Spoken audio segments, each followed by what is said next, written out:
Mr. Balaji Krishnamurthy is the CTO of NAM Info Incorporated, USA. Again, one more speaker coming from US, all the way from US. Mr. Krishnamurthy is an award-winning global CTO and CXO advisor who links data systems, people, processes, technology, and data products to business initiatives for improving productivity in highly matrixed environments. A high-value transformational influencer, he is a member of executive teams recognized for grasping technology trends and providing innovative solutions that drive competitive advantage. Skilled in building global cross-functional teams and training top talents, he brings deep subject matter knowledge with collaborative approach. Welcome. We also have with us, we are supposed to be joined by Vedant Ahluwalia. I think he'll be joining us very shortly. And in the meantime, we have with us Mr. Sabyasachi Biswas. Mr. Biswas is a distinguished industry leader with over 30 years of experience. Having held roles at PwC, IBM, he has made impact across Europe, US, China, and Australia, finding new markets and driving transformative industry change, high impact practices that have shaped industries. With a passion for renewable energy and digital innovation, he is committed to delivering groundbreaking solutions for a sustainable future. Mr. Biswas, correct me if I'm wrong, he's heading a company called Wiki. It's a part of Vikram Swan. There was a gentleman called Professor Negroponte, I don't know how many of you remember, and he was a professor at MIT. And he came out with a very interesting statement that there is always a competition between transportation and communication. If you can communicate challenges of how we take forward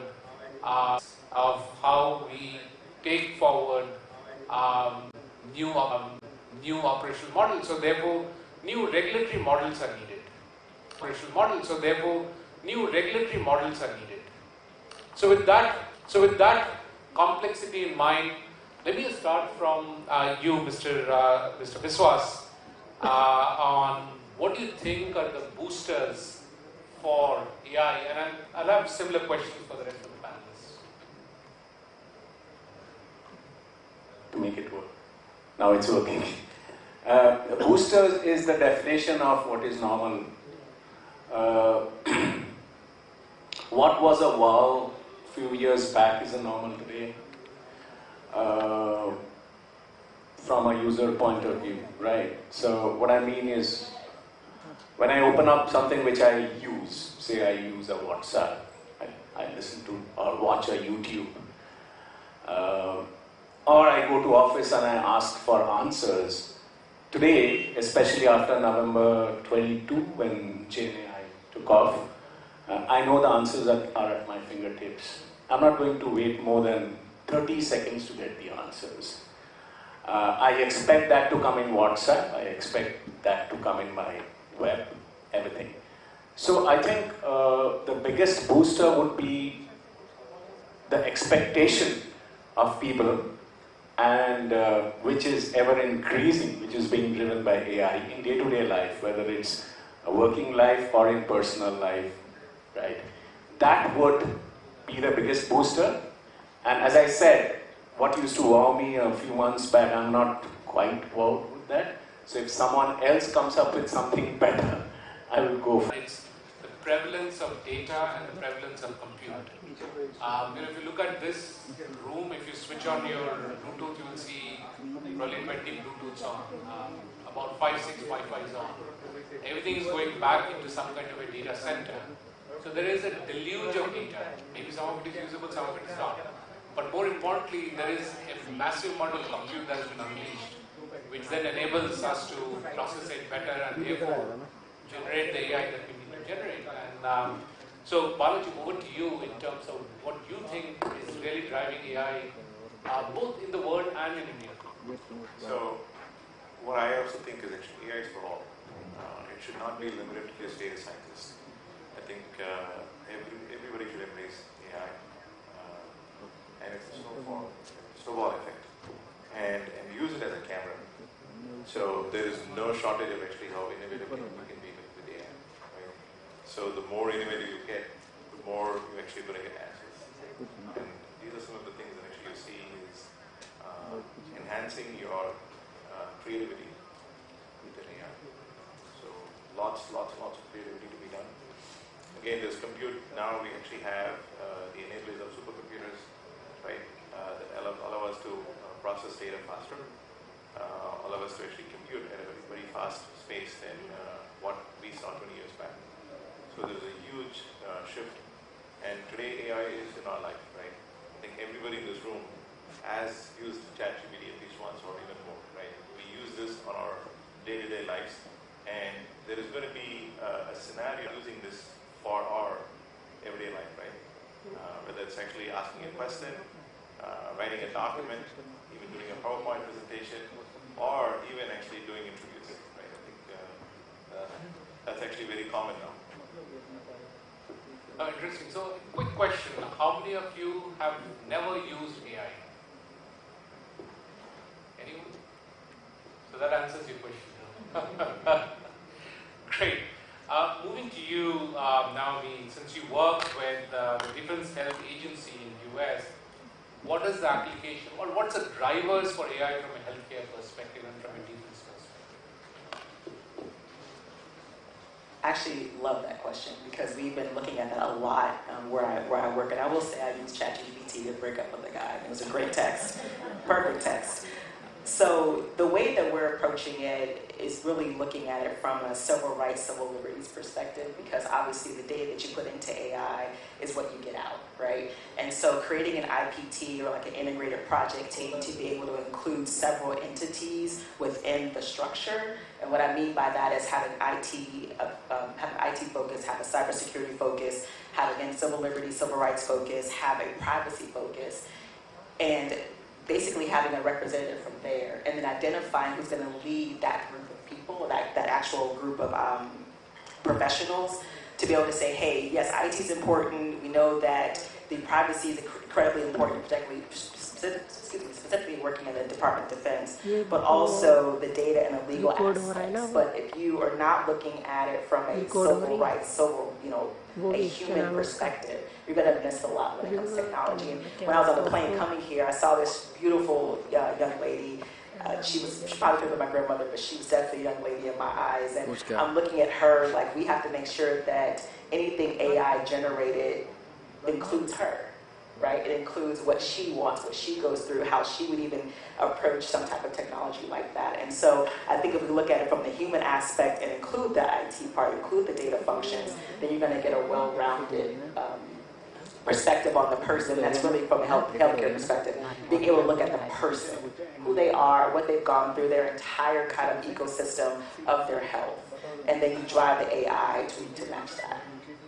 So you use the word privacy a few times. If you could just explain what that means from an AI perspective, where this privacy violation happens, how it happens, if you just help us understand that. Yeah, for sure. So in the world of social media, I think privacy is kind of misconstrued a little bit, right? Because you have people put on social media where they're going, what they're eating, who they're with, what doctor's appointment they went to. So privacy is a little bit misconstrued slightly.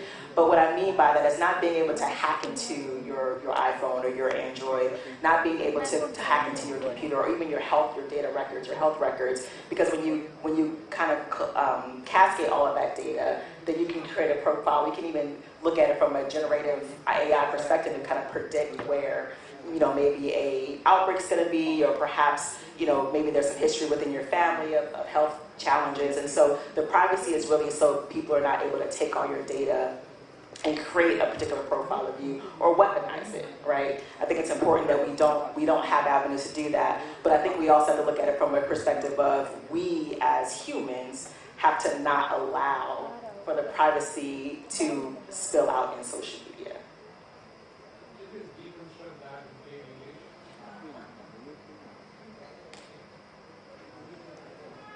Yeah. So let me deconstruct that with your permission. So what Naomi is saying is that if you take away your health data because you've broken into a system, that's a security violation, right? But if you can figure out what you have as a health challenge, you got severe personal implications. One, you may not get the next job you're applying for.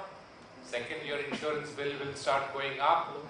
Third, you might end up having challenges in your relationships because your health data has been revealed.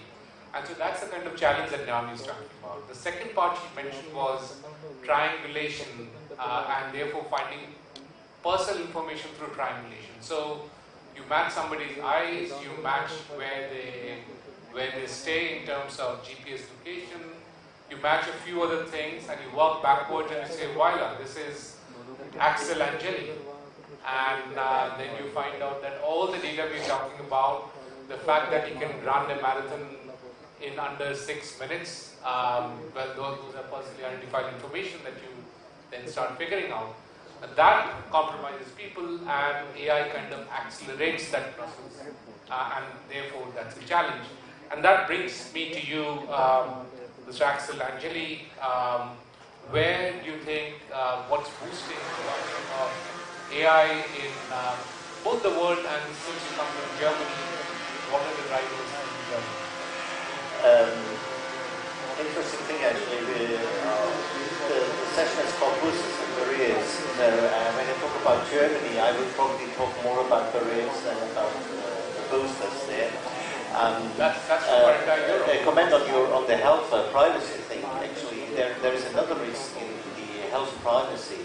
If you have so much privacy that the doctor cannot see the important information just because of data protection laws. That is happening in Germany right now.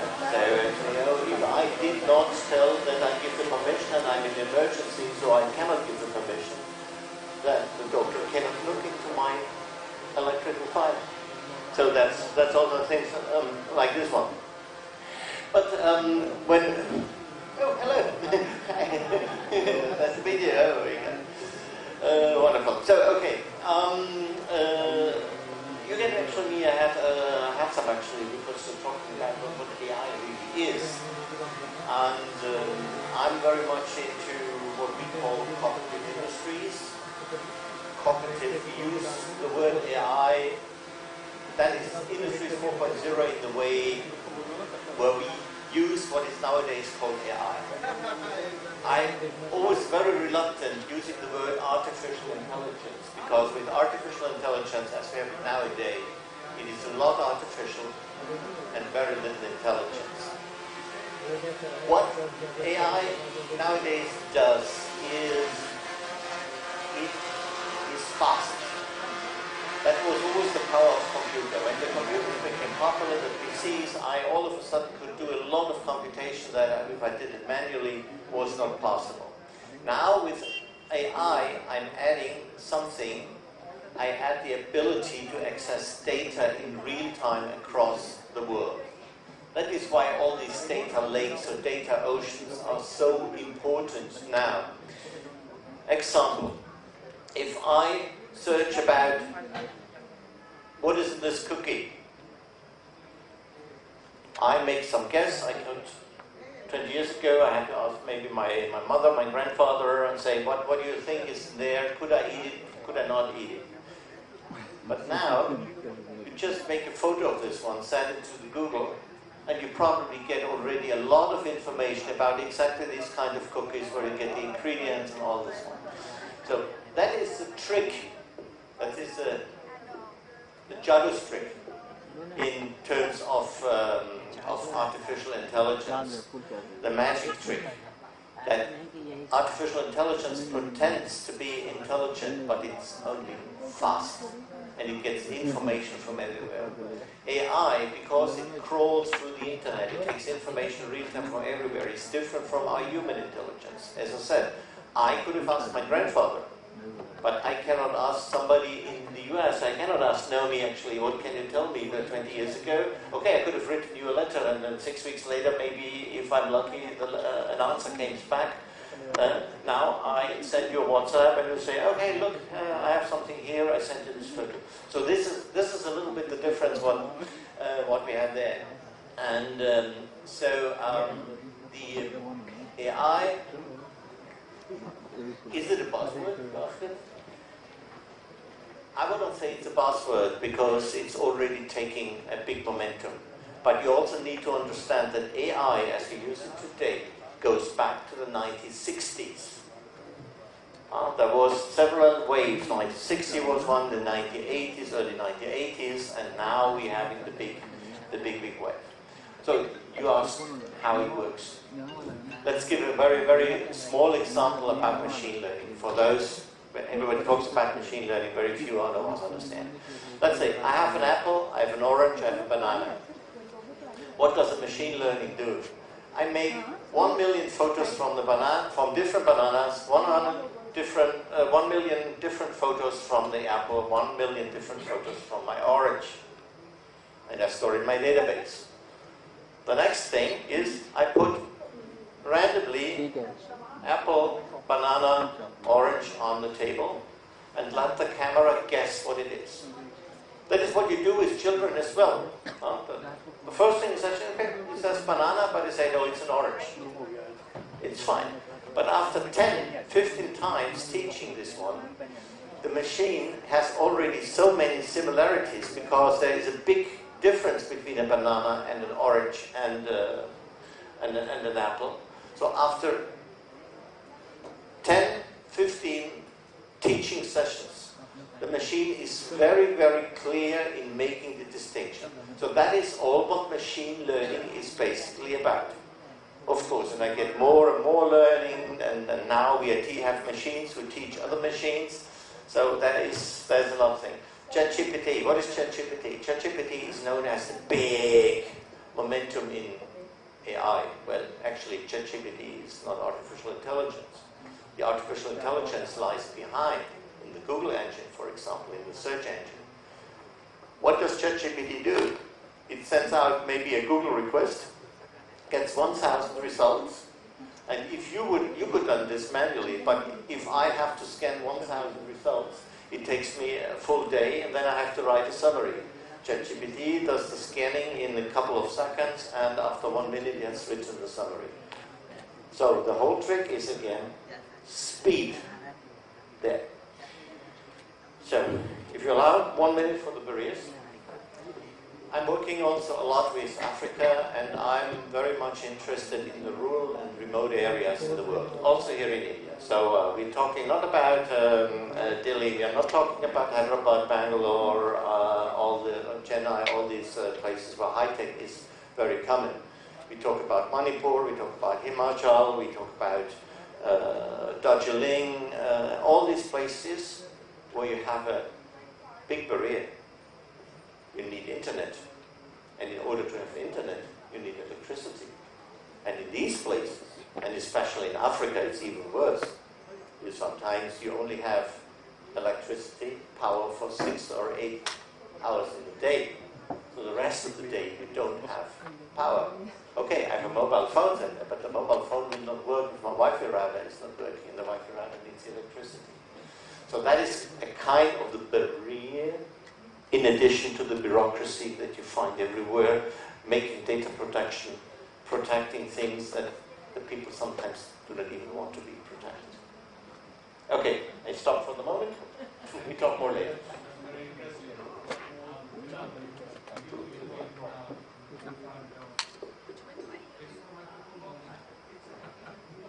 Hello.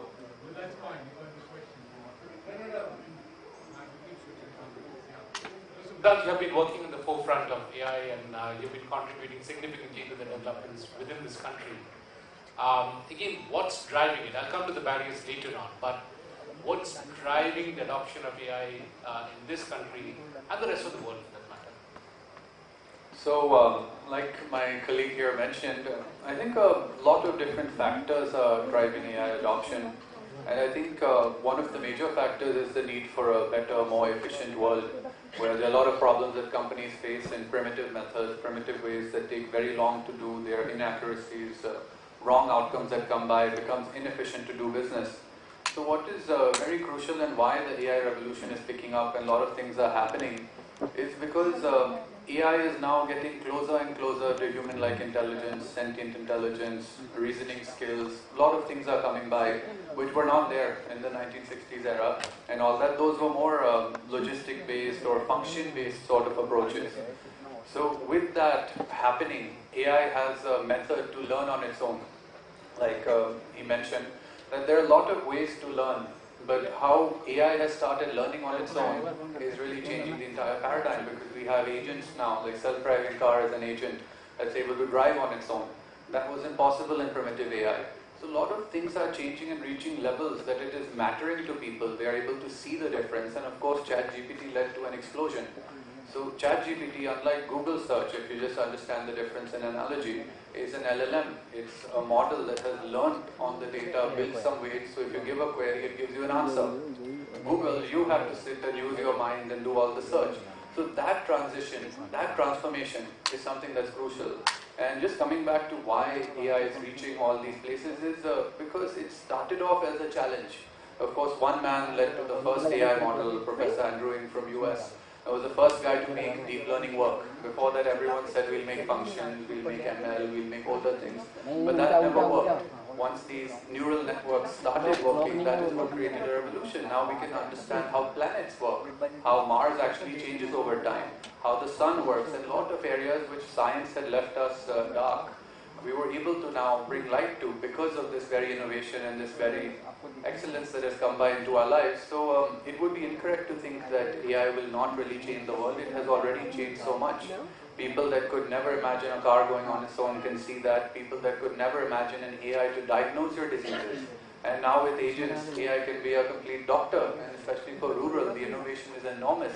Imagine using the data from so many different sources, putting it together, and having an AI be the agent to provide it at scale. So these sort of innovations are not easy to come by. They take time, of course. But when this revolution started, when this entire thing started, there was a group of scientists alone. They kind of created this model which led to a revolution. The first was driving car. Second was the AI glasses that Google uses, which can see your eyes and tell you will get a heart attack. Third was closer to ChatGPT. So that's how all this started, and where it's going is much further with sentient AI. We're having agents and robots and a lot of different sort of organisms that we could make earlier as well, but now they're becoming intelligent. They're able to understand us and do tasks. They're able to code better than humans. Sam Altman recently admitted that my child will never be smarter than ChatGPT. So if there are many people in this room that still think they're smarter than ChatGPT, I think we need a reality check. So we need to start driving AI to reach further and reach farther. Because the really important part of it gives you two major benefits which every business needs. I want to lower my cost. I want to improve my quality. And lowering costs at the same sort of unit strength allows you to improve efficiency, more output. More output means more profit. So based on this entire business matrix or business metrics, you're able to really move AI forward in business. And that's the reason so much is happening. But what I evaluated of the Indian situation specifically is there's actually a major slowdown in terms of Indian innovation, Indian AI adoption, because the accuracy of AI, what is very important is if a human is talking to you, he's talking incorrect things or it's not correct, then there's no use, right? You want someone who knows his matter and is able to see is inaccurate models that work 75% of the time, 60% of the time that you need more humans to manage the AI rather than the AI doing the work. And that is what is leading to a slowdown of AI adoption in companies. That will change once AI reaches high accuracy. And high accuracy has been achieved in, of course, the Valley, Silicon Valley, a lot of places that are key there. But it's not really transcended here. And that is something, once that comes, adoption will reach much higher. About 70 to 80% companies eventually will be using significant levels of AI. The mid-management layer will start becoming completely agent-driven to drive efficiencies. So with so much coming, I think it's a very exciting time to be doing business, living, even working in different companies. But how you can propel your career growth or your business growth is by really incorporating a lot of different areas of AI, and of course building your own AI is kind of crucial to be able to benefit from this wave. Thank you.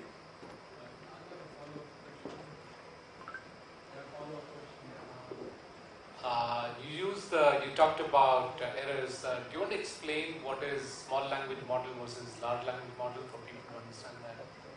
Yeah, certainly. So getting more on the technical side of the small, large language models, these are basically ways of getting information into a person. You can have an expert who knows everything really well. You can have an expert who's a lawyer who just knows law, but that basically talks about the neural architecture. So these are more technical sort of differences between SLMs and LLMs, but using SLMs might be able to give us better accuracies, better responses for specialized topics, which is what company needs. You don't need a generalist to growth. So that is kind of the technical differences, but now the new era that's forming is related to agents. So if you're trying to get into AI right now, of course LLM is the base, but agents is something that's driving very big adoption, very big growth globally. So if you do have some sort of agents being incorporated in your business or building them, that can be a very big opportunity for a lot of people. So the other word that Vedant used was sentient AI. How many of you understand what's a sentient AI? One, I'm surprised. The millennials should raise their hand. No? So sentient AI stands for any AI which has a conscience, almost like a soul. Because the thought is that once it gets intelligent, the next step is that it will be sentient, so it will be like any other human being, and therefore the demand for passport, there will be AI rights violation issues that will be cropping up, and so on and so forth. So you will see reports of AIs getting into depression, AIs falling in love with the user, AI saying please don't kill me. So all of that is happening. Yeah.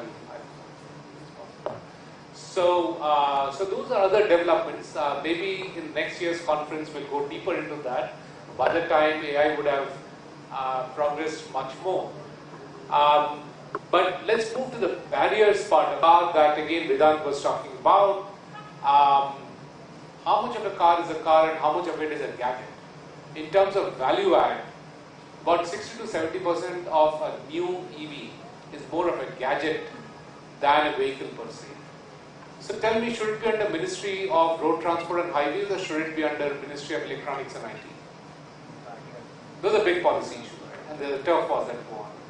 Let me take another example. We are working on trying to use AI for policy and not policy for AI, which is also what we're doing, which is a separate issue, but AI for policy, wherein we are going through 10,000 videos, and obviously humanly we can't, which is where AI comes in. And AI is not just LLM and SLM and so on and so forth. There are all kinds of technology which clubs together as AI.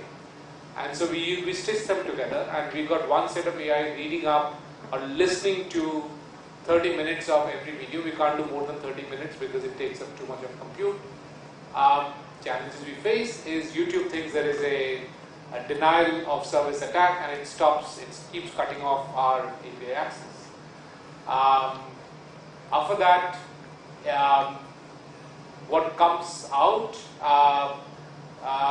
we keep getting challenges because there is ads that are coming in.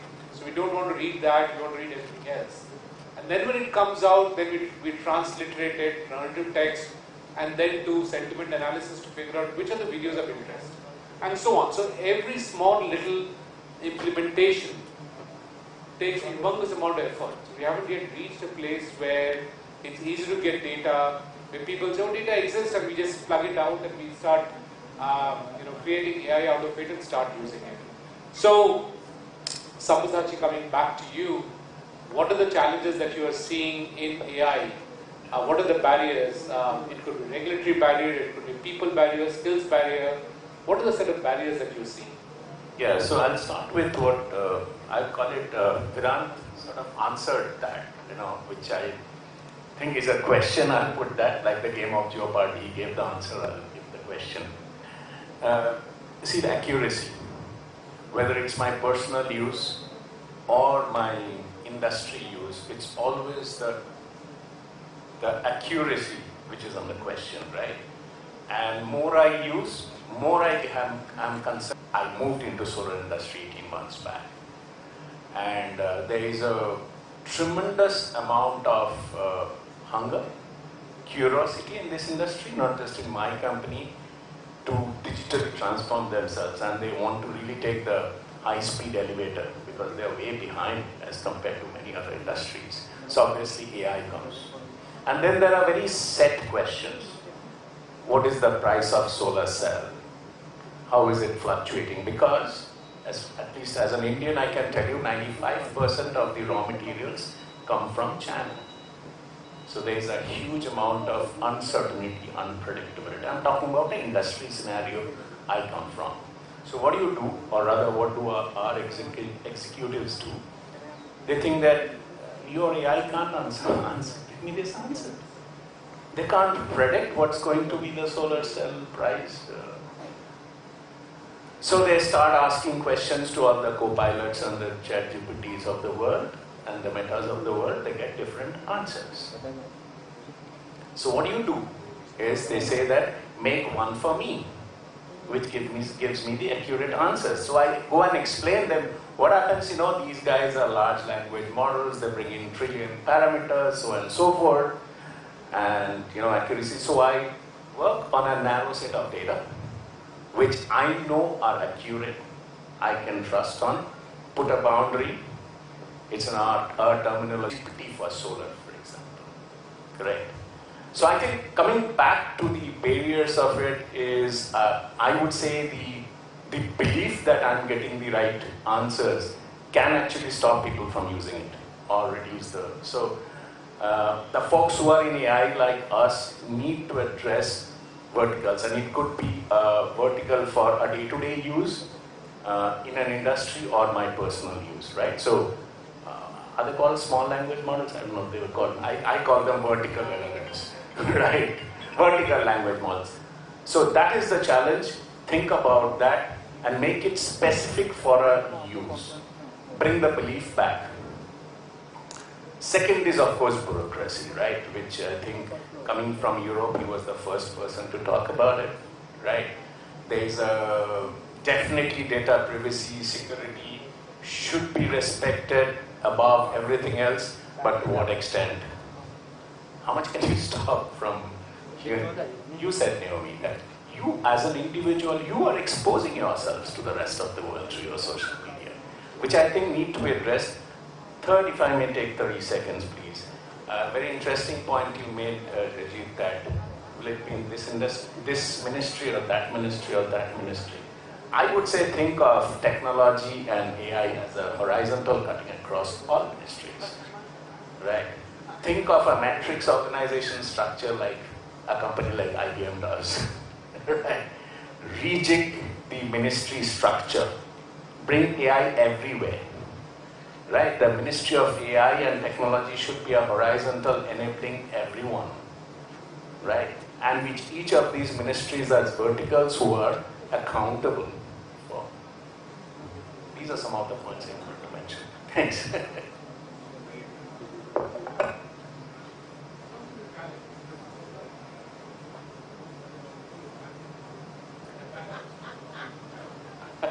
No, these are developing situations, right? Like the example of IBM YouTube, we need to look at what's the share price of IBM. Even the largest of corporations are finding it difficult to navigate through the challenges and barriers that are coming up because of new technology.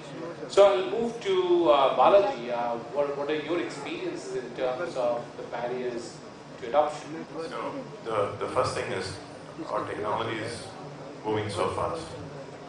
When you look at governments, they're not able to keep up with the compliance and the ethics of AI. So there's a big gap between how technology companies are moving forward. I'll actually take US as an example, right? Our own Senate is not keeping up with actually how AI moves in our country, right? And it's happening across the world. That is actually a problem that actually has to be solved. We need to actually go together.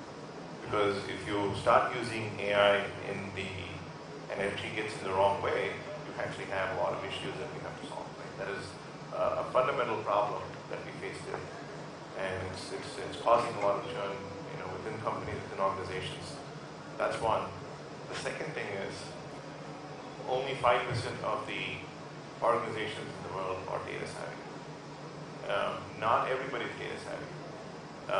With that being said, the models that are being generated are actually done with poor quality data. Data quality is a big issue. Talks about compliance, talk about privacy, security. If you talk about data governance, now it's actually called AI governance. Right? AI governance is a big buzzword in the industry that has to be solved in order to actually create models that are much more clean in nature that actually you can actually observe and use it. Then the other thing is, can we actually look at bias? We talked about it just before. Once I get an answer from an AI model, what is the sentiment whether that answer that you got from an AI model, is it correct? Did it give you the right answer? So should we actually create another SLM or LLM that actually validates the answers coming out of an AI model? So those are actually being worked on today. Right? Those are some of the barriers. So definitely that is something that actually needs to be considered as part of the overall AI landscape.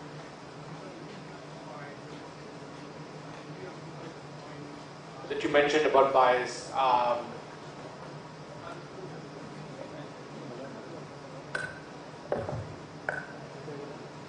Yeah, so cultural sensitivity is a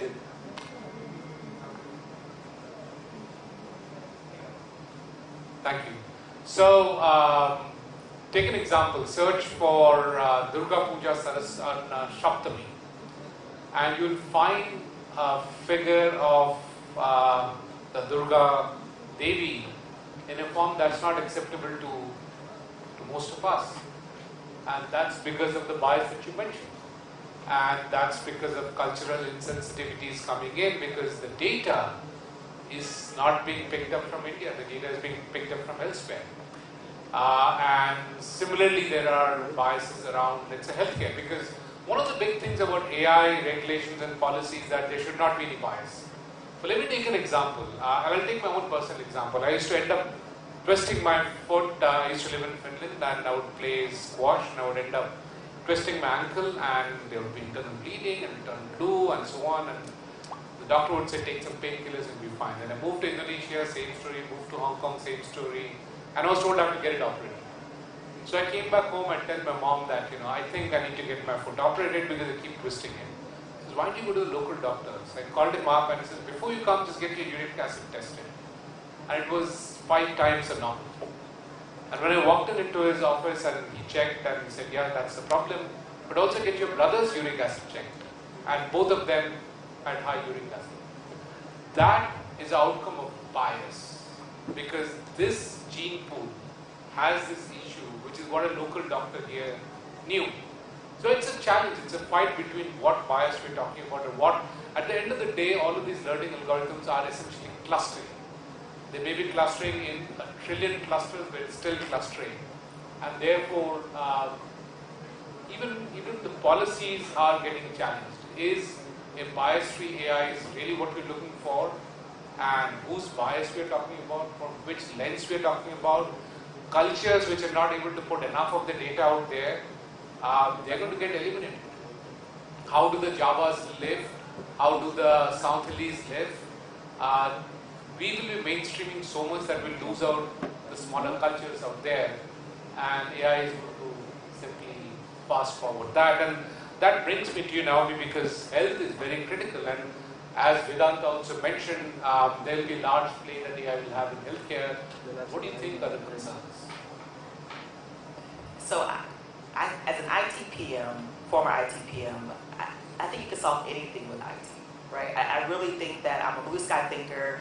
I can do anything in 5 minutes. I really believe that IT is not our problem. I think it's people. And I'll give you an example. We were pushing a solution through our military hospitals, and we had a 3-star general who was giving direction to lower officers. And if you're in the military, you know the military structure. Once someone above you in higher command tells you to do something, you just do it. There's no questioning it. As long as it's not ethical, immoral, illegal, you actually move forward with the mission. And so we had all these groups of people in the room. They were all colonels and above. And the 3-star general said, I would like for you all to not worry about the metrics in terms of monitoring and measuring how you're delivering healthcare. I want you to work at your full licensure, which if you're a nurse or a doctor or anesthesiologist, whatever that is, work at your full licensure and provide healthcare in the way that you would want it to be received, right? Take away all the biases, take away any type of, you can only see someone for 10 minutes or 5 minutes or whatever the case may be. And she gave that direction. A month passed, and it was like, well, what about the metrics, Naomi? We've got to make sure that we look at the metrics. And I said, well, a 3-star general told us we don't have to look at metrics. Another month passed, another month passed, another month passed. 6 months passed where we were trying to get this very, innovative solution out there to 9.5 million beneficiaries to make sure they had health care, we call it the digital front door, at their fingertips, like if you're doing an Uber or if you were doing DoorDash, something like that.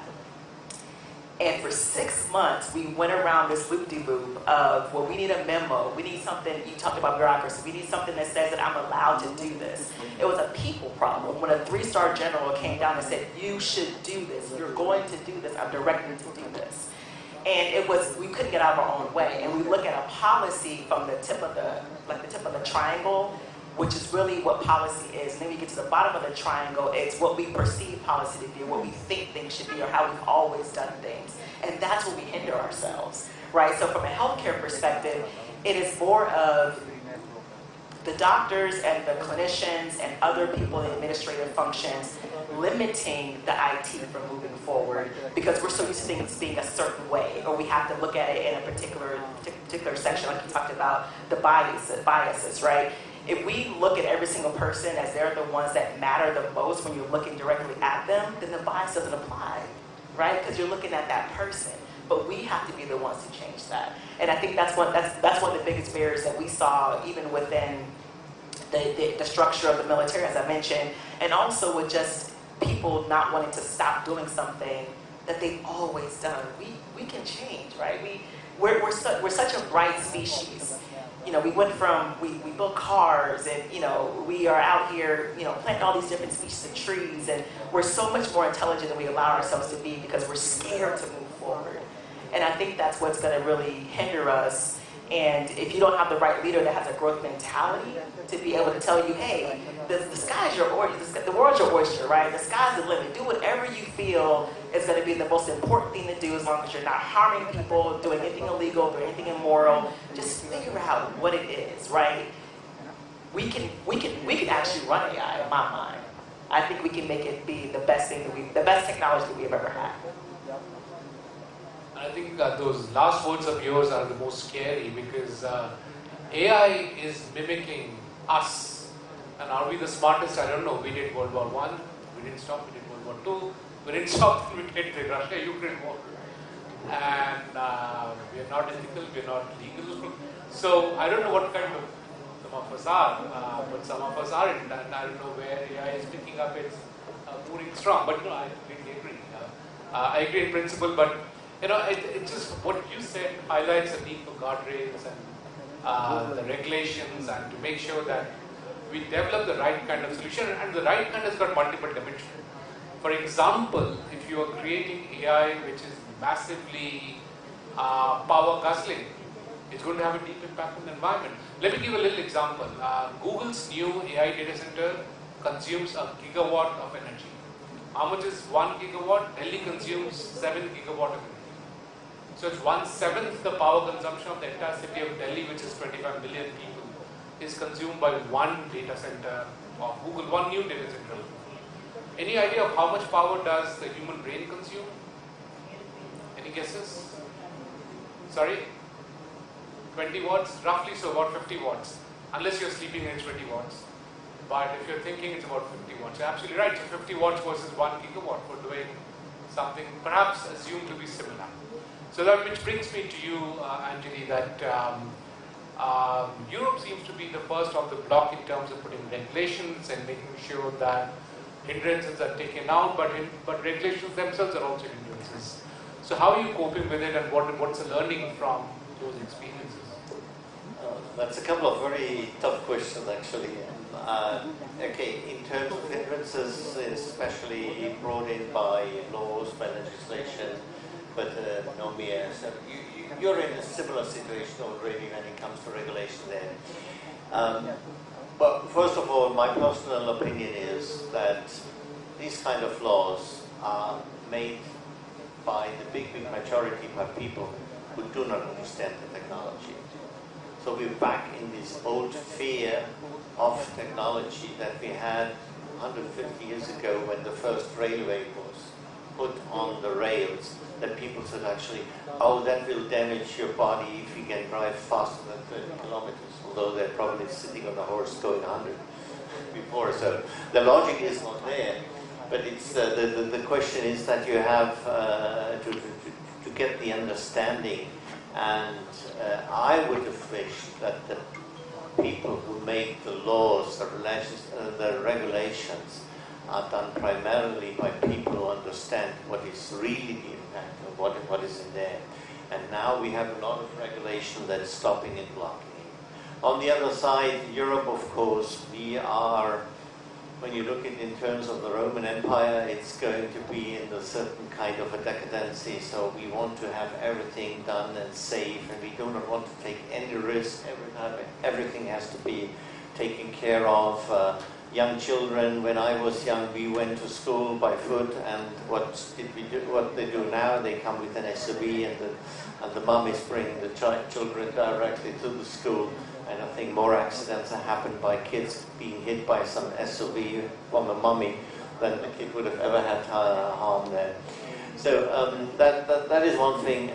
You said actually how we cope with it. Yes, okay. Still waiting for the wonder for this answer.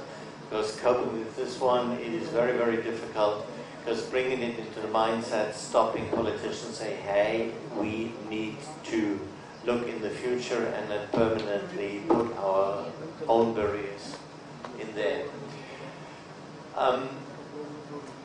In terms of barriers, I already started saying actually what we need, and when we speak about the 1 gigawatt that you say actually, that is one of the biggest barriers. We need to have electricity, but big amount of electricity. But we also need big amount of data. Here again, we come with regulation.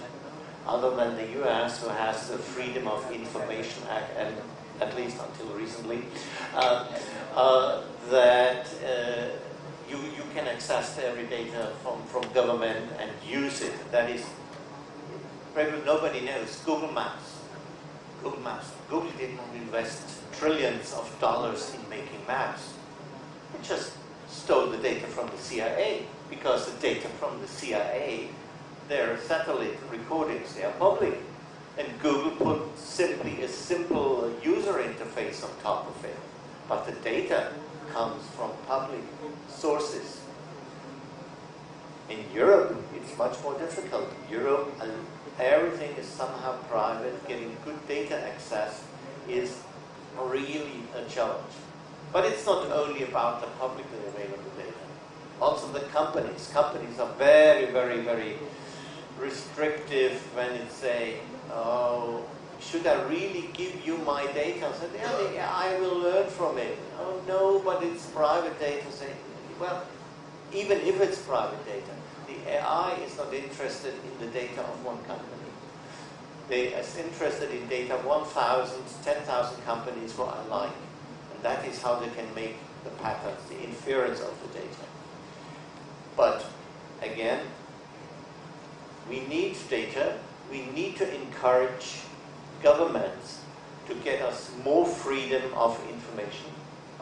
And we need, then AI can work. And we need, of course, better power supplies, green power supplies, and we need better algorithms to save energy. And also, a lot of the energy consumption from this gigawatt, what we have here, comes because we have data lakes. And if you look in the typical data lake, I tell you that 99.9% of this data is rubbish or outdated. We need algorithms that clean the data lakes, like you do, like you go in a garbage collector. You have to go every day through your data lake, clean it up, and keep only the data that is really of interest. That already will reduce the power consumption of such big but there, again, we come with some regulation. If I have data recorded and then some law says you have to keep this for 10 years, and if the people say, okay, but it's only the machine data from yesterday, then the people in the IT department say, we are not sure, so better keep it. So that is also a way how we can. So, okay, long speech short is, it's a lot of bureaucracy, and the bureaucracy made by people who do not understand what the game is. Yeah, no, in fact, from outside, what it looks like that Europe is using regulations to defend itself from the big techs of US. I don't know if that's true or not, but clearly, as you rightly said, it's hobbling the European companies themselves, and that's not nice to do. So, without moving into you, what are the barriers that you see in AI, specifically from India, because you've been working with state governments and so on? What is that's holding us back? Very good question, and I think this is something that I personally came back to solve because historically India has been a nation of creation. We used to create knowledge like in the days of Nalanda and Takshila. A lot of foreign countries used to come to India to learn, go back and implement technologies there. But somewhere I think India lost its entire knowledge base. I guess the older generation of people that were the thinkers.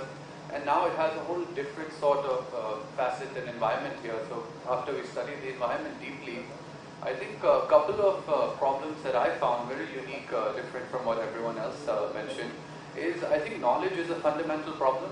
Coming back to India, I realized that a robot is called AI, a computer is being called AI, a server is being called AI, basic automation is being called AI. And everyone's very happy about this. Governments are like, I'm implementing an AI, Atal Tinkering Lab, which is not really AI, but it's a minor, small robotic thing and saying, I'll change the world with that. But it's not true. I guess it's time that people start self-evaluating themselves and understand what is AI and what is the AI that's changing the world and move towards objective evaluation and move forward. Secondly, what I saw is that professors, the teaching layer, is actually very stuck in their methodology. They're like, how I learned is how I want to teach. If I use the blackboard, I will teach with the blackboard. It's not that there's new technologies, mindsets have changed, children have grown up in a new environment. They're so much more accessible. Now they want to teach the old way because they want to reclaim, I guess, they believe it was effective for them, it will be effective in the future. But the effectiveness has dropped significantly because the mindset has changed. And these are actually catering to a broader layer of problems where even scientists and key scientists that are there in India are saying that AI has existed from 1960s, it's nothing new, it will just come and go, but then what is Andrew Ng, who created $2 trillion for California GDP? Is he non-human? Or, I mean, he's just one of us, and he's done that because he's a positive thinker, he's able to build a lot of things. But I think where we have to kind of look to solve the problems and change our mindset is that we need to start thinking of solutions. How do we move forward? How do we create? What do we actually do? Because AI is like a bus. If you miss the bus, you're done. It will be again 100 years of technology of Microsoft, Google, and everyone running this space. Now you have an opportunity to make the Microsoft, to make the Google. A lot of previous generations have never had this opportunity, and a lot of scientists out of India have never really had an opportunity to create a product of this layer that changes the world. It has been their dream. So in such an opportunity, I think it's a privilege to exist, it's a privilege to be here, but we really have to move forward from just calling things AI, trying to market them wrongly and trying to put things forward, just trying to get the other person convinced. Because yes, I guess a lot of people on the street are gullible, they don't know what is AI, but eventually they will realize they made a mistake setting up an Atal Tinkering Lab or something like that and calling it AI, where they're not driving outcomes. And I think one key judgment and a key factor that should be involved is outcome-driven initiatives. If you do an initiative, we should be able to see the outcome of it, what has happened with it. Instead of just evaluating it with the marketing and buzz, we should really see what is the transformation potential. So to solve this, what we did, Judge, is just getting more into elaborating that aspect. So education was the problem we saw, and we wanted to solve it from the bottom up. So my experience in AI was from the Stanford AI Lab. I worked with Andrew Ng in research and teaching. We built technologies in the US, we worked with Obama and built startups that became unicorns, done a lot. But how do we get this knowledge to an average person in a village, in rural, so they can build? So what we did was, let's really not think about the problems, let's think about how we can solve them and move forward in a new methodology. So we created an operating system approach for AI. Our requirement, what we had got from one of the schools where we recently set up a lab, was that I want our students to create the next Google and Microsoft. So ideally, an average person here would say, okay, let me set up an NVIDIA server, let me set up a Microsoft computer and a lab, and this is it, done. Now kids will do it on their own. But digging deeper into the problem, we understood that they cannot do it like this. This is not the same way. We don't need primitive approaches. If Steve Jobs thought that way, we would not have the computer with us. We would all be using DOS and still working on a 6-month training program to learn DOS, then use the computer, and imagine where we would be. We've reached here because one man thought differently. He said we need to bring the computer to a 4-year-old and we need to bring it to a grandparent. We thought the same way, let the 4-year-old innovate, let him create something in AI. And at Mayo College, where we set up our first lab in the world, which only exists in Mayo College, has now been recognized at the UN, published globally, and is one of the first technologies and labs that is going from India to US, to a lot of other countries. IBM Lab, Google Lab hasn't had that privilege yet, but this is where the demand has risen because they've seen the difference. So what I'm talking about for entrepreneurs and people here is start thinking about how to solve the problem, move away from the government to do this, give the data, give that. There are always approaches. All the problems created by AI, even energy, everything will be solved by AI. There are new approaches, new models. China is consuming much less electricity in their models. US is consuming more. That just doesn't mean that we need to follow the flaws of the US. We need to take their advantages, what they've done well, incorporate it and move forward. So one thing we stand for in a big way in our approach is that we want equity in AI, we want democracy in AI, we want every country, every person living to have a chance to compete in this revolution. If $30 trillion, as Sam Altman says, is going to come in AI, everyone should have a chance to compete for it and actually make something. It doesn't matter which background you come from, what's your skill set. We want to democratize that knowledge, and yes, we proved it at Mayo College, did something exceptional, and it was recognized and really appreciated globally. So if people start taking that approach to AI, let's do something that solves the problem and really moves forward, rather than trying to get too big data, rather than trying to move governments, just work on something that works and then scale it up. Micro AI is a very good solution where you can build an AI for your locality. You don't need data for the entire India to do that. You don't need the data for the entire world. And that is what helps you move forward. Forward is progress. If you're not moving forward, you're moving backward. With the pace at which AI is moving, the pace at which talent is being created, that's a big problem. And I think one thing we really need to focus on is the education. Because what the current generation is suffering from, being taught really older knowledge, 10 years old ML is being taught as AI. You learn how to do regression, now you know AI, now go in the market. Nobody wants a person who knows regression. You need to know how to build an LLM and beyond. So that is the bigger problem here. The professors are stuck on that, governments are stuck on that, and until we don't move forward and try a new approach and create something new, I don't think things will work, because what has worked in the past has worked till where we've achieved. We'll not go any further by using our old methods, our old strategies. New results require new strategies, and that is something I feel would be a big way to change the barriers and really boost us to a new level of innovation which even the world can see. And the best outcome for the world is when every country innovates, every country does something. Right now in AI, the 4 or 5 companies that you know that are building most of it. And if we are not competing, the future is being created by them, because it is only the innovators that create the future. And that is where I think everyone has a chance now, but that chance will soon be lost once the new Google, new Microsoft is coming. So it's a good time to start thinking and start planning.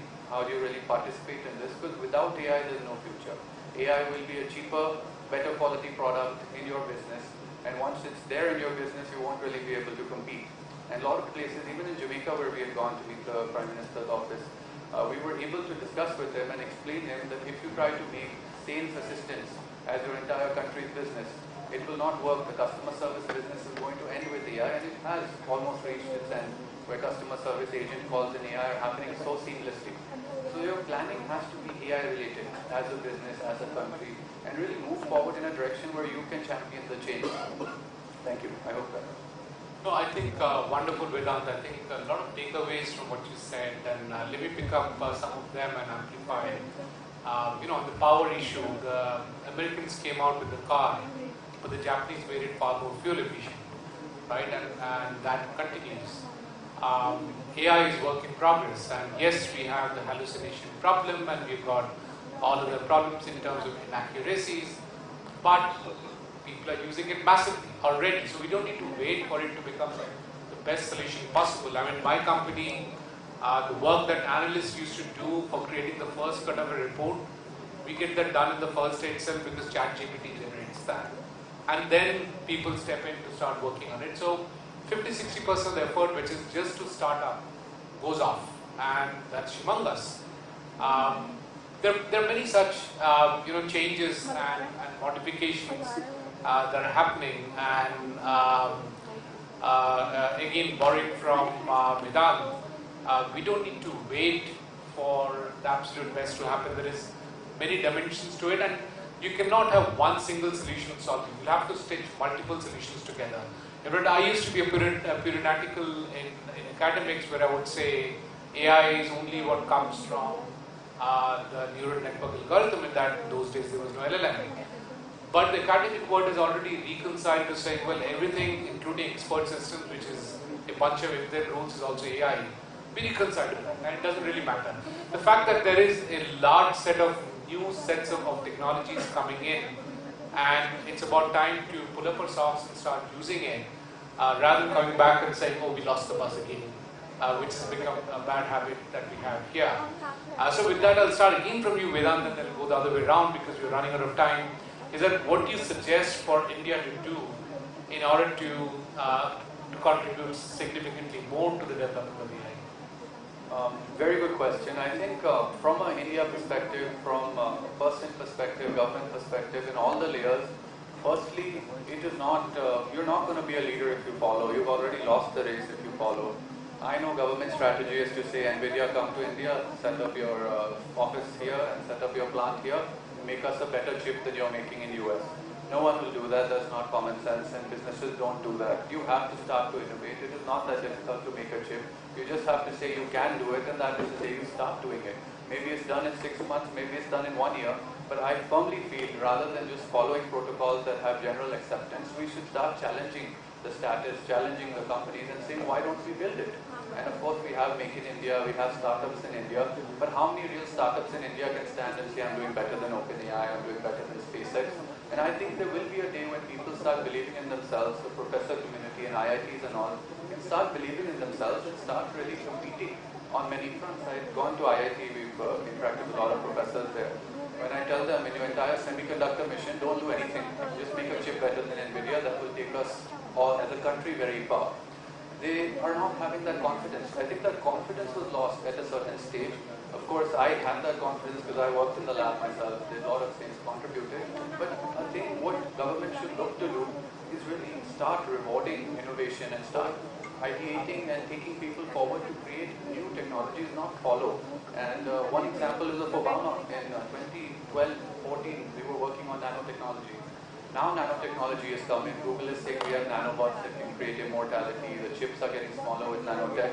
That is called the vision, where you take a stance and the technology comes out maybe later, but you are first to it. And now all countries that are setting up nanotech equipment now are coming from different places. So I think what's very crucial is having a vision, sticking to that vision and measuring it based on outcomes, because if you don't measure yourself, you're not going ahead. And it's really important to empower the next generation with the right knowledge, because if you are not empowering them, you're in a loop of losses that will not take you forward. So solve the problem at school level. The idea is good. The government of India has introduced AI at CBSE level. But every principal I talk to, they're like, the curriculum is useless, only theory, no outcome. We want results. We want children to innovate, and we want them to genuinely innovate and rise above and compete. And if you can't compete, you will never win. You've already lost the battle the day you decide not to compete and follow. So I think it's better to champion a new approach, champion an approach that creates a difference, and really look at your strengths and move forward. So what we saw in India, the strengths were the people have a lot of domain expertise, which is not available in the world. There are people in, let's say, Baramati, where they set up one lab. There are people that are experts in agriculture, but they don't know how to communicate, they don't know how to build AI. Microsoft comes, sets up a farm, the future there, just providing the farmers sensor data, and claims a lot of expertise and help, a lot of things have come. But at the end, the farmer is not benefiting. He wants something else, he needs something else. So what we thought was, let's bring AI to their hands. So even farmers can build, even children can build, and everyone can build AI. Because that as a solution, I think, seems more feasible. Let them personalize the entire experience of AI and bring the revolution in with themselves, being included. Because if you're included in building the future is one that includes you. And that is something I think would be a very good take for India to really plan forward and think about how can we really create the next generation companies that will be the Google, Microsoft, and a lot of these areas, rather than just claiming one-off innovations, smaller things. There are companies in India that say we have an LLM and they're using ChatGPT and they're already worth billions. So I mean, something needs to be really questioned, challenged, and taken ahead. Let's really innovate and come back to our roots, because I know every Indian has it in them. They have the best hardware. When they go to US, they become Sundar Pichai, but when they stay here, I mean, a lot of big businessmen here, also watching a recent conference video, have said if Elon Musk tried to do his business in India, it would have not worked. But I think we have to make it work as a community, as people, get together, support innovation, choose the right direction, and take the direction to leadership. Thank you. Allow me some quick outsider views as well. When Prime Minister Modi came up with his Make in India, I heard, okay, Make in India sounds very well, and you said actually if you follow, you lose. That actually sounded like following China. And my idea was actually the correct wording would have been innovate in India, I, not MII. Because India is more a country, traditionally, for centuries, a country of brains, country of inventors and of thinkers. That is different to the Chinese, who are more following as big ruler and do just what you have. And I am on a big foray in India, in Asia, in worldwide, in introducing a better education, because you mentioned it. And I'm a strong protagonist of what we call dual studies. That is exactly replacing the British school system with the traditional European one. The British school system means that you have one elevated caste of people. They go to study, they get the theory, and they are then the engineers.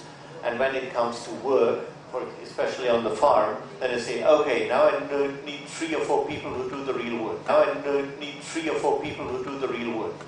And we do it, we flip it, we do it the other way around. We say, we take the farmers, teach them the basic technology to make own electricity, to make own, and not waiting for somebody, hey, I have a wonderful app and a wonderful drone. No farmer in the world needs a drone.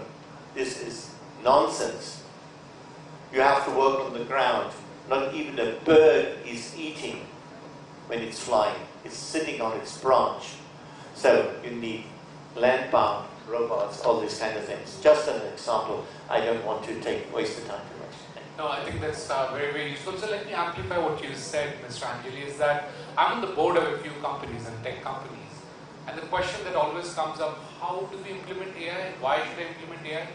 And the why is not just a standard theoretical question, is that what's an return on investment? Now, which CXO or executive will put up their hand and say, yes, give me $2 million and I promise you a return on investment on AI? Why is that? Because we don't know the return. How many of you have used a chat where there is an AI on the other side? How many of you used it? And almost all of you. The moment you go into any new chat, it is an AI on the other side. How frustrating is it? How many of you thought it was a bad experience? Very few. So I was in a hotel for the last 8 days. I was not in the country. And middle of the night, because I'm jet lagged, I felt hungry and I needed a spoon. I called up the reception. Guess what? There was an AI agent talking fluently like a human. It was so impressive. And then it says, guess what? You have an app, download the app and ask for whatever you want from the app.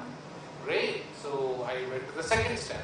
I downloaded the app and guess what? It didn't have my reservation. So I fought for some time, figured out how to get my reservation into that system. And then guess what? A chat opens up. And chat has only 5 different options and getting the spoon is not one of the options. And what do I do at the middle of the night? Take up my visiting card, fold it and use it as a spoon in a 5-star hotel, thanks to AI. What's the return on investment? I'm sure there'll be a lot of tick marks by the CXO saying so much of time saved, so much of human saved, so much of salary saved. Did the customer get the service? No. And those are the challenges. And we need to make sure that we are able to solve that. We make AI palatable and that it also makes business sense, that one is convinced to put in the money and dollars into putting in that investment into the company. And that's why many of the companies are starting with low-hanging fruits or low-damage fruits, which is internal HR. You put AI for internal HR. You'll have a few frustrated employees, but it's still manageable, rather than having frustrated customers on the other side. So over to you now. I mean, what is your advice for what India should do? So I would say that he just gave you a problem to solve, right? Like that's a problem for you to solve. It is taking a simple customer-related customer experience and making it better. And you mentioned that, you know, Steve Jobs and Google and all those things. There's probably a Steve Jobs and Google right here in front of me, right? This group of people right here in the middle. Everybody below the age of 30, I'm calling us out, right? You guys are the ones that are going to make the change. But we have to be the ones to allow you to make the change. We have to be the ones to say, you know what, I believe in your vision, I believe what you're going to do. If you fail fast, fail forward, and not look at failure as, oh, we didn't learn anything, or we didn't have the experience, and we can make it better, right? So you have to kind of manage up for our generation of people that are kind of stuck in being in power, right? We're stuck with always wanting to make a decision. We're stuck with always wanting to be right? We have to be able to open up the avenue for you all to come in and make those changes, because we're from the era of Atari and like Nintendo. You guys have Minecraft and that Fortnite stuff, right? Like that's amazing technology that we will never, ever, ever be able to experience. And so my advice, or what I would love to see happen in India, is that we create a pathway that's easier for you guys to create the future. For you guys to take AI to a level that we can never imagine, because our brains are not functioning like that, right? We're stopping at Facebook. We're stopping at Instagram. Y'all are Snapchat. There's probably something else I don't know about, right? You guys are so far in advance.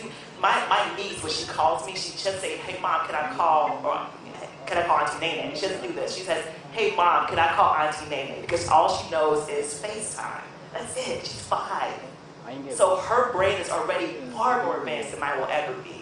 And so learn how to manage up, because you have to manage people like us, because we're not going to let you in because we want that power.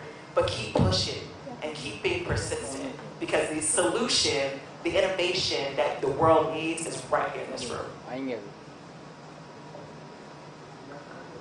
Your statement about using the app and you should have just gone to Amazon or Swiggy. You would have got this phone in like 2 seconds.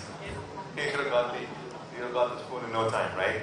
So, coming back to what India needs, right? Fundamentally, we have a way of actually looking at failure, right? Failure is actually thought as a bad moment in this country, right? And I'll give you an example about Jeff Bezos. You know, when he started Amazon, when he actually left his banking job and moved to Seattle, Amazon invested in a book company, and actually at that time, they were losing a lot of money. What Jeff Bezos did is actually he was looking ahead of actually not by quarter, he was actually looking at how do I build a company, how do I build a distribution channel, how do I actually build a massive company that can actually handle volumes of business. That's what he was looking at, right? So the fear of failure should go away. You have to fail in order to actually be successful. Okay, that is very important, and all of you should actually keep that, right? You cannot actually, if you don't fail, you'll never know how to handle the situation, how to come out of the situation, and that's very important. Question. Look, firstly, India should be, stepping back and thinking what it has achieved. What started as a unique ID is now a digital public infrastructure. People might have just taken it for granted, but those who never even seen a credit card can do a payment transactions way better than a MasterCard or a Visa can do. So be proud of it, right? And it's a bunch of Indians. Of course, we know one name, Nandan Nilekani. There are people who are around him who has built it. And remember, that has been built for 1.4 billion people in a democracy. Rest of the world cannot do that. It had killed the duopoly of Uber and Ola in many cities. So it has built a digital public infrastructure. Build on it. AI will happen across the world. See how it can be made better, sharper. That's one, right? Be proud of what has been achieved, build on it. Second is innovation. Well, we talked about 1 gigawatt versus 50 watts. This needs a complete turnaround on the head of the technology of computing. The way we do the GPUs and TPUs, you can bring the 1 gigawatt to 900 megawatt, that's about it. There is a significant amount of work which is going on. I don't know much about it. I know that it is happening on neuromorphic computing, where the computing will actually work like a brain, right? Along with, of course, big universities across the world. I am a proud Indian. I believe that this innovation will happen from India along with others. So.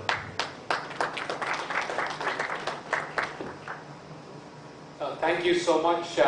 We'll now have the session open to questions. If there's any questions from the audience, the gentleman there, yes please.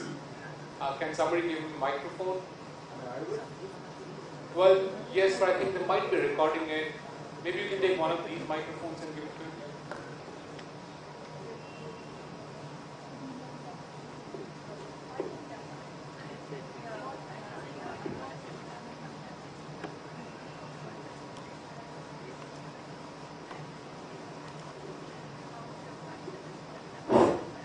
Thank you all. I am Surendra Mohan from Students Infotech.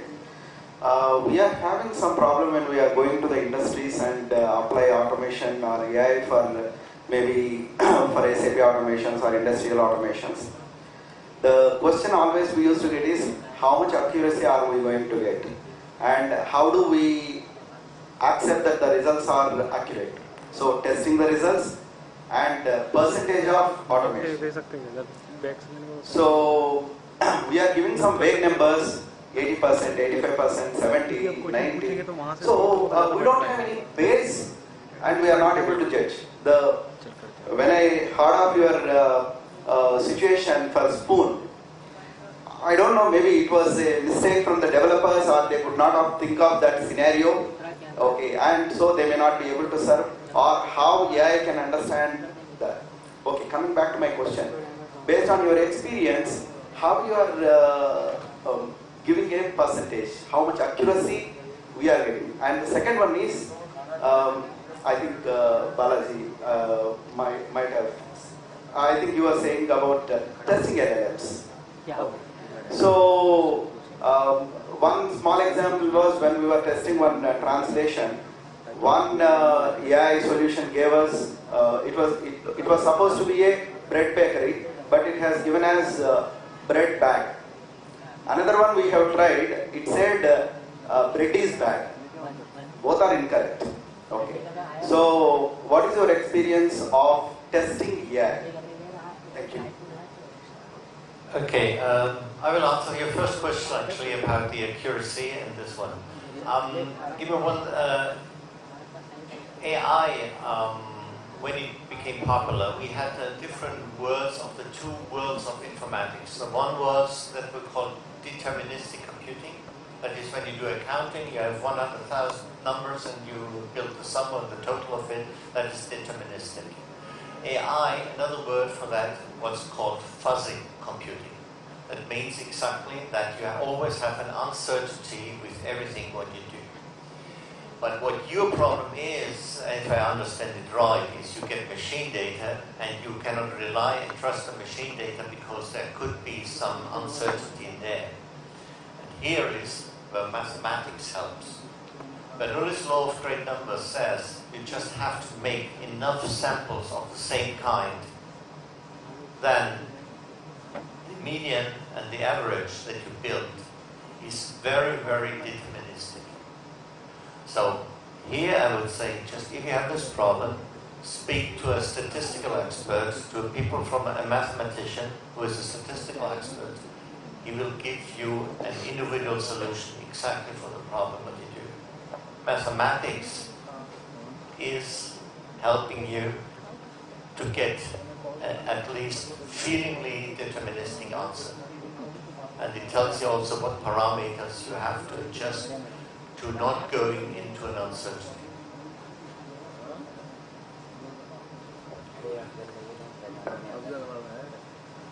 One fundamental problem for your question is the lack of data. Right? There's not enough data to actually, with certainty, that actually you can actually go tell your customer, yes, 80% of the time this value that I'm giving you is correct. Right? And again, I'm going back to the quality of data. Everybody's talking about quality of data. That's very important. And as we go on and actually test out new models, we are going to get better at actually, improving the quality of data. But today, the data quality that's out there is not at its pristine state for us to actually clearly predict whether our answers are right.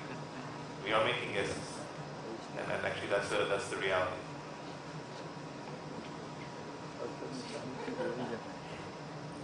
Can we create models with synthetic data and try to kind of build that? You know what I mean? Like having an opportunity to have just a bunch of data so we can build models, but it's all synthetic data. It's not. That's done. Okay. It is done with a slight problem. That is the same in the mathematics or in the informatics. There is a very common problem. Creating random numbers out of the computer alone. This is nearly impossible. This problem is not yet solved yet. So whatever kind of simulation we do, we have a bias. I mean, look at it this way. Is there any human here who doesn't make mistakes? And the AI, me, I couldn't get the microphone switched on. I made lots of mistakes, yeah. So AI kind of falls in that category, right? But you can make it better and better and better. It's an asymptomatic curve. So I think we have complete one more question. I think the two hands, let's just take one question. Yeah, so whoever gets a microphone first, you can jump on each other. Hello. So myself Ayush Chauhan, and I am basically a student from Faculty of Technology, University of Delhi. So my question, like I agreed very much with Vedant, like in colleges also we have been taught like regression, and they said that you can build AI on it. And me myself being a student have seen many of the students being just knowing the tip of the iceberg, like a few buzzwords about AI and then talking about AI. And to be honest, I was one of them a few years back when I was not able to learn and learn a few things. So my question is that you talked about two things, like we should specify the AI or make the AI for a particular vertical or small language model which you talk about. But then there is a term called AGI, Artificial General Intelligence. So where should we head? Like we are heading towards AGI, and then we are talking about for a smaller use case. So let me take that question in the interest of time. It's not that we are in control of technology or we dictate technology or that technology will go this way or that way. AGI will happen, you like it or we don't like it, it will happen, right? And there will be multiple dimensions of technology, they will be going in different directions, all of that will happen. I hope that answers your question. Yeah, okay. So I think we are really run out of time. Why don't we catch up post this, and Vedant will be around, and trust me, he's a treasure trove of information, so you will enjoy talking to him. Yeah, sure. Clearly 1.5 hours is not enough for such a conversation, but it was an exhilarating. 1.5 days would also be short. So friends, I think we have already passed time. I would request all of you to please give a big hand to all the speakers here. We had a fantastic session. I wanted to have one quick quiz for the students also, but we are running out of time. We'll have it maybe in the next session. I would request all the speakers to please come down so that we can present the mementos. Please come.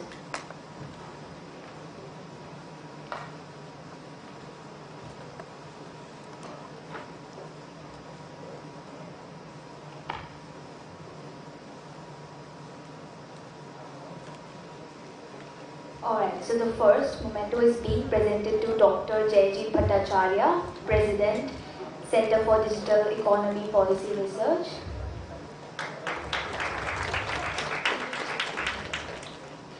Next, Mr. Axel Angeli, Founder, Logos World Technology, Germany.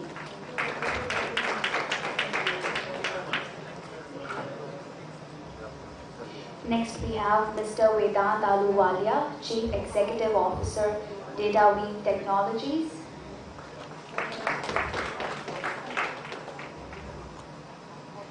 Next, we have Ms. Naomi Escoffrey, former Chief Accelerator Officer and Innovation Program for Defense Health Agency, the USA.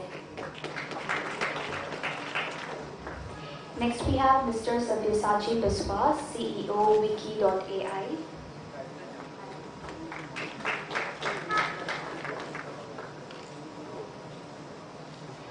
Next, Next, we have Mr. Balaji Krishnamurthy, CTO, MEM Info Incorporation, USA.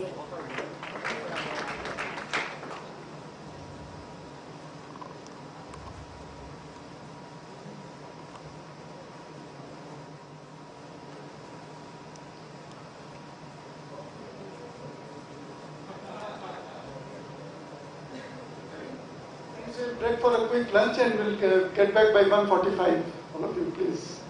Thank you.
government positions relating to cyber security, and he has been consulted to international organizations including those affiliated to UN, European Union Commission, and World Intellectual Property Organization. His legal and policy expertise spans AI, blockchain, IoT, cyber security, etc. Author of almost 200 books on cyber law and related topics, he has taught over 29,500 students from 173 countries through his online courses. Mr. Abhishek Manu has joined us from Israel. Thank you very much, sir. Mr. Abhishek Manu is Vice President at Zero Code, a company in Israel, leveraging over 20 years of experience in IT infrastructure. With a focus on secure and remote access solution and data protection, he has extensive expertise in defending against malicious actors and ensuring robust security protocols. Mr. Manu has a proven track record in providing infrastructure and network planning services for enterprises, enabling seamless inter-external collaboration. His blend of technical expertise and management skills drive secure, innovative IT solutions that help organizations achieve their business goals. We also have with us Mr. Eduardo Mauricio Perez. I hope, sir, I am pronouncing your name correct. It's slightly difficult. Mr. Perez has joined us from Panama. He is Director of Digital Transformation, CEF Development Bank of Latin America and Caribbean, having more than 20 years of experience in TMT sector. With extensive international experience and with prime focus on Latin America and Caribbean, directing investment projects, digital transformation programs, and market reforms. He also served as Senior Advisor to Colombia on Competitiveness, Innovation, and Economic Regulation. He is Director of National Digital Connectivity Program for Universal Access, Consultant for ITB and Government of United States.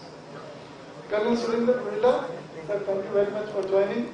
Colonel Rohila is an alumnus of prestigious National Defense Academy, Indian Military Academy, IIM Indore, and ISC Bangalore. Sir, I envy you. And so do many others. Colonel Rohila has vast experience in the field of counter-terrorism operations, electronic warfare, geointelligence, and cyber warfare, and is known for his innovative applications of technology in various domains of operations, including counter-terror operations and disaster relief operations. In a military career spanning over 30 years, he has served a wide spectrum of operational areas and is currently heading the Standard Development Authority, catering to standards on ICT and emerging technologies with the strategic and defense sectors. His contributions in various forums have been widely acknowledged both at national and international levels. Since Mr. Dubey is yet to join, but still in his absence, I will read out his brief introduction. Mr. Dubey is national security expert, AI and quantum computing researcher, and a leading figure in cyber security. He serves as a person for Indian government agencies and police departments on cybercrime investigations and has been consulted by Parliamentary Standing Committee on Cyber Security. With 22 years of experience in telecom and mobile software, Mr. Dubey has worked with Samsung, ST Microelectronics, Qualcomm, and Tech Mahindra. He is an IT Kharagpur graduate with BTech in Electronics and Implementation and an MTech in Telecom Systems. He has trained more than 500,000 police officers, judges, and bureaucrats across India, Bangladesh, Sri Lanka, and Singapore, and Dubai. With these words, I would take a break and we'll start the proceedings with Mr. Dubey ending up. With the permission, I will take the call.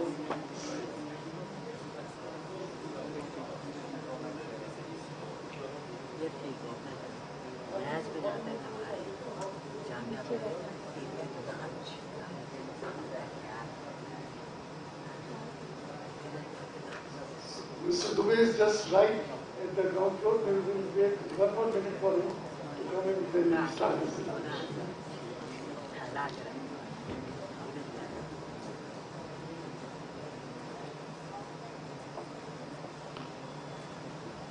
the meantime, with the permission of all the panel members, maybe have a quick quiz for the previous session we didn't have.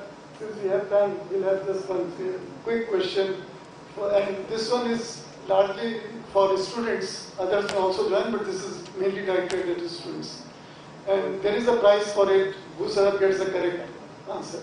And the judge for this question is Dr. Duggal. Dr. Duggal, your attention is required. We are going to have a quick question, and you have to be the judge as to who answers first. And this question relates to AI. We had a session on artificial intelligence before lunch, so this question is on that. And the question is that an Indian company which specializes in mobility has developed a platform for AI. To get the answer, to get the price, give both name of the company as well as the platform, AI platform. Very good. Please come here. Yeah. Dr. Dukkal will hand over.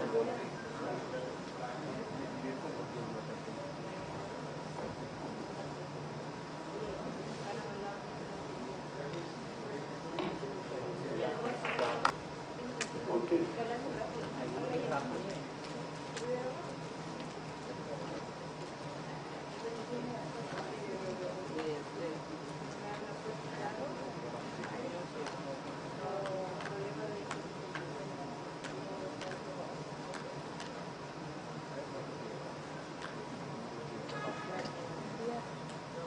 So today we are waiting for you only.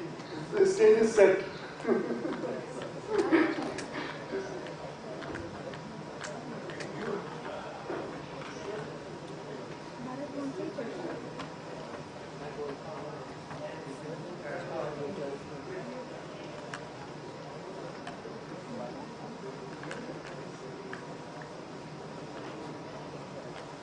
Hello. First of all, sorry for being late, and thank you so much for having me here. And thank you for giving me such wonderful panelists. Dr. Pawan Dukkal is a well-known lawyer, we all know him.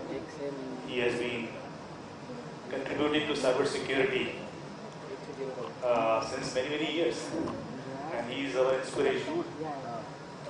Colonel Rohilla, Mr. Mano, Mr. Barrel.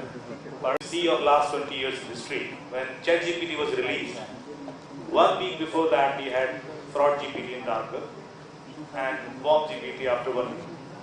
Which means that they were not waiting us, they were not waiting for us that, okay, you will bring something like this and then we will innovate and build something for us also. They have been well funded, they have been researching well before us.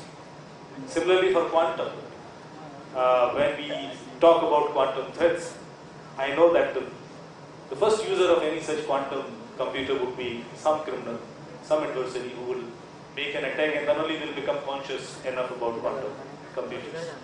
Unless it will be ignorant, okay, it's a big thing, it is a noise, it is something which will happen, but not bothering us. So once some attack, some disruption happens around us, then only we start thinking about it. Last year when Twitter was acquired at $44.1 billion, within 2 weeks it was hacked. And then FBI started the investigation. They arrested 3 kids, 17 years old Dema Fazeli from Orlando, 19 years old Graham Ivan Clark from Florida, and a 21 years old guy. Actually, the 17 years old kid was the hacker. He hacked Twitter.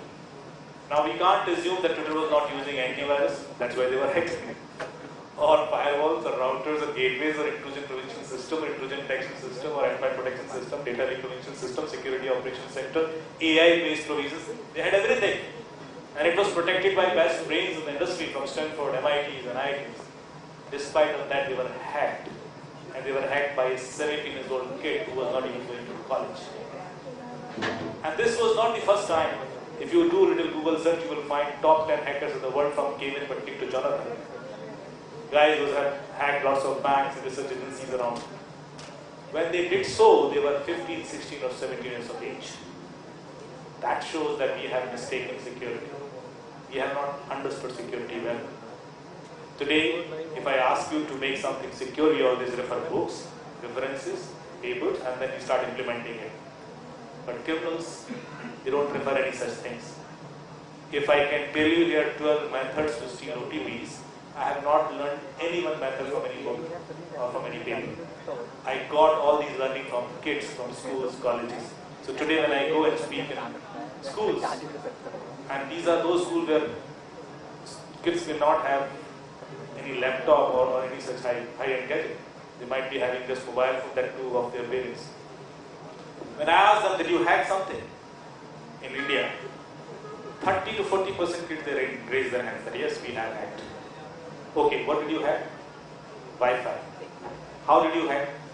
Oh, there is an application, WPS Connect, we can use it and it can hack any Wi-Fi within 5 minutes. So I got to know it from them because there's some application and I tried it and it worked. Okay, what else? Oh, we hacked Gmail.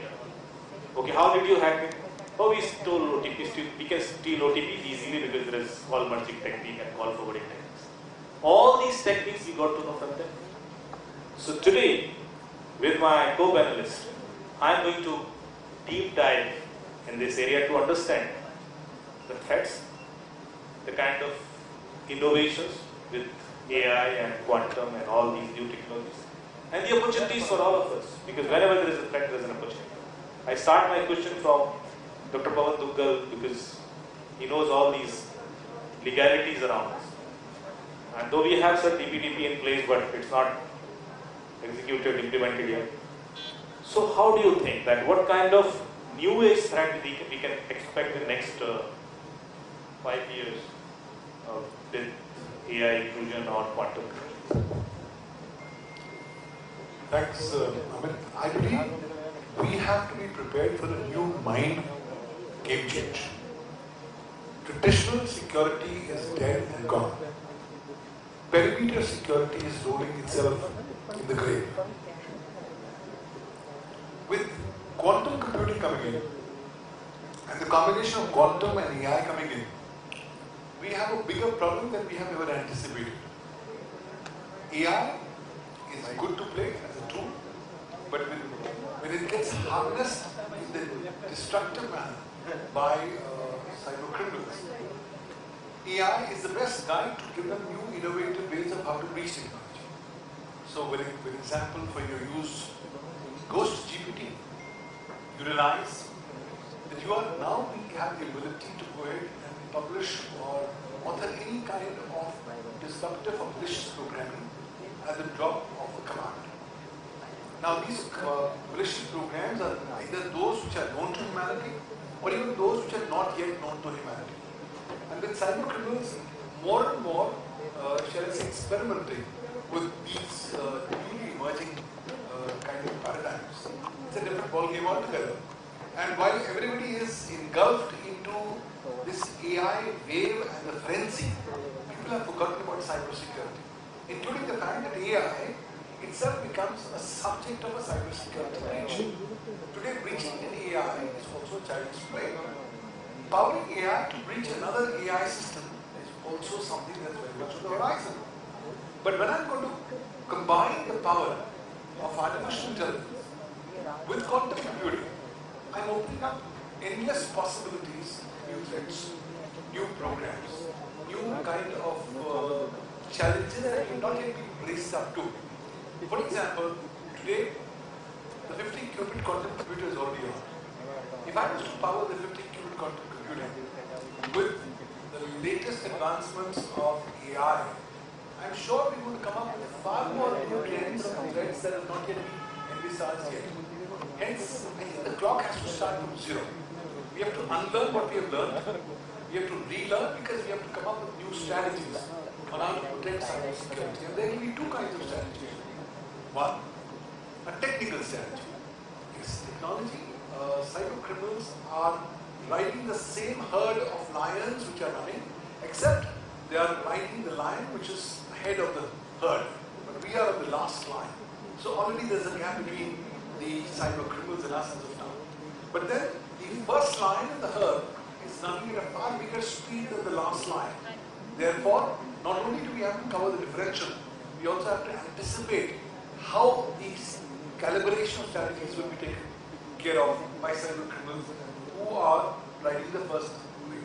The second, more appropriate approach will also be the legal and the regulatory approach on how you can come up with appropriate responses to breaches of cybersecurity. Let's face it, internationally, we don't yet have an international legal regime on cybersecurity. There's one cybersecurity, nor is there any one international treaty on cybersecurity. With this vacuum at the international level, the signals have been given wide and far between to all stakeholders. Please do cybersecurity at your own end. So governments and nations have started coming up with their own national laws on cybersecurity. It begins with China in 2014 when they come up with their national law to national security, where for the first time they say, well, my cyber security is part of my national security. 2016 with China's national cyber security law, and one finds one of the most comprehensive pieces of legal frameworks on how to regulate cyber security from a legal standpoint. Since then, we've seen a number of countries coming up with national laws on cyber security, whether it's countries like China, Vietnam, or even Australia, which in November 2024 have come up with a national cyber security law.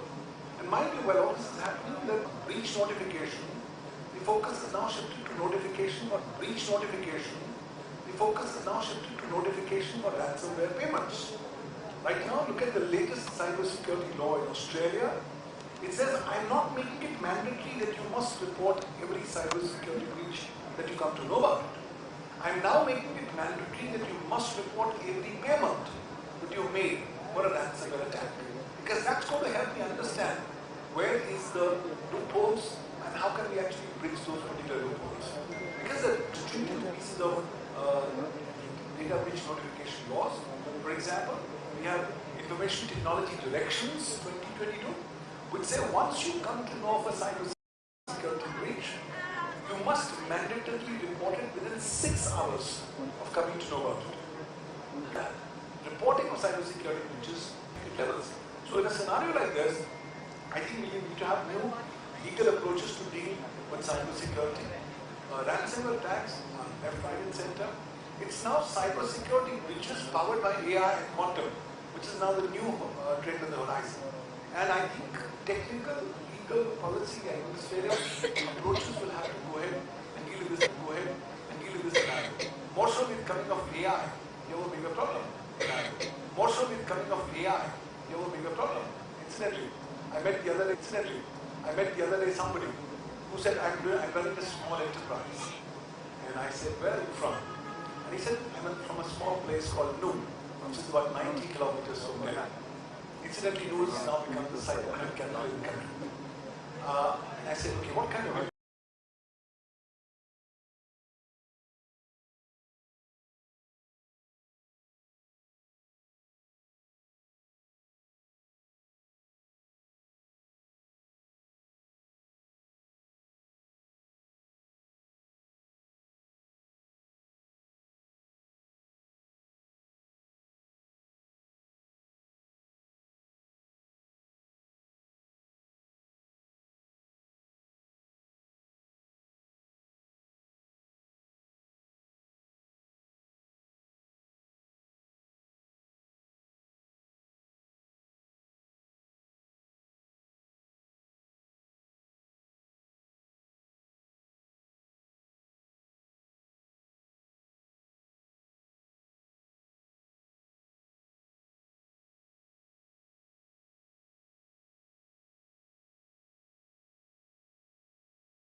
communication, and we make it analog again.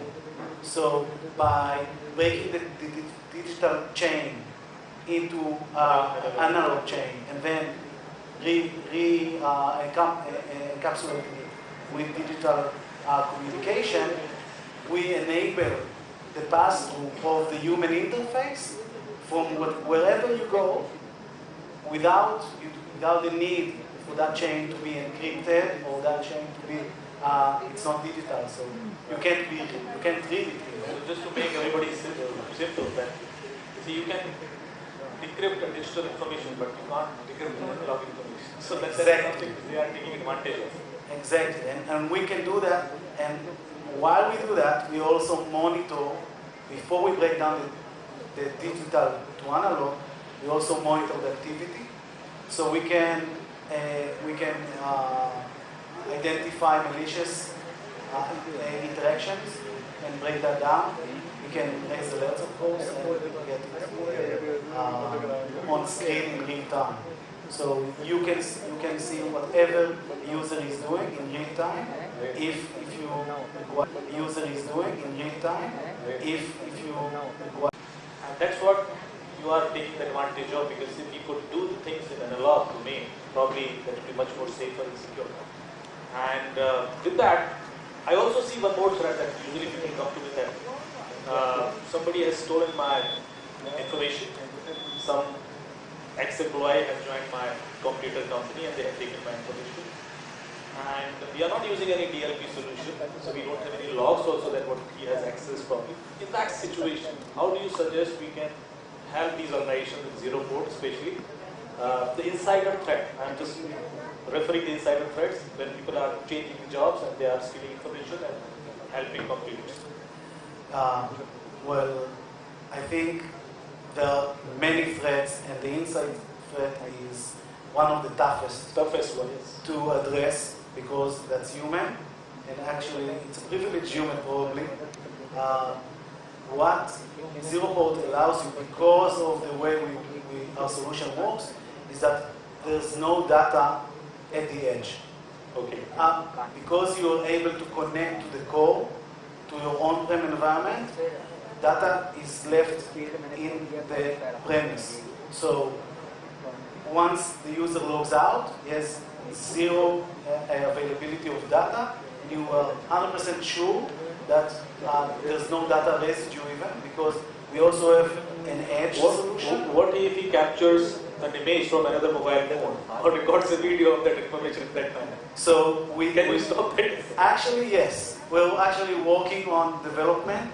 We have besides the access point, we have an edge solution, which is our own patent protected laptop, which allows you to have zero data residue at the edge.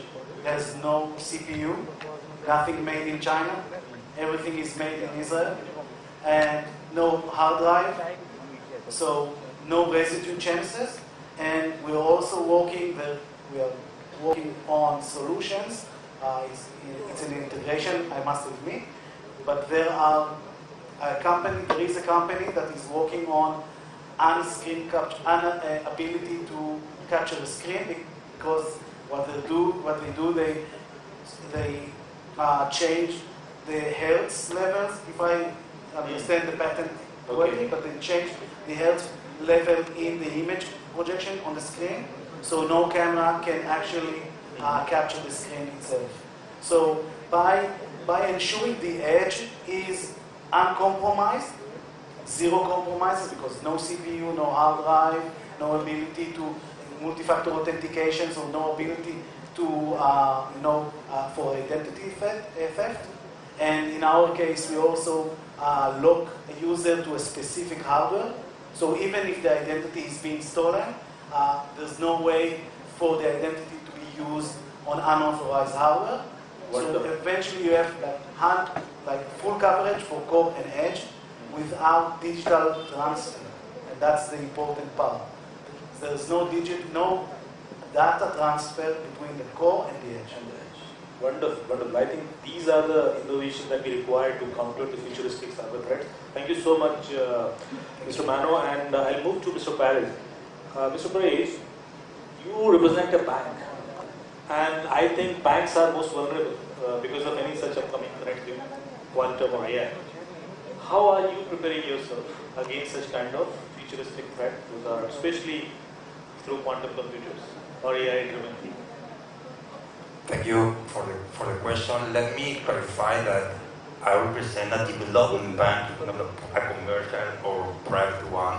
So my main role is not like talking about technical issues, but how we'll promote those new technologies in Latin American and the Caribbean countries. Actually, my bank represents around 21 countries all around across America, Latin America, and the Caribbean. So the question is very curious because as a bank we are working promoting artificial intelligence technologies, and we are creating the first high performance computer center for the Latin American country. The supercomputing in Latin America is in early stage, mainly in Brazil. You have like 80% of supercomputing capacity. So at this moment, as a bank, we are working with all those countries in Latin America and the Caribbean to promote HPC. Now you're asking me, the question is, just to let me say that, starting by saying that as a region, I don't know how many of you have been in Latin America or maybe in the Caribbean, because I know you have very close links with the Caribbean. For example, in Trinidad and Tobago, we are funding the first DPI national infrastructure, and that means that as digital services increasing in all Latin America and the Caribbean, cyber threats also go along. For example, the first one is we need to close. You were mentioning at the beginning the 5G challenge. Well, we need around $68 billion in Latin America to close the infrastructure gap. But we need also around $400 billion to move not only infrastructure but also, for example, preparing for cybersecurity, artificial intelligence, DPI. So the challenge is enormous. It's critical. So the second one is I like, for example, the panelists, the advocate, legal lawyer saying about a world or a global law cybersecurity. The issue in Latin America and the Caribbean is that, for example, we have like two main important kind of laws. The first one, or standards, maybe not laws, but standard. The first one, for example, the NIST coming from the US. The second one is the European Act, and also you have the GDPR, Data Protection Initiative in Europe.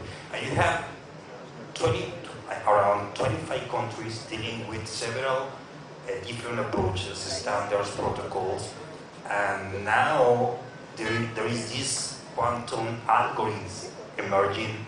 So it's the first issue for us as a developer. Now remember, I'm not a private or commercial one. The first challenge for us is to close the digital financial divide, providing and funding the infrastructure, including, for example, SOCs or all those initiatives that allows us to someday achieve the quantum computing technologies. But the first one, of course, would provide the region with governance and institutional framework in order to, for example, prevent cross-border threats.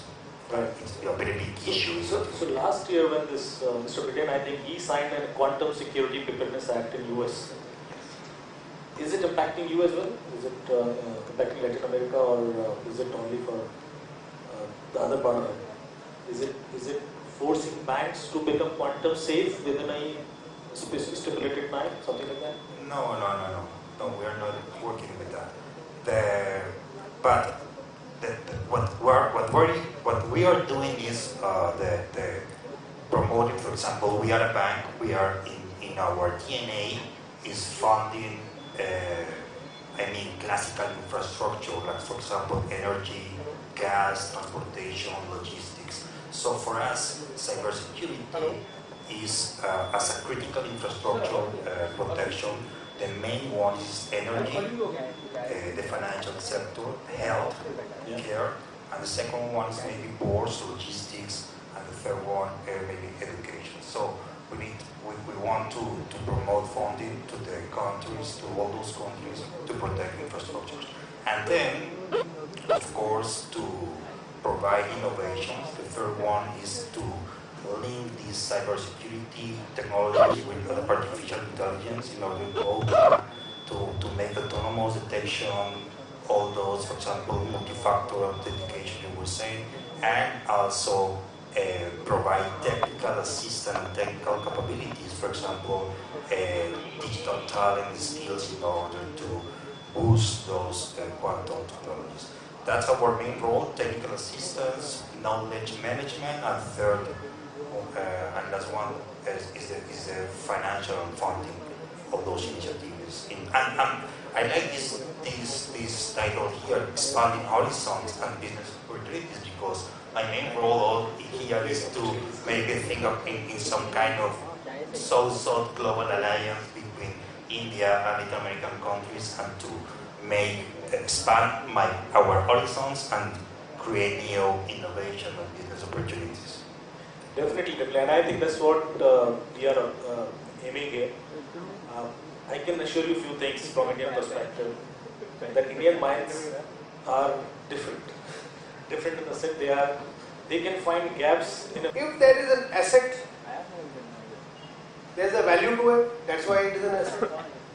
If there is a value to it, that means there is a threat. And now what comes in between is to prevent the threat or the separation between the threat and the asset. Because, as we say, in time, at the right place, when you require, if this data, information or resource or process is not available, the issue starts. And in the cyber world, the difficulty is that already the enemy is doing its reconnaissance of your systems, of the various vulnerabilities which are existing in the systems. Why? Because, we were just slightly before talking on this, internet or connectivity was built to connect quickly and to as many connections. So protection was never the inbuilt factor ever considered. And now, since the threats have multiplied in magnitude, in gravity, in their effect, the security has now become more important. So now it is security as a service, inbuilt security, embedded security, as was also said, they do not have anything on the edge, it is all at the core. Once the incident happens, the user doesn't know that the incident has happened until unless there are some telltale signs or symptoms, or there are any kind of, I would say, effects of deterioration or disruption or say disinformation, those many Ds which are there to even destroy your asset. Now, from that stage starts your effort of recovery. Now, recovery is also time consuming. Which system is affected or affected? And secondly, to what extent? Has it actually breached the main data resource of yours or process of yours? Has it corrupted? Is it lurking still somewhere there?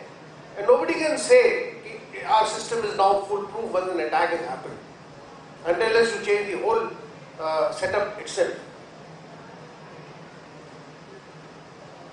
The attitude of the victim versus the attitude of the actor. The action of the victim versus the action of the attacker. Now, could be proactive, one could be reactive. Now when do you start proactive?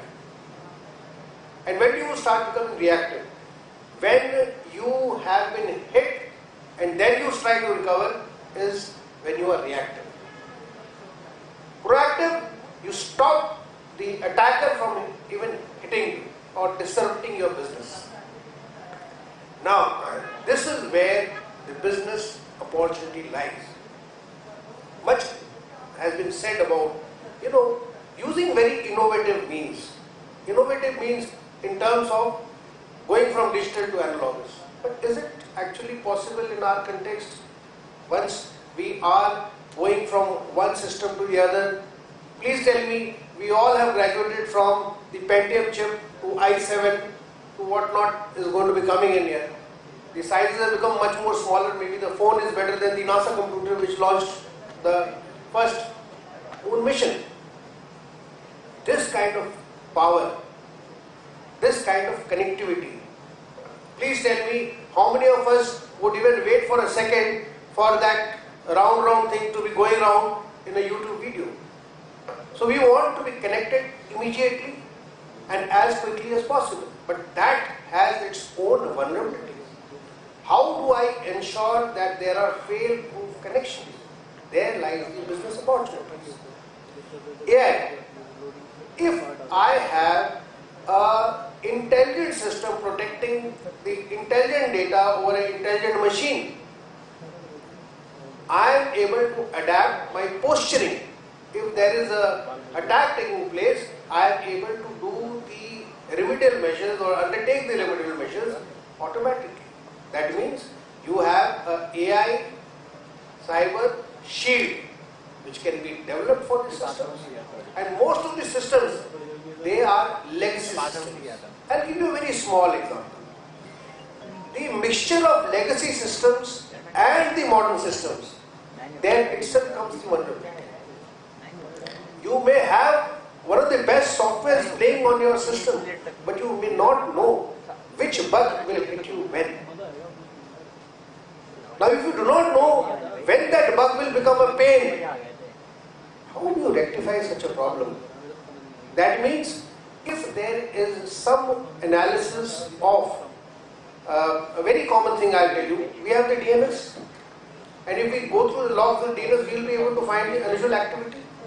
But how cumbersome it is to go through the logs, humanly not possible. But here we can have the AI taking over such kind of log checking, where they can see the unusual trends happening as to who's trying to connect or where is the data being thrown. So business opportunities are growing by the day.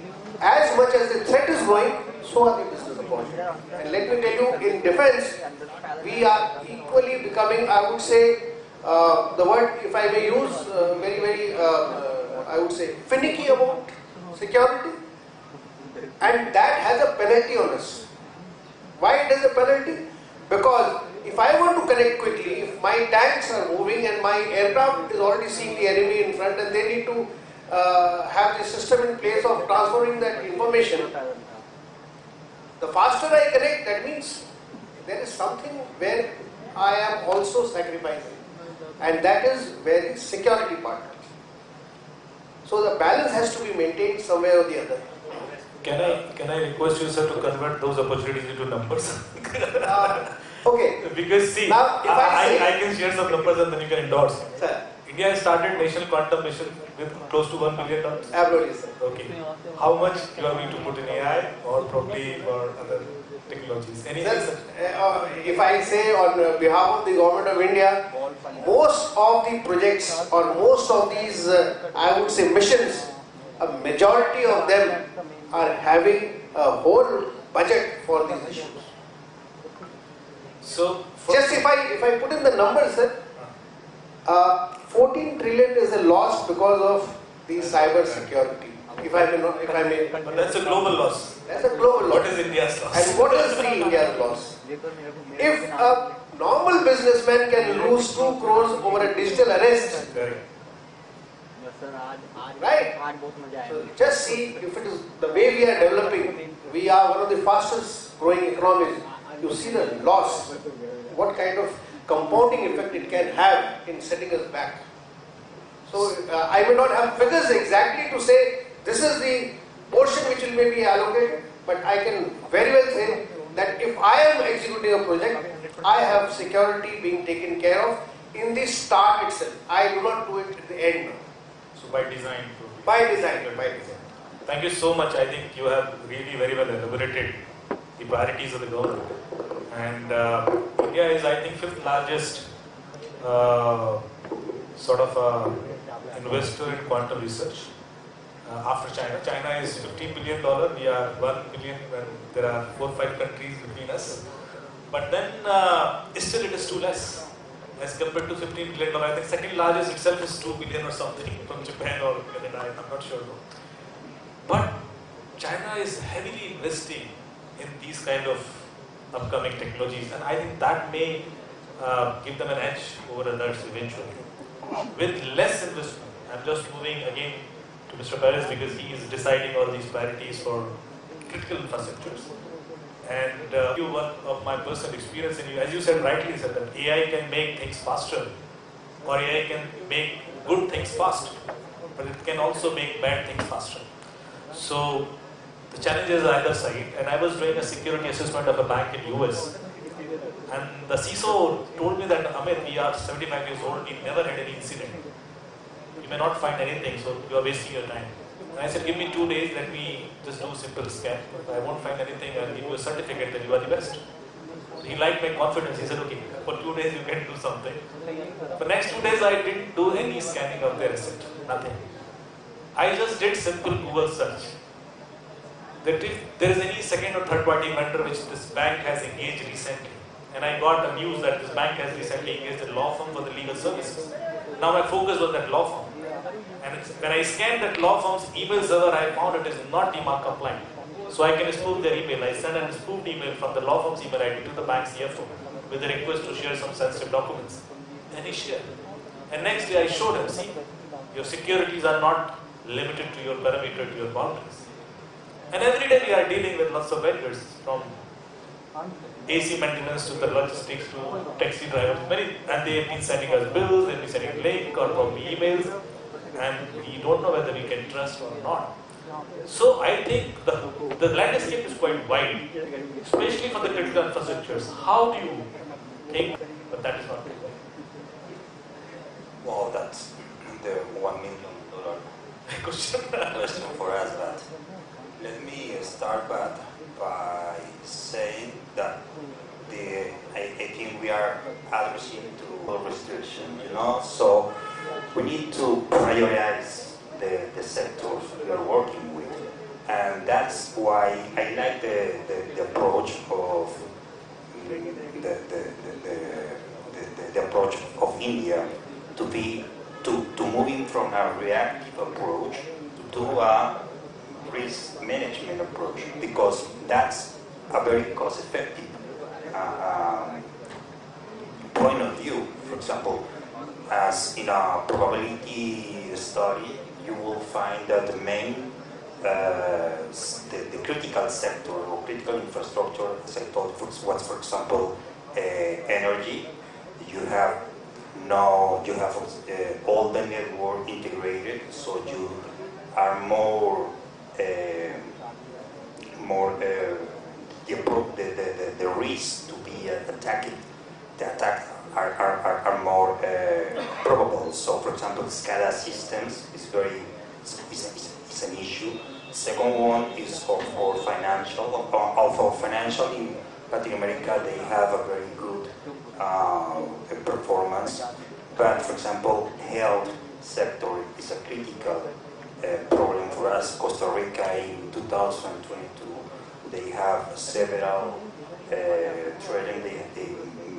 let me say, almost close the healthcare system because of attack, and they don't have any kind of response or systematically response to the cyber attacks. So that's a very important. Not only classical infrastructure sector, but also, for example, and of course, second one, the second tier for us is telecom and logistics, as I told you, ports.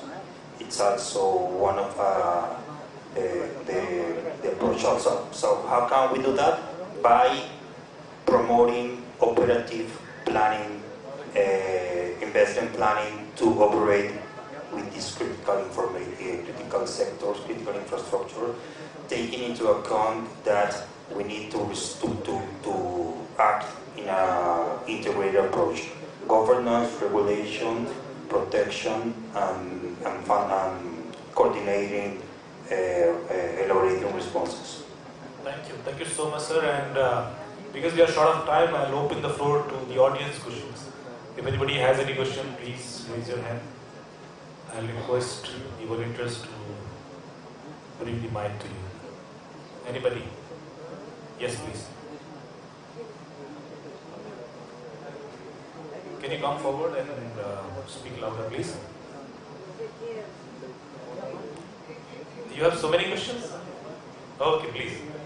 You get this mic and ask them.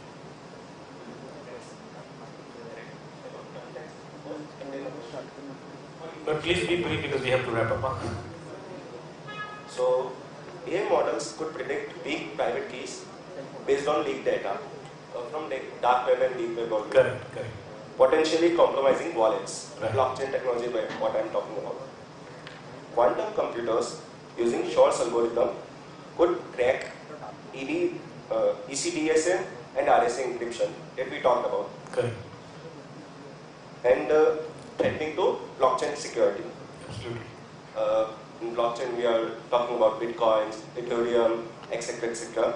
And we are using blockchain security for our end-to-end encryption also in my company. So my question is, like, for defense also, I'm having something like military satellites, like leaked US intelligence data from dark web. I just read about it. Like, I'm an AI R&D specialist, so I read everywhere from dark web, deep web, everything I have. So they are using RSA, ECC, and DHK, which are based on public key encryption. So it can be crackable using Shor's algorithm. So my question is, if Shor's algorithm were fully developed and efficiently implemented on a large scale quantum computer, like 4,000 qubit, if you are... You may not need 4,000, even 1,000 qubit would be sufficient. Would it break blockchain cryptography? It is. Actually, you can, there are lots of research papers which is already available that blockchain can be cracked after 1,000 qubit quantum computers. RSA and ECC. RSA and ECC, I think within 500 qubit is managed with Shor's algorithm. But the kind of, see, once you cross a label, the potential becomes exponential. So it's not, you don't need to wait for 4,000. Even 500 to 600 will give you exponential growth in terms of power that we have through quantum. So every day we'll have something surprising. Yeah. So I think if there is any specific question you can ask, or we can please. Like as an AI R&D specialist, what's your perspective for future encryption technologies? So the research has been going on, and those are considered to be quantum safe. Crystal Kyber, crystal lithium, though it has been developed after 7 years of mammoth research and lots of universities have been participating eventually. There is some other latest-based encryption standard, those are recommended for that. But Japan, for example, they are trying to build their own. They are not relying on US-based recommendations. I'm sure there will be many more such options available in future, and even in India, CDAC is trying to build their own quantum safe latest encryption. So, but it has yet to come, and we'll see it in future. See, while your question is pointing towards the futuristic effects of quantum computing, but as we say, innovation and evolution will be part of the whole journey. So if there could be code breakers, there will be code makers also. So it would be a cat and mouse game, and this will continue. Because as he said, you don't require that kind of magnitude of computing power, 1000 will also do. Because today we are not exposed to those levels of computing power. Thank you so much. Any other question, please? If there's no question, then I'll conclude the session. Thank you so much for all these wonderful participants, panelists. They were really great and I have learned a lot from them. Thank you, Kanar Varela. Thank you, Dr. Pavan Duggal. He's always an inspiration. He's my idol. And thank you, Mr. Mano. Thank you, Mr. Paresh. Thank you so much. And thanks to my lovely audience for listening us with so much patience. Thank you. Thanks. First of all, thanks to the chair, and also please give a big round of applause to all the speakers. Big one. And I would request all the speakers to please come down so that we can have the presentation of the video. Please come down.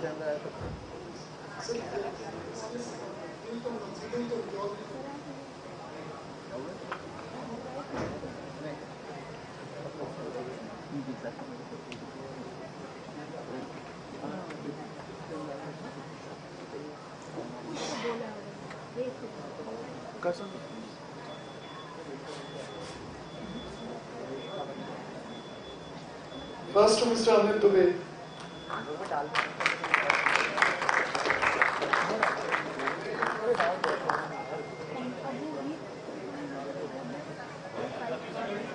Next for Dr. Duggal. Dr. Duggal.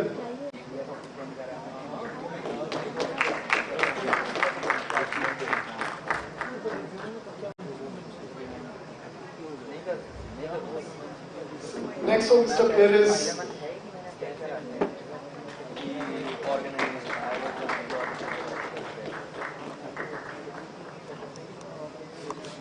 Mr. Ishimano.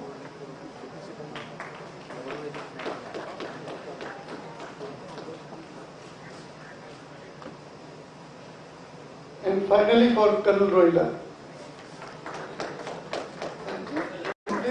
Please, all the panelists are requested to please be here for a group photograph. Audio.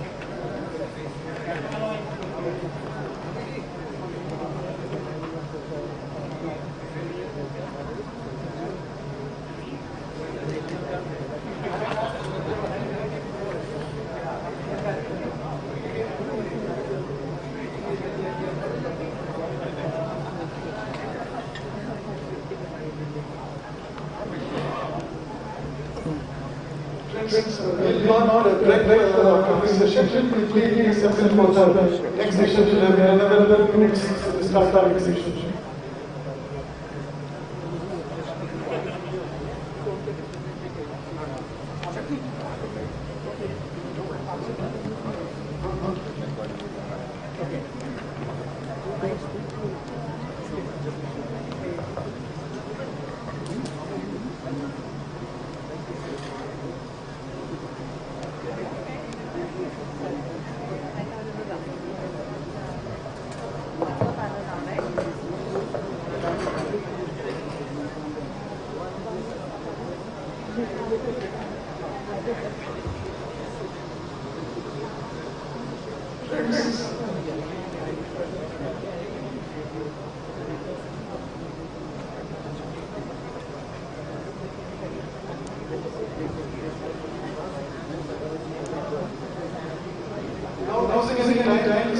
Next session. Mr. Sanjay Kumar is here. Mr. Sanjay Kumar to discuss CC. May I also discuss the benefits of from TCS, Mr. Siddhartha Roy from Logics, and Mr. Sri Mahajan, CEO of FM, please take their seats.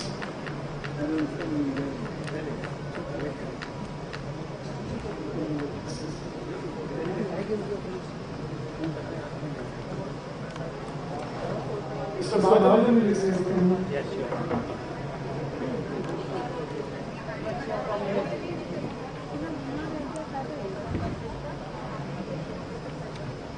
May I request all of you to please settle down? We are about to start the next.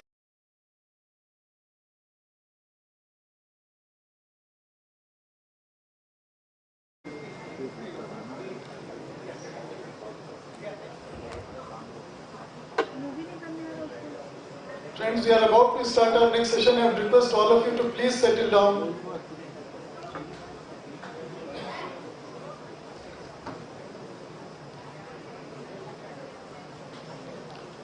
Okay. Friends, we have a wonderful panel for the next session that is on IT products.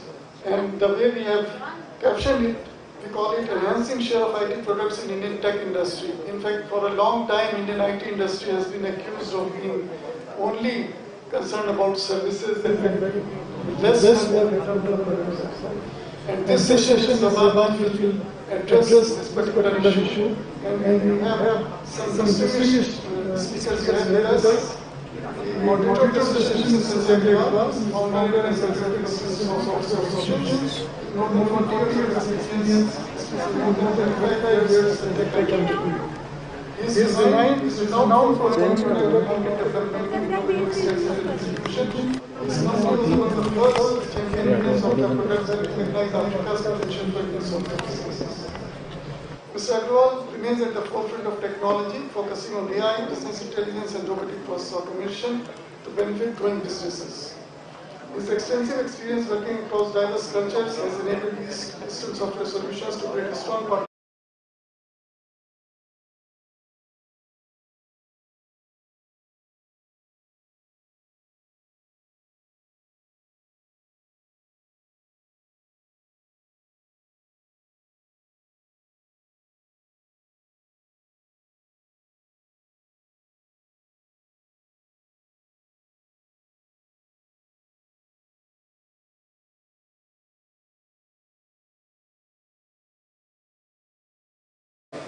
He oversees global software services and solutions firm that is Info, specializing in software consulting, development, and digital transformation.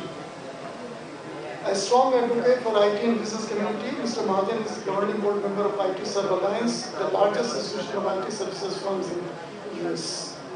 An engineering graduate and an MBA, Mr. Mahajan has successfully led over 100 technology projects. We also have with us Mr. Amitabh Roy, who is a seasoned entrepreneurial leader with over a decade of experience in technology and product engineering. As founder of CodeLogix Technologies, he has played a pivotal role in transforming company into trusted name for startups and enterprises, including cutting-edge technological solutions. These key ventures include, apart from CodeLogix Technologies, the Startup Talks program, LPSR, Micro Care Foundation, and 360 Intuitions. With his expertise in innovation and strategic leadership, Mr. Roy continues to drive technological advancements and support businesses in their growth journey. We finally have Mr. Rohit Chauhan, who is head of the software company in the country. Mr. Chauhan served Government of India both in armed forces as well as civil services and possesses hands-on experience on digital policy works. He has also worked extensively with foreign missions in India and with multinational forums like UN World Bank, UN indices and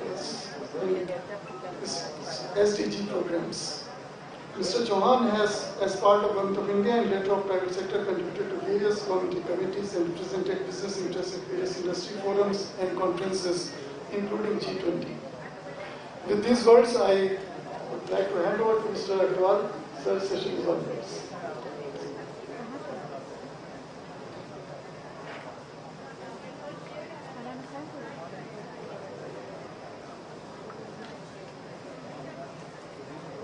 Hello. Good afternoon, ladies and gentlemen. I have a very distinguished panel with me and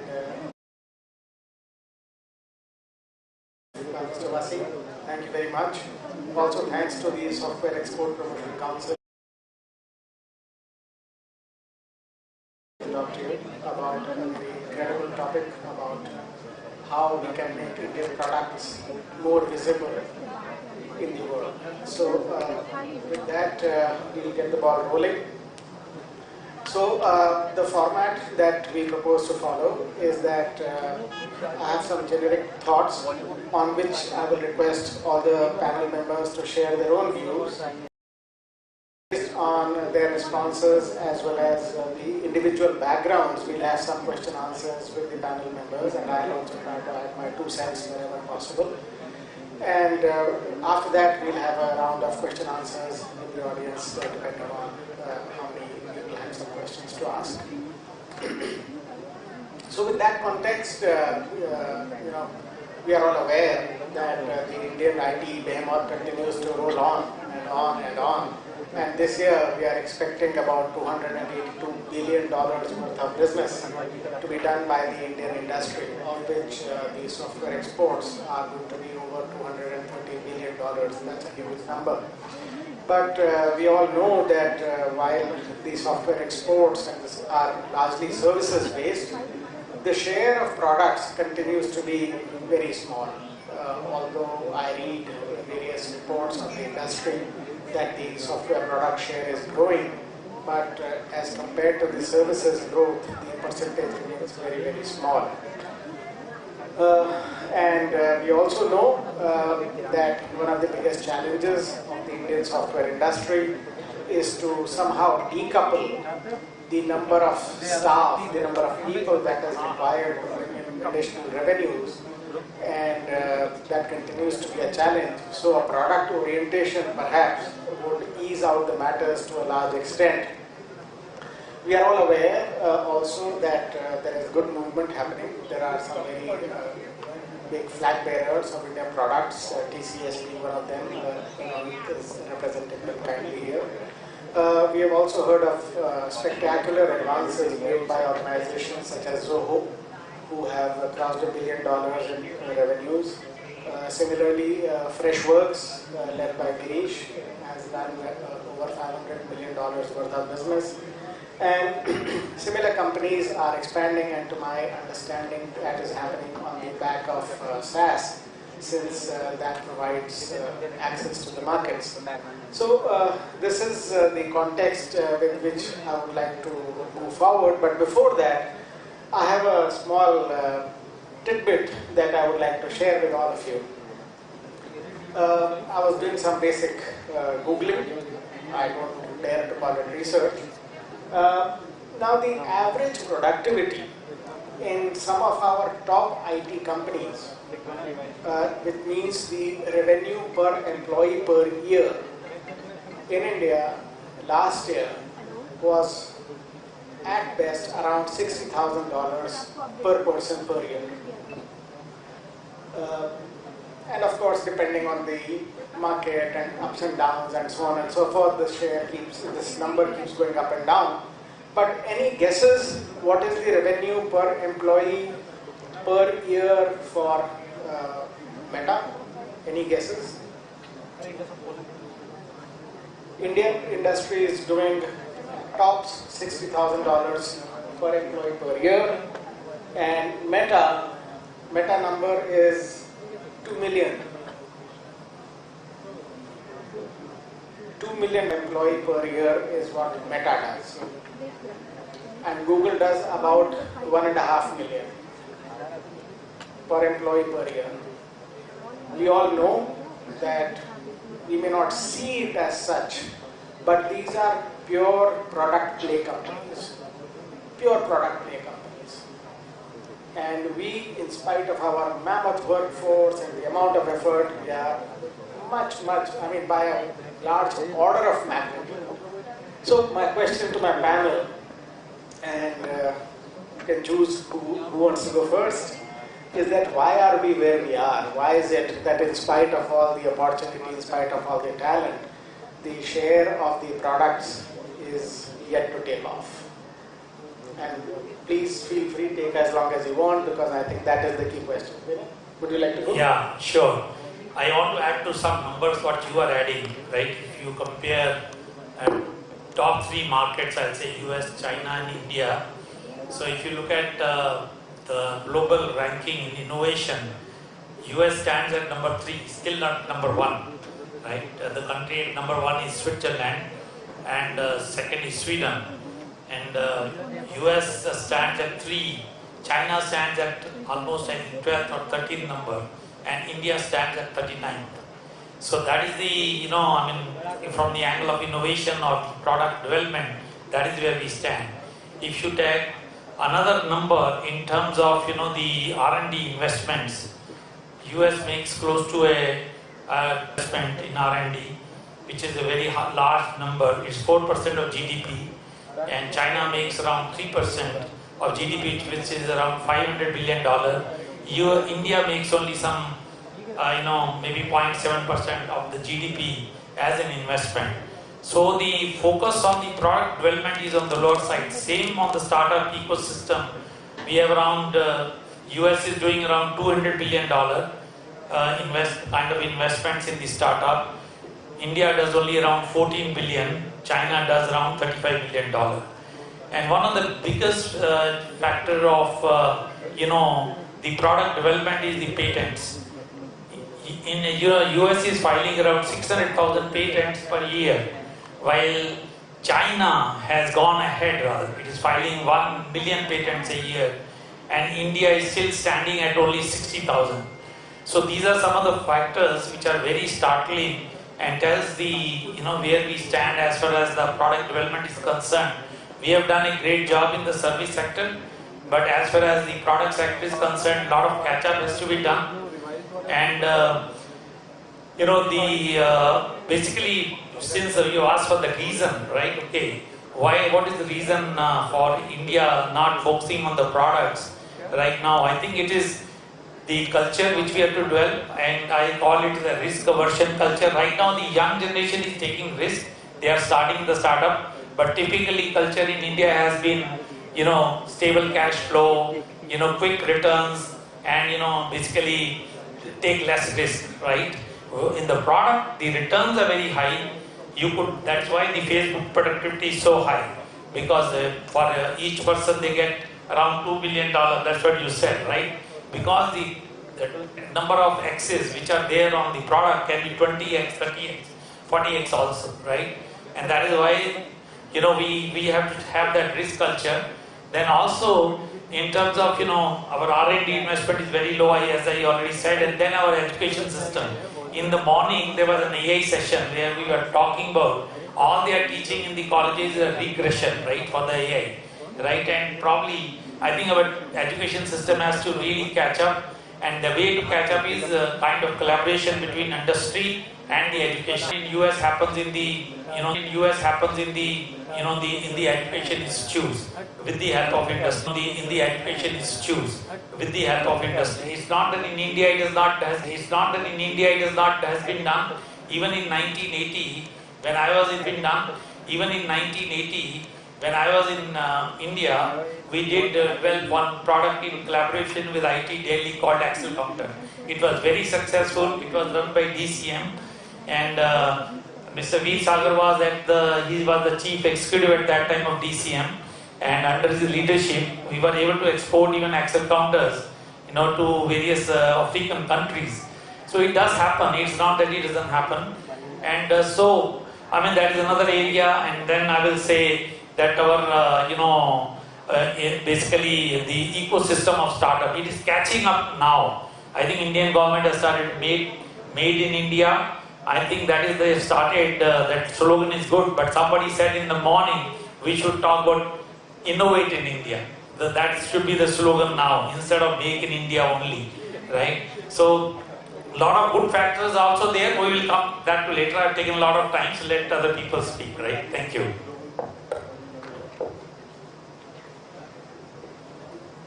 Yeah, Veeraji has clearly amplified.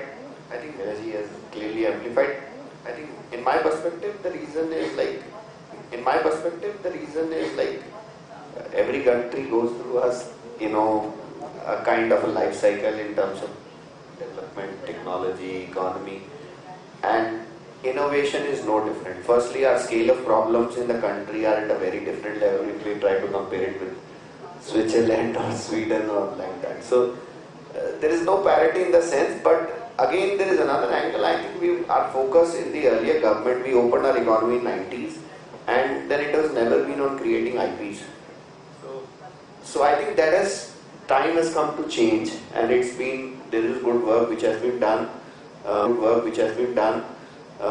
by government to start with. From the Global Innovation Index point of view, there is a big team in NITI Aayog which is working on it, and additionally in terms of public-private partnership, industry-academia collaboration, funding those POCs, funding those pilots, and creating those IPs. Because product is essentially nothing but when you let somebody build a solution or out of a business case or a problem statement, and it solves some problem for at a scale in terms of a industry or a sector that we are trying to enter. So we have not been able to do that because of the the institutional issues.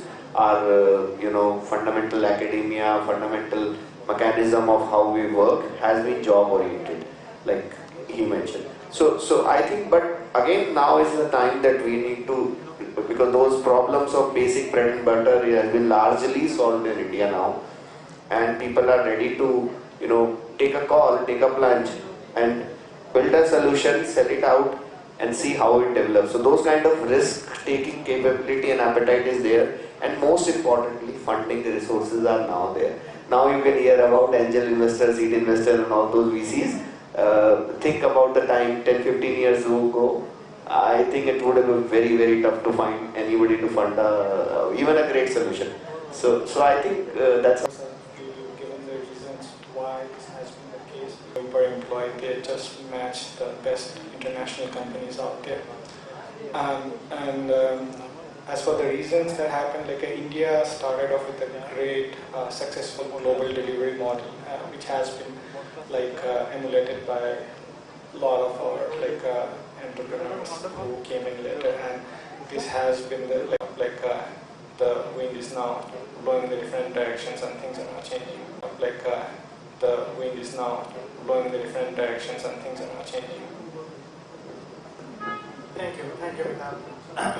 So, just to summarize discussions up to this point, Vinay made a lot of very important remarks. The focus required, what lack thereof on innovation, on R&D, the number of startups in the ecosystems as compared to other countries, patents which are a result of these activities, and risk aversion, which was of course echoed by Amitabh, who also feels that we have been staying away from the risks, and that is one of the challenges. Equally, he said that it's a hard job. To develop products is easier said than done. And Rohit brought forth that it's a life cycle issue. Maybe we are a little early in the life cycle, and what we are observing, like Zerodha commented by Amitabh, and what I talked about a little earlier, people like Zoho, and of course TCS in the banks and so on. They are doing their work, and here is hoping that we'll be able to understand the reasons why. From my own perspective, having been in the product business for close to 30 years, I would like to echo what Amitabh said. It's a hard job. It's a very hard job. Let me give you a small entertaining anecdote that when we are an ERP focused company, and when we started developing the ERP, I wrote the spec, and somebody in the tech team did an evaluation of how long it would take, how many man months it would take, and we of course found a first customer to work with us as our beta. 30 years have gone by. Those specs haven't changed very much, and we are still developing for the same customer. 30 years later, the project is not yet over. So it's a very long and a very hard journey, but if you have passion, especially in the product development area, if you have passion, if you have focus, if you are innovating, it doesn't matter how many versions of the product it takes, ultimately you get there. That has been my journey, which I thought I'll share. Now, having said this, what is it that we need to do? We have identified some of the challenges that the Indian IT industry encounters. Obviously, it is a dream for some, if not for many, to get into the product, high productivity per head kind of a game. So may I ask Rohit to add what we should do to make things better, and then we'll go to Amitabh and come back to Vinay. I think there is no fixed answer to it. Number one, the factor is business model. It all depends. Like he gave an example of Zerodha. It may work for Zerodha or it may not work for everybody. Because the essential use of services, whether in terms of intellectual, human being that you're using, who want to build a product as a code or whatever we call it, or in terms of giving, physical in-time services on something like an urban company is giving. So the model, business model, viable, and also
customer, right? Okay, and then US, and particularly look at the last 2 decades.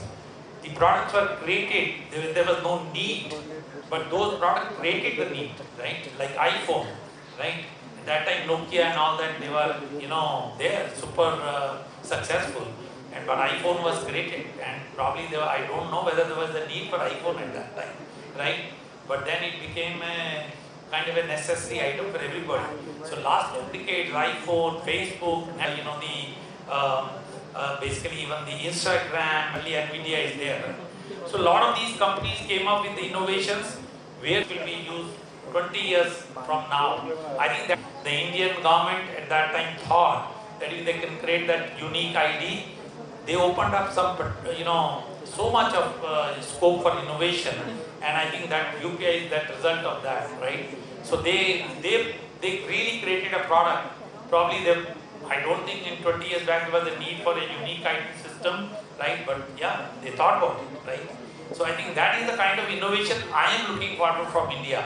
Not that you try to solve a customer problem, but create a product which will create a need. That will be the real innovation, and that will give you 20x, 40x.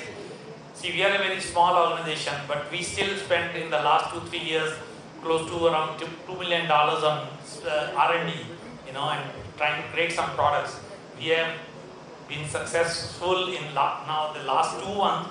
We created one product for which we have 2 patents also, which was a, basically system for protecting the high-rise, creating a kind of alarm in case of a high-rise building has a fire. There were a lot of incidents happening in the high-rise building for fires, and a lot of active shooter situations were happening. So we created a product which we called Save, but somehow it didn't take off, right? We invested a lot of money in that. So sometimes they won't take off, but then you can't just say, oh, I failed, so let me go on to now back to my service model. We tried again and again. So hopefully we have a product now called a data platform which creates data pipelines and data lakes, which is called Infreaks, and we feel that has got a very good chance of success, and hopefully will give a good competition to Snowflake and Databricks in the future. That's what we are looking at. So, but it's not a real innovation. It's probably trying to reinvent a product with much better feature. That's what we are trying to do. Hopefully, we'll create one day some product which will be a real new product itself. Thank you. Thank you. It's wonderful to hear fairly opposing remarks. One is driven innovation by the sake of innovation, using examples from products from Apple. And my friend Rohit says that it has to be customer driven, and obviously both are correct. There is no doubt about the correctness Also of both. to add, Yeah, of course. the demand of UPI was there. There was a big pilferage public distribution system of India. They were actually not trying to create UPI, they were trying to solve that problem. UPI become a post-facto product out of it. Right. So let me ask you a controversial question, Rohit, as a follow-up. Since you represent one of the most, the Indian IT company in original, when Indians run away from product orientation, is it because we want to chase the low-hanging fruit first? Simple question, short answer please. Yeah, in a way we can say yes. Again, a short answer. So, I mean, yeah, in a way, yes. Again, like, I think Vinay brought it out very nicely in the sense that first he said that being from that kind of a background, everybody wants to be safe. So I think from there it emanates in terms of a mindset, and it reflects in our work also. Even today, there are very less people who will give up a full-time job and to experiment something which they truly believe in. It's very tough, and I mean, and we can't blame anybody. I mean, the realities of life. Of course. So Amitabh, what is your take on this one? Well, I think one difference that Indian companies have from the US companies is that Indian companies have been driven a lot by shareholders, and they have been traditionally gunning for short-term returns. Whereas if you look at the likes of Amazon and Google, in their annual meetings, the kind of Jeff Bezos, they always they had a huge control over the shareholders, and they always kind of plowed back whatever profits they make into the company, into the product, and they always talk about the long-term vision. Whereas in India, our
had versions of our products, and it happens that sometimes in spite of making huge investments, very large investments, especially in relation to the size of your company, some things don't work out. And then you pray very hard, and most times your prayers get answered, and you have a second chance to survive.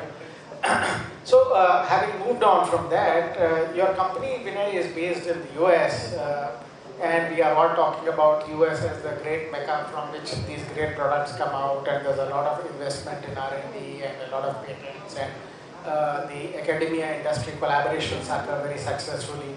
So, what do you see from an Indian product perspective, US as a market or China as a market? Do those markets exist? How should one approach them, especially for young entrepreneurs?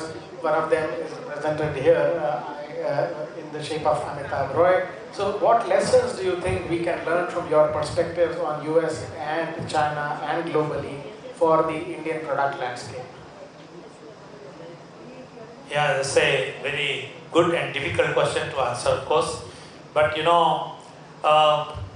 looking at the US market,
we thought we'll focus on data products, because if data is not there, then AI won't work very well. Particularly, I'm talking about when we talk about AI for the enterprise. So that is where creating data pipelines, data lake is very critical factor, and that's where we have worked. And there are, and then in addition to this, we are also, that is where I was going to come to you, how we can help also in terms of giving access to the Indian companies to the US market, is we have an association of IT companies which are small and medium size, mostly owned by Indian Americans, very successful Indian Americans, 2,500 companies, and it's called ITServe. I am the governing board member right now, and I was the national president 2023. The overall revenue of this group is around $15 billion. They create around 200,000 jobs, and we have been creating around similar kind of jobs in India and probably contributing $1 billion to Indian GDP. We have been working with Telangana government very closely right now to create jobs in India right now, and that is we have been very successful, like places like Mehboob Nagar, then in Nizamabad, in Siddipet, in Suryapet. Even I know the names, right? Though I've been living in US now for a long time, but because we have been working very closely with them, and they have shown a lot of interest, and now we are working with them for creating a complete ITServe tower itself in Hyderabad, which will be basically kind of an innovation center. And we offer from ITServe, we have been trying to talk to various government, like the Karnataka government also, Andhra Pradesh government also, trying to offer them go-to-market, kind of a situation for, the Indian startups with the ITServe members, with 200,500 companies being there, spread all over US. So, you have to look for kind of partners, and we are always looking forward to some very, very, kind of innovative products for India. And the US companies, they cannot innovate everything themselves. It is very expensive in US to develop the product. So I think India has a very sweet spot, right? What products you can develop in India at a cheaper cost, it will take you a lot of money in US. And definitely there is a big market, but you have to find the right kind of partner. ITServe can be one of the partners for you, even our company can be, but ITServe has much bigger arms in terms of 2,500 IT companies. So definitely there are a lot of cooperation, and I think right now two governments are in a very positive space, but US and India, and I am sure a lot of exchange will happen. And INDIASOFT is a great platform which is also offering so much vision and networking IT products in India. Right? You know, Joho has been very successful. I mean, a lot of people use Joho in. Yeah, I'm using Joho in you know US itself rather. See, this is one thing which I want to see. No, Mr. Rohit said that TCS has a great product, but do I know that product? Can I use it? No. I know Joho, I can use that, right? Okay. I know about that product in US. So I want from TCS also a similar product, which probably by name I can say, oh, I am using it, right? Okay, but I don't think I have anything from Infosys, Wipro, SCL, or from TCS, which is like known to a consumer or even to enterprise like me, and that is where India has to come from that angle. And yeah, sure, India US has a great scope, and you have to find the right partner. That's what I'll say. And networking through these exhibitions and trade shows, and even participating in US could be the really key to the success. I can tell you that. Thank you. Thank you, Vinay. Great insights. Let me not bait Rohit with that follow-up of that question. I'll not do that. But here is, you talked a little earlier about a life cycle thing. Let me try to relate that with my own understanding of how China has gone about this whole business. About 15 years ago, maybe 18 years ago, there used to be delegation after delegation coming in to India from China, trying to figure out how this whole software game operates. They had figured out the hardware game, but they were very early in their life cycle with the software game. And they would come here, visit small companies, large companies, and there were, of course, in our usual hospitality, we laid out the red carpet, red ribbon coats, and it became very interesting for them. And now, all of a sudden, out of nowhere, we have a deep sink, which takes everybody by surprise. Everybody is blown over. So how, in your understanding, and what is your maybe idea on how did they manage to crunch the life cycle so quickly and in such a significant manner? If you could. I think deep sink, if we have to take, I think it's more credit has to go to more to Silicon Valley than to China. And if you see China in terms of they have got a massive growth. Firstly, the kind of economy they are, and also they are not, there's not so much freedom there. You can easily, in a more regimental way, you can get things done there, which is not possible in India at all, neither at a bureaucratic level, neither administratively, neither in the civil society.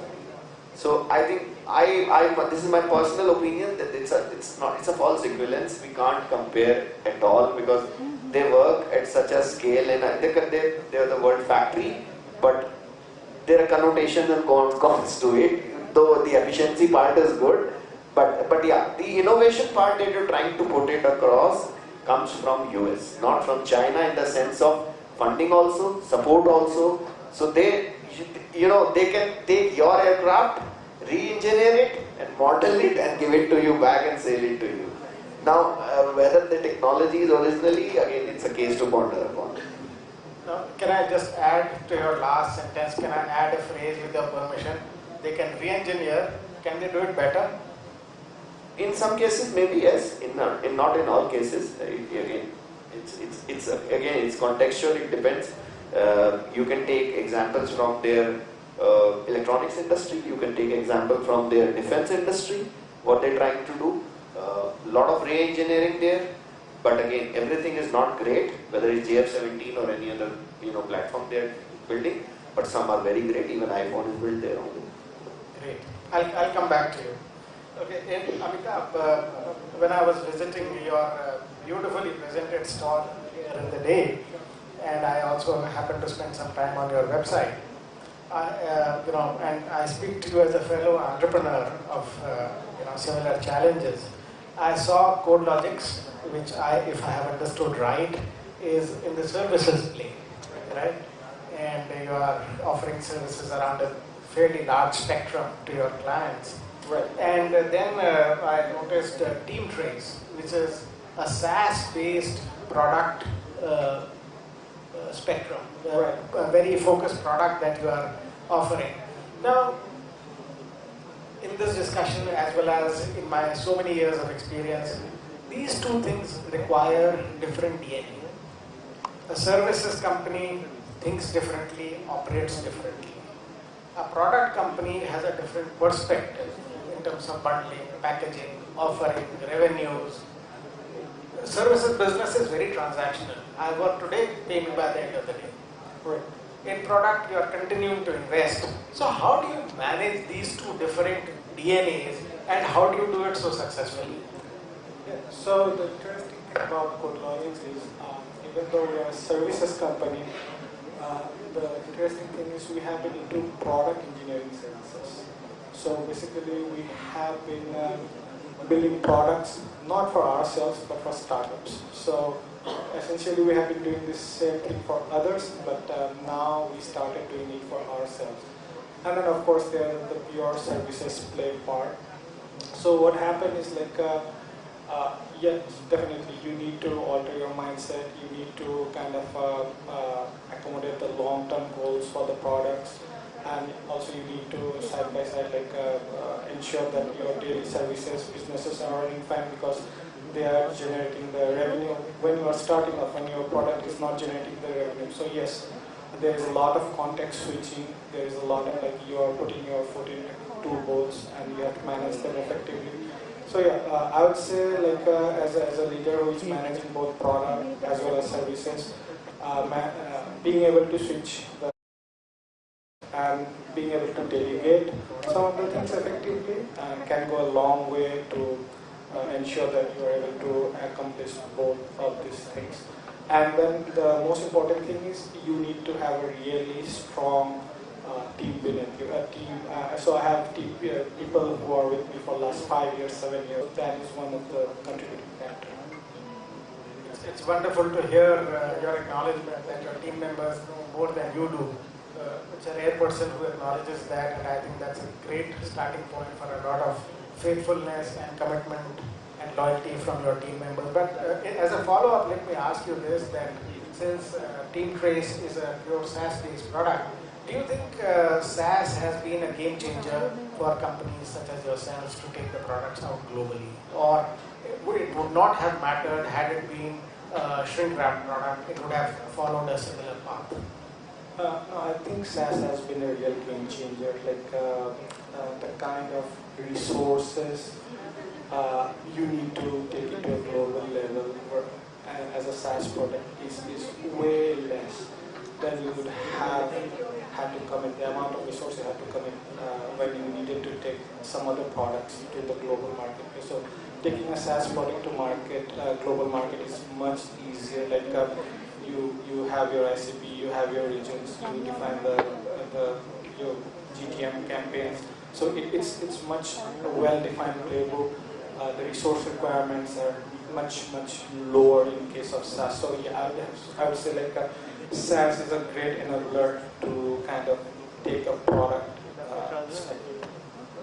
Thank you.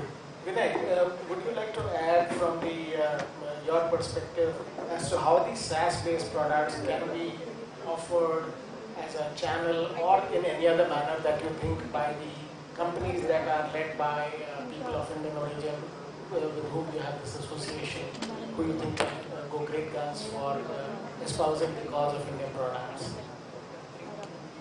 Sure, SaaS products have great scope because not everybody has the kind of capital investment which is required to, buy the product and then own it actually, right? So if you can, a lot of small companies particularly will be definitely interested in the SaaS-based products, but it's expense-based products, and definitely need is there. That's what I was talking about 2,500, the IT serve companies. We have need for so many type of requirements, but we are not ready to make that capital investment. So probably going for a SaaS-based model, software as a solution or as a platform is what probably will be definitely very key. And there is a small to medium enterprise market which is looking for these kind of solutions, right? the larger companies, they want to own it actually, right? Yeah, definitely there's a lot of scope. And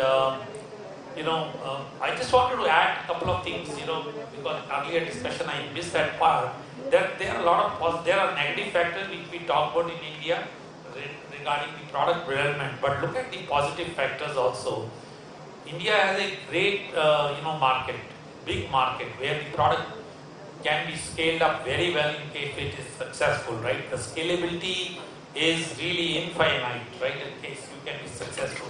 Second, the penetration of the cell phones and the penetration of internet has really been kind of going great because of the success of UPI, right?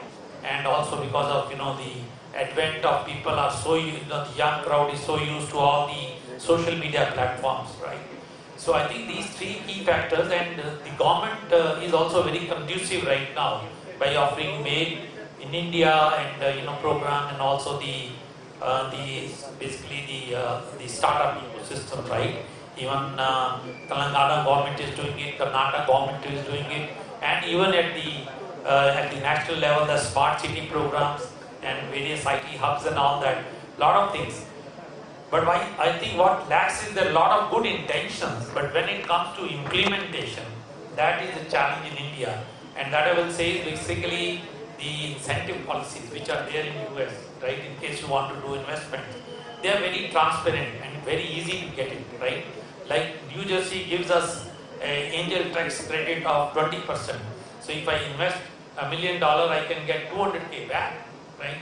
That's the kind of encouragement. There is no red tapeism over there, right? So that is the problem over here. The incentive policy is there, but the implementation is not great, right?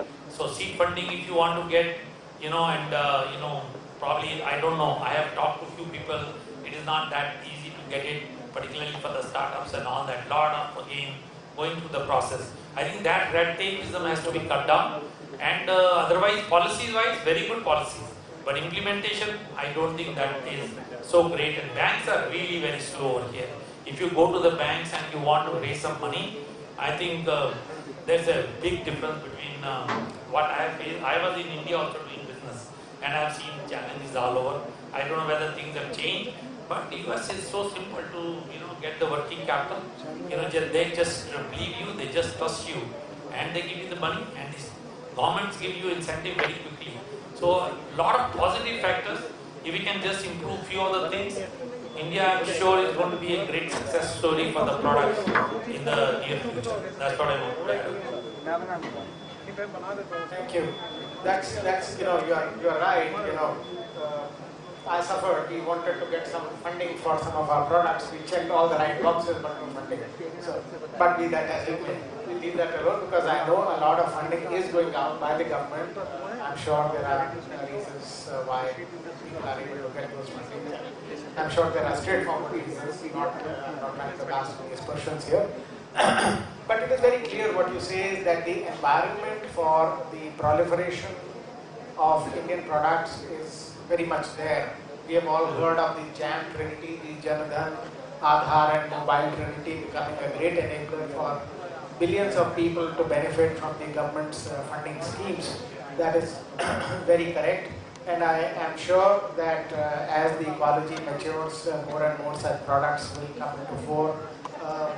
What we have to learn from is these Western or US products, whether it is Facebook or it is a WhatsApp or whatever, every person, right from my gardener onwards, is able to use it. So maybe we need to figure out what are those drivers which expand the product base to every person across the globe. So I think that would be a key driver. On that note, I would also like to ask a couple of questions to Rohit. He's been working in the products and services business, leading TCS's initiatives. So Rohit, how do you see the potential of AI and quantum assisting the growth of the Indian IT as well as the product ecology? Yeah, I think it's going to do it in big time, and it's really a very, very important stage in terms of how the world is moving.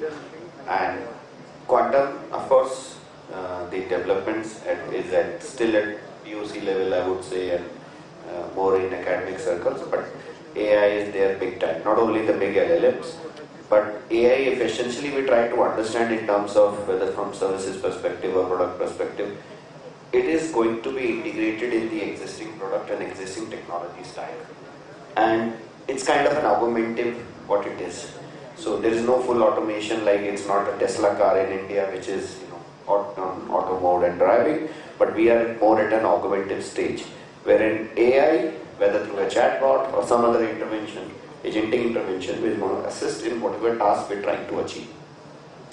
Of course, there are some, again, little flip sides to it also, that there are, fear of job losses that may occur, or some things may become totally redundant, like there is a news in the IT industry that, the testing and the use cases testing and all those works may become absolutely no-go, not be required. Maybe many of the legal, document people working on big documentation may not be tomorrow required at all. It can be done with a key of a stroke, maybe one person in place of 30 people. So I think those kind of things will there. But again, the new things will appear.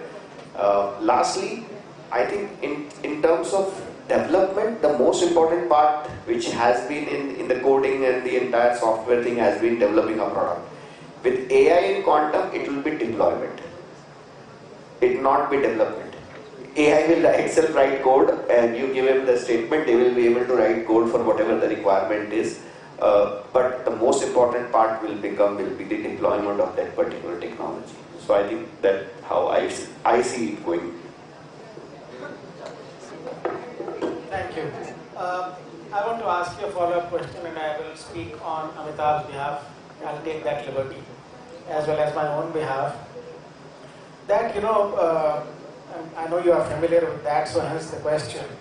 That the moment Indian products and all that, we start even thinking of Europe as a target market, we start getting very cold feet about issues such as GDPR.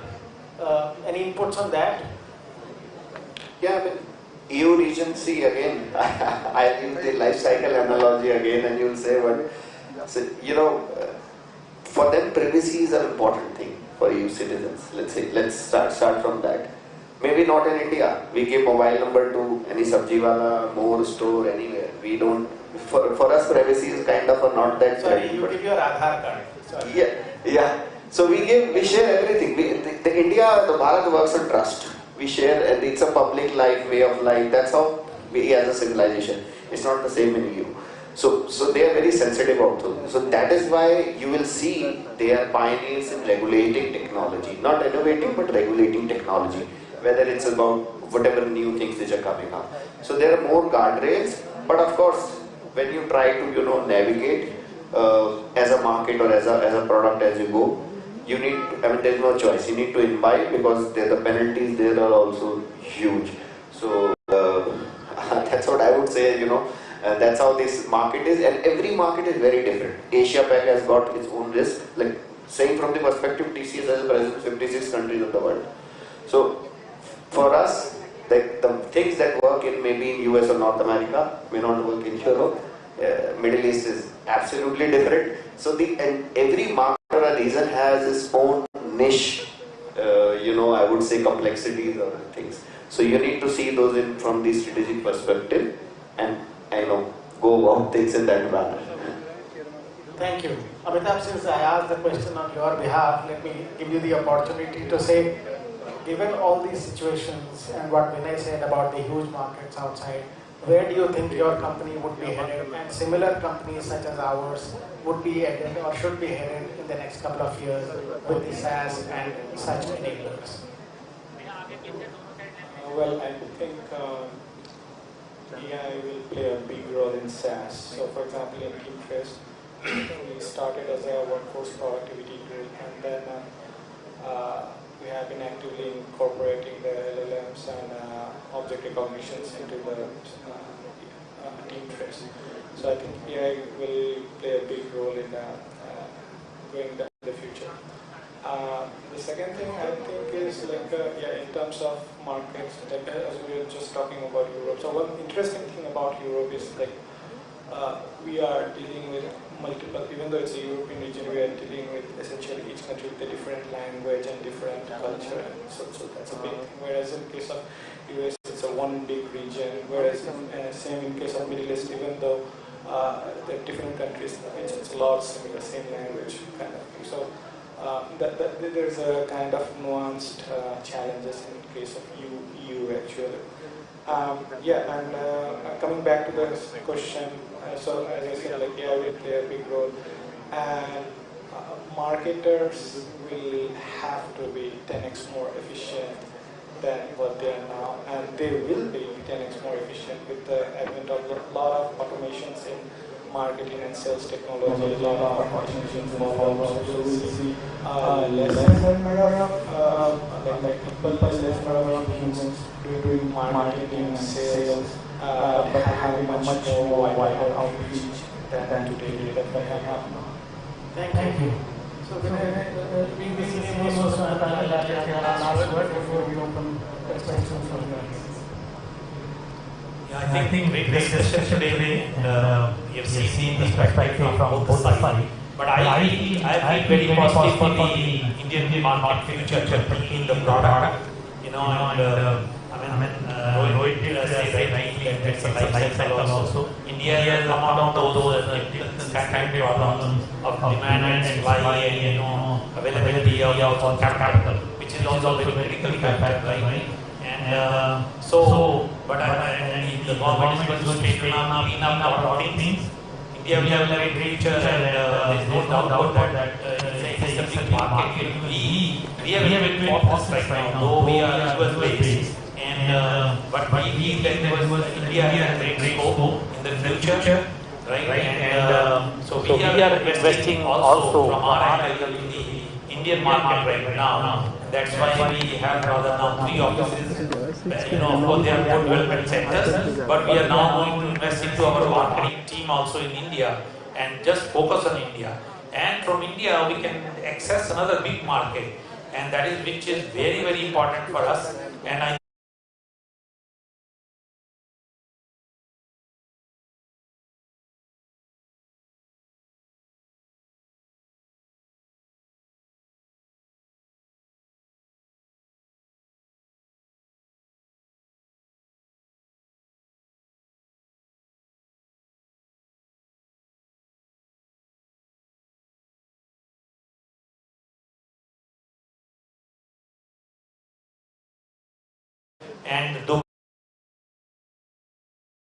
London is for finance, not anymore, of course. London is not for finance anymore, but yeah. So this is where I see that India for IT will become a place where from things will spread out to all the areas in Middle East and in particularly Asia Pacific. So great future, but we need to definitely have that some of the parameters we discuss, negative parameters to be taken care of, which I am sure will be addressed in the future.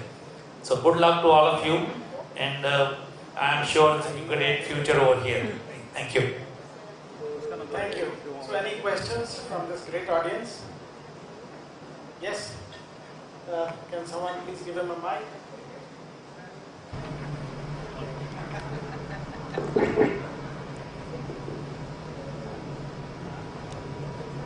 Hello. Myself is Vasudha from Gujarat, India. So my question is like, what changes are needed for Indian IT products to compete globally? Just beyond, just being a service of a platform. Let me try to answer that. I think it starts with mindset. The rest will all follow, whether it is technology or it is budgeting or it is understanding customer or understanding global roles or so many things have been mentioned by my fellow panelists here. All that will follow. As long as you have the passion and the commitment and the will and hopefully some money, the rest will all follow. That's what I think. Keep scalability in mind. If you want the world to be your market, the scalability of the product. India's initiative focuses on using best technology for sources research. Is it artificial intelligence, blockchain, IoT, or is it facial recognition? Digi Yaka, have anyone heard of it? Very good. So some students want to answer this question. Or maybe someone else, anyone else can answer? Pardon? Very good, that's correct. We have this come out. I will hand over the gift to you. May I have your name, please? So, Mr. Smith, one big round of applause for explaining this.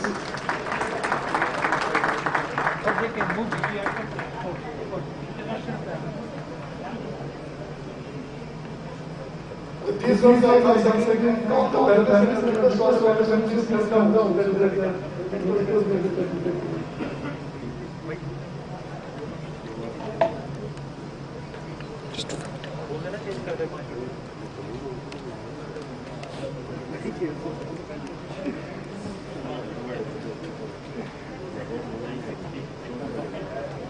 First, Mr. Sengwal, for very well moderating the session.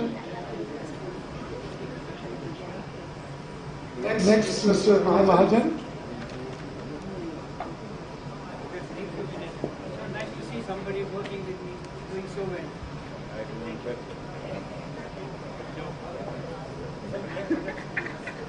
There's one Mr. Rohit Chauhan from Trustees.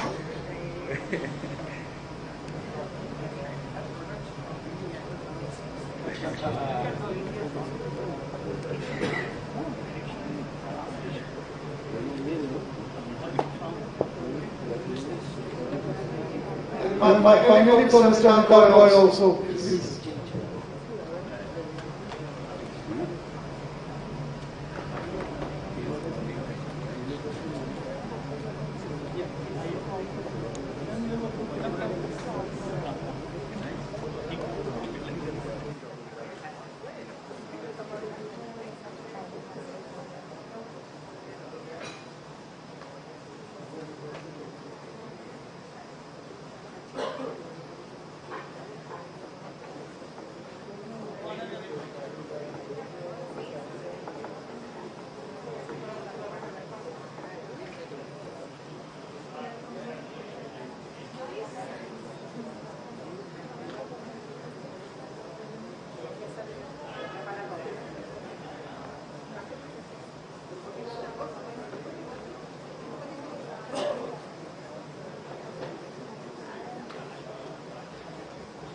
We'll shortly start the next session with just a break of about a minute.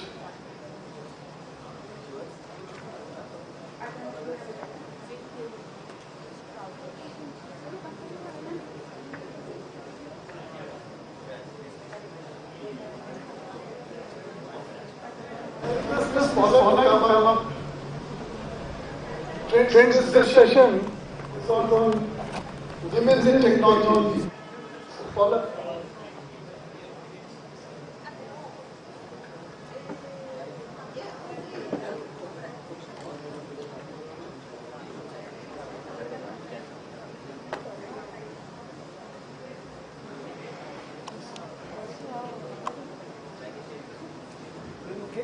Yes, everything is okay.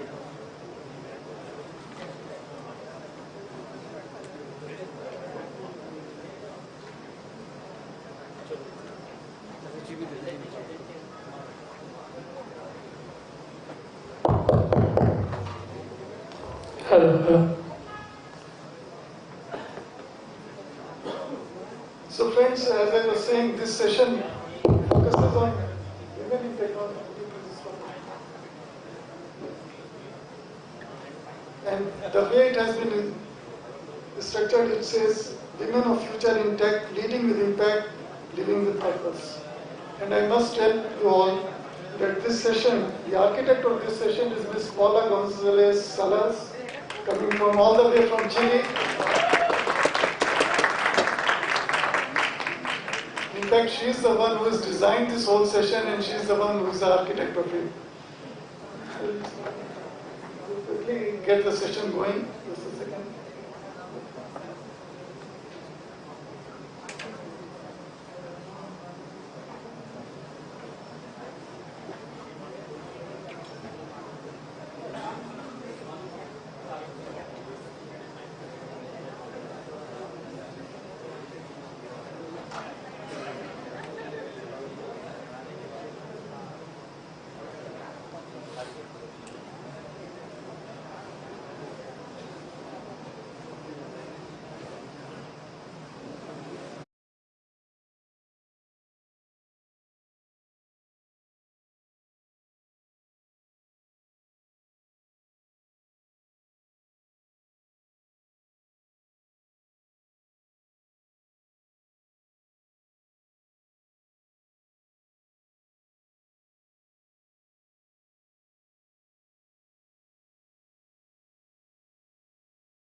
one-to-one coaching. At Criconet, we believe that cricket should not be the domain of only those who can afford it, because coaching is expensive and getting recognition is more expensive. So our aim has been to take it down to the lowest level so that cricket revolution spreads all over India and huge number of people will play and come out from everywhere to create more competition to get into the Indian team, and India can produce not one but 5 or 6 A teams which can beat any country in the world.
Hi. Oh, it's very high. Welcome. How many of you speak Spanish? Okay, so we're going to talk in English. Picture? ¿Cuál es para la picture? Picture. Applause.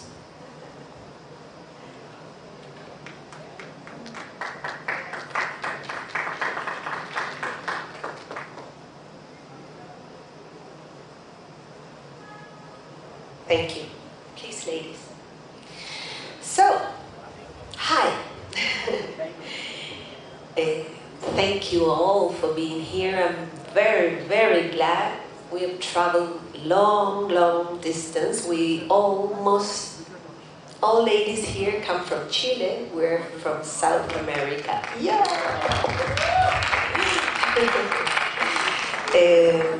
My name is Paula González. I'm the founder and CEO of Women of the Future, Mujeres del Futuro.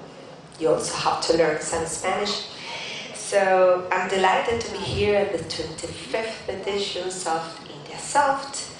And me, myself, have been working for the last 14 years shaping cultures of productivity and well-being. And in 2020, I founded Women of the Future to help transform women from superwoman to a smart woman, as we call us, just to have a clear purpose and try to live a life in balance with all of our roles. That's the goal. In this panel, we're going to have 2 conversations that we called Lead with Impact and Lead with Impact and Lead with Purpose. So we have assembled this panel of inspiring women that I'm going to present you. On my right is Dr. Harbin Arora. She's the local one. Now she's the president of the Women Economic Forum and lots of all things. She's founded the Gym Mission, the All Ladies Leagues. And she's a thought leader, global icon, and she has an enormous soul. Yes, she's a soul sister. So, applause for Dr. Harbin. Then there's Miss Janina. She's Latin too. She's Janana Tuwani, ex-Chancellor of Panama, former Minister of Government of the Republic of Panama, and now co-founder of Concilium Group. Welcome, Ms. Janana. On my right side is Veronica Toro. She's an executive in corporate finance and treasury for more than 25 years and experience in multinational companies in Chile. She currently serves as corporate treasury manager at Falabella, one of the leading companies in retail, finance, and e-commerce in Latin America. Welcome, Veronica. On my left side is Denise Cancino. She's an electrical civil engineer, currently head of network operations in Enel Distribution, Chile. Welcome, Denise. Denise Marcela Ibarra, that I changed my schedule, so I'm looking for her. Marcela is over 20 years of experience in tech industry, has led lots of initiatives, and she's a team leadership both in Chile within the Latin American region scope. Currently serving as Senior Business Program Manager for Microsoft Latin America, located in Chile, and driving the strategy for Azure investment project in the LATAM region. Welcome.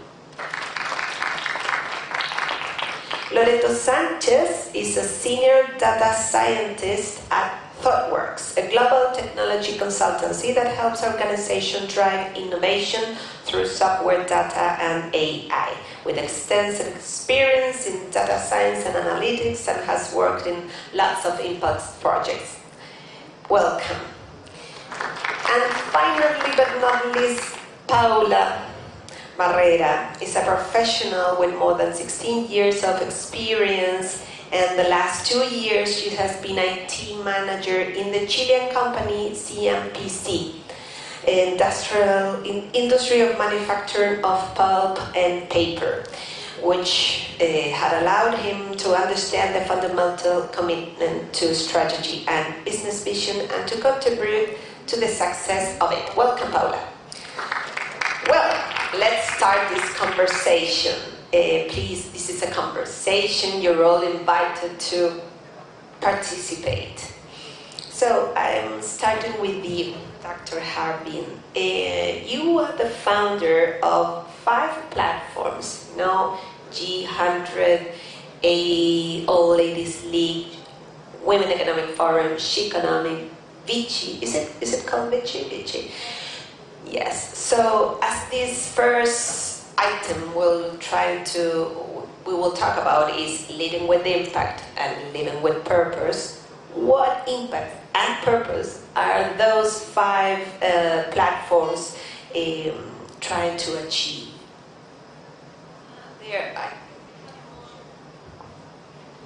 Thank you, Soul Sister Paula, for being here. Mother India extends you a very warm welcome to all of you. I have been to your beautiful country, Chile, thanks to our Soul Sister Nicole Verdugo, who you all know, who organizes our Women Economic Forum in Chile every year, and she was just at the UN CSW as well, organizing events over there. It was a beautiful experience because I have soul sisters there. And today I can say confidently that I have a soul sister in every part of the world because of the first step I took to include more sisters in our network, and thereby I got included in whatever they were doing. So that beautiful gesture you did, Paula, when you came on the stage, all the chairs were in a straight line and you curved it. You curved it to connect us all in a dotted sense of a circle to this room and include everybody. That was a gesture of inclusion. And that, in one word, is what started our journey, what defines our journey, what motivates our journey, and what directs our journey. Inclusion. Thank you. So tell us, what is the impact and purpose that you are trying to achieve with these 5 platforms? I call them the 5 fingers of the same hand. And the 5 fingers of the same hand, when each one is strong and robust and they come together on the basis, the common basis, which is the palm of the hand, which is rooted in empowerment, which is not giving power, but awakening the power in everyone and sharing our power in order to bridge the gaps. So right now on this stage there are 8 women. In this room are 40, 50 people. Each one comes with a certain talent, with a certain purpose and ability to give, share, lead. But each one of us does not have all of it. So if we can include each one of us and bring these 5 or 50 talents together, then we can bridge the gaps. So we set out to create a worldwide web of women, which would be our source of strength and our source of resilience as well. Because we run out of strength at times. Fighting the fight alone, climbing the mountain alone, we run out of strength. But when we have a safety in hands and we are in a solidarity, whether as women to women, and we celebrate that with a Shakti Bandhan, which is inspired by the sisterhood band, inspired by Raksha Bandhan, which in Indian tradition is a band we tie to our brothers to solidify the bond between a sister and a brother, and we adapted that to say we can do the same with a sister and another sister, and we call it the Shakti Bandhan, which means when we are together, we can break through. We can break through the glass ceilings, we can overcome inner obstacles, external obstacles, we can go further when we go together.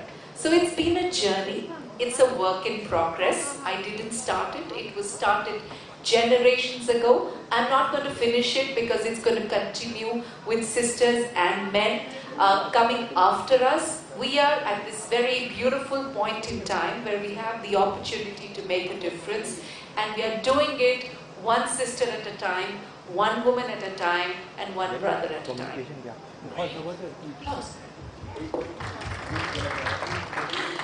Veronica, I want to continue with you.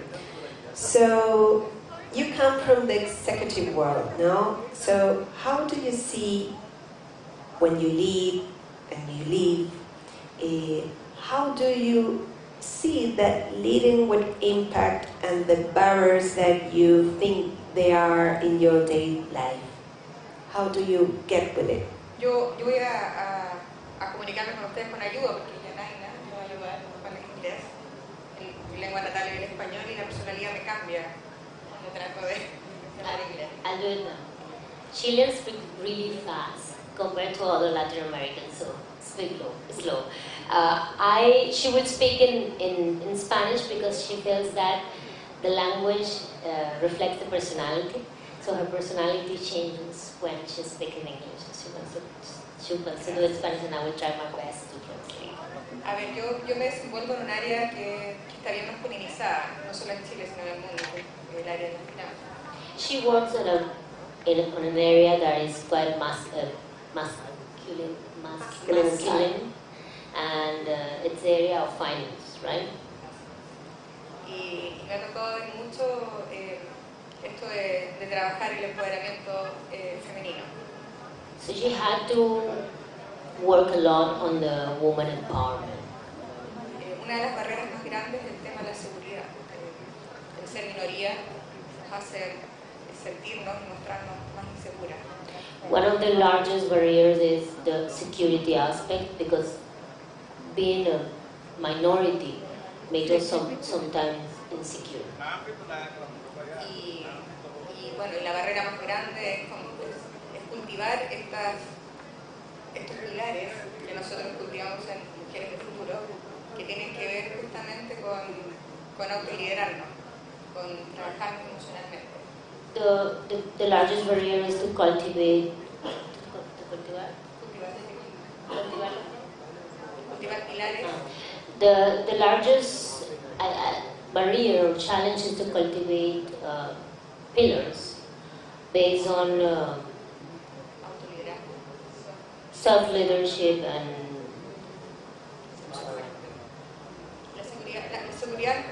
la inseguridad que realmente enfrentamos nos hace no sentirnos capaces de sentarnos en la mesa y participar activamente de la decisión.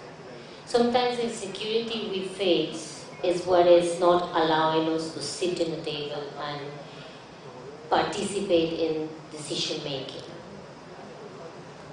Thank you, Veronica. So, let's do politics, Jonaina, I'm going with you right now, plays a fundamental role in equal opportunities. Tell us about your experience leading with impact and how your life experiences have shaped your purpose. You know, I understand you experienced the invasion of Panama at the age of 4, so maybe that it's just the beginning. Someone once asked me when I decided to become a Minister of Foreign Affairs or if that was part of the plan at all. So I went back to my childhood and I remember, it's history. The US invaded Panama in 1989 and it was a very dramatic event for a very small country. I was 4.5 years old. And my family, my grandfather was part of the military forces. He was retired, so I was more and more impacted. So the moment that happened, I remember I was a child. I couldn't understand how two countries that were so close to each other could get into that. So I know that was the moment in my life when I decided I need to be a diplomat. I need to study foreign policy or I need to study international law. You decided your purpose. I decided my purpose. And at 40 years old, no, actually, before I became the Minister of Foreign Affairs of Panama when I was 37, I think, 37 years. So I was the youngest in the continent. You're still the youngest. Great. Denise, how can we encourage women to talk about politics and be part of the conversations that matter to us in our countries and our companies, in your experience, of course? I think the first things we need is promote the cultural change, where women open up spaces to conversation like this, using our solid knowledge is important to our behavior, and with sororidad se dice en español, sorority. We can work in visibility, everything. I think the meritocracy is the base of active, and for be a point to change everything. And when achieve solid management in our business, we can influence in others, women and men, always. About the political publics, it's very important to promote female leaderships, but it's important that women to know we have a responsibility to influence in this leader, in the leaders in every country, to join in this change. We work together. It's important. For that, it's important to recognize all ourselves as capable of assuming leadership roles, but it's important to communicate everything we are going to promoting to change. So we influence in together, but across ourselves activities. we can really influence in other people when you can be very coherent with our words, but with our activities. But the key is prepare yourself, communicate it, and to there, definitely. Thank you, Denise. I think that when we're talking about leading with impact and living with purpose, that's the umbrella, no? And then it comes how we're going to put down in a vertical to the earth. And I think the link to the persons is trust and collaboration. I think trust and collaboration, well, they go hand in hand. And it's a fundamental vertical, if you want to say it, to develop it. And so, Dr. Harbin, how, in your experience, do we achieve that? Because it's difficult, no? And I think it's fundamental in the inner side, and with the sister, and with the culture, and how do we push or develop trust and collaboration? Thank you, sister. So I'm very fortunate and blessed to be born in a land. This place is called Bharat Mandapam. Bharat is the name of our, we all know it as India, but our ancient civilizational name is Bharat. And Bharat is, I'm so fortunate. I went to study abroad in Paris and England. And it was when I started studying there that you start looking back at your own culture, which you take for granted. You don't really see it with a perspective. And I think that was the time I really felt drawn to the spirituality of India, to the intellectual energy of India, and that and richness of thought and the generosity of spirit that saw the whole world as one family. So India had the presidency of the G20 2 years back. And the motto, the logo or the title of the whole presidency determined by the Prime Minister's office was Vasudhaiva Kutumbakam. And that means Vasudha is Mother Earth, is a name for Sita, Mother Earth. And Vasudhaiva Kutumbakam means the whole family of Mother Earth. So that's a civilizational vision, to see family not just as the 4 people who live in a house or 14 people of 3 generations having the same surname, or even a community or a village, or even a few states or even one country, but every country in the world, all people in the world, everything that exists on Mother Earth, on planet Earth, including our rich biodiversity, environment, everything and everyone. That we are one grand, big, divine family of Mother Earth. When you come from a perspective like that, and prayers like that, and those are sort of daily rituals for you. I have a guru, and in my guru's ashram, when we finish all the prayers and whatever rituals you want to do to connect to that divine inside us, all around us, we say, Samasta lokaha sukhino bhavantu, which means, may all the worlds, so it's gone beyond Mother Earth now. It says, may all the beings in all the worlds be at peace and in happiness with themselves. Now again, the vision keeps getting bigger and broader to make us realize that we have far more that unites us than which divides us.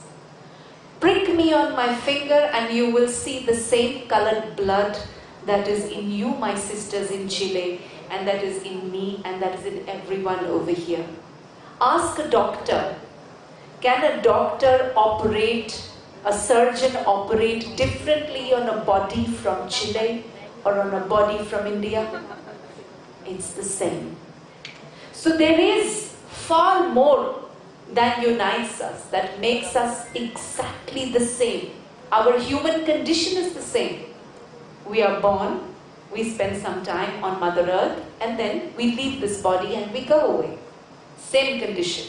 It's not different in America, it's not different in India. COVID virus does not discriminate. Same problem it will cause in X part of the world, and the same problem it will cause to the people in another part of the world. It's an equalizer. And there are moments that come in our life that equalize us in our condition. And technology is one possibility again to equalize us all by giving us equal access. So trust and collaboration are built, to conclude my work, is to always focus on what unites us, what is common in us, than what divides us. Therefore, in our platforms, we have simple guidelines. We always work in the spirit of sisters because that connects us, that unites us, whichever culture, whatever country we come from. We don't talk politics. It's not as if that politics does not exist. It's not that we are not political people, but we have those conversations on other platforms. On our platforms, we always look at what is it that you and I can do together, and keep those divisive conversations out of that platform. My brothers and sisters from India who will understand, a lot of us are vegetarian in India. So if your mother is a vegetarian or your parents are vegetarian, they will tell you, in the house, no non-vegetarian food will be cooked, only vegetarian. If you want to eat non-vegetarian, go outside. It's the same in our networks. If you want to fight, go outside. Here, we work with trust and collaboration. Thank you. Jonaina, and in your experience, I know you're trying to work maybe from the inner side with the girls or the women. You're trying to, I don't know, impulse, with their own trust, and that they collaborate. I know some things you're working with. Tell us about it.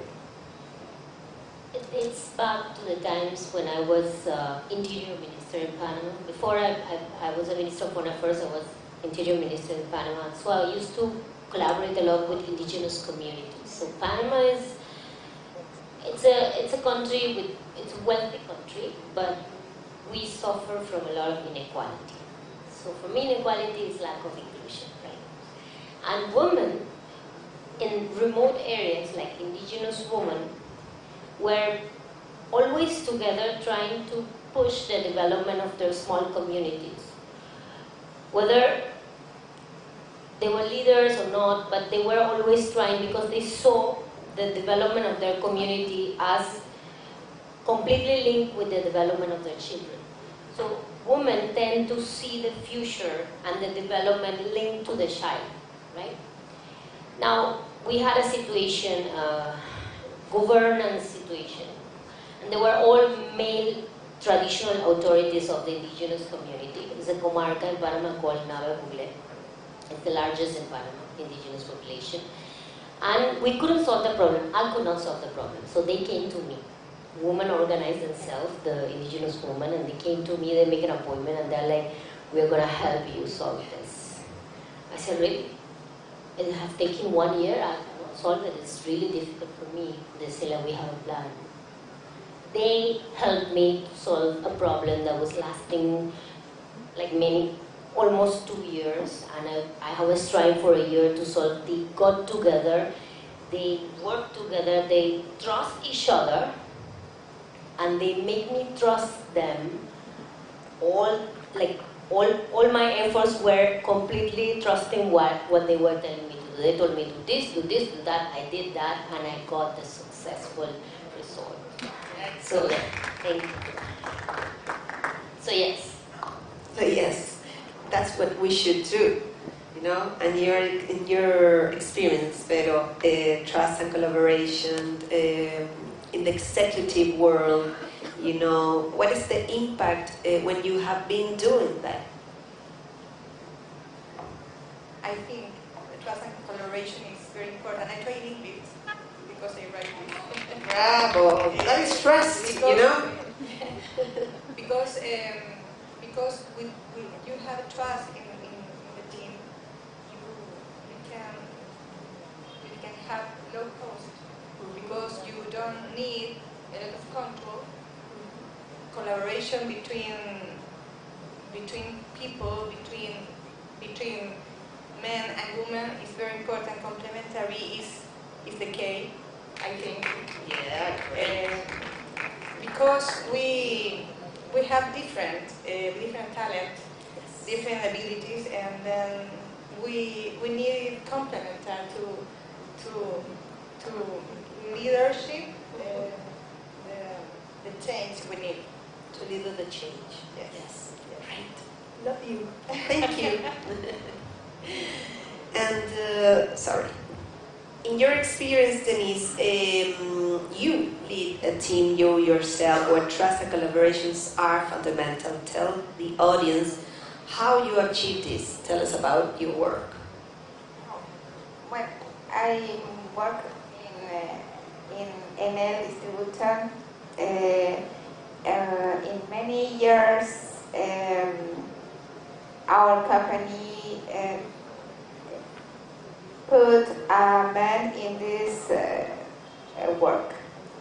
And 100 years is the first time put a woman in this work position or this desafio. And I think when you are a leader team, we need to be authentic and never forget we are women. In whatever position you have, you always be authentic. With the genial leadership, you can promote an ambient collaboration where you, as a leader, invite your team to work for goal by convincing in that objective is necessary for everybody. For example, in NL, we work with every day with more and more exigencies to our clients or customers. For this reason, we are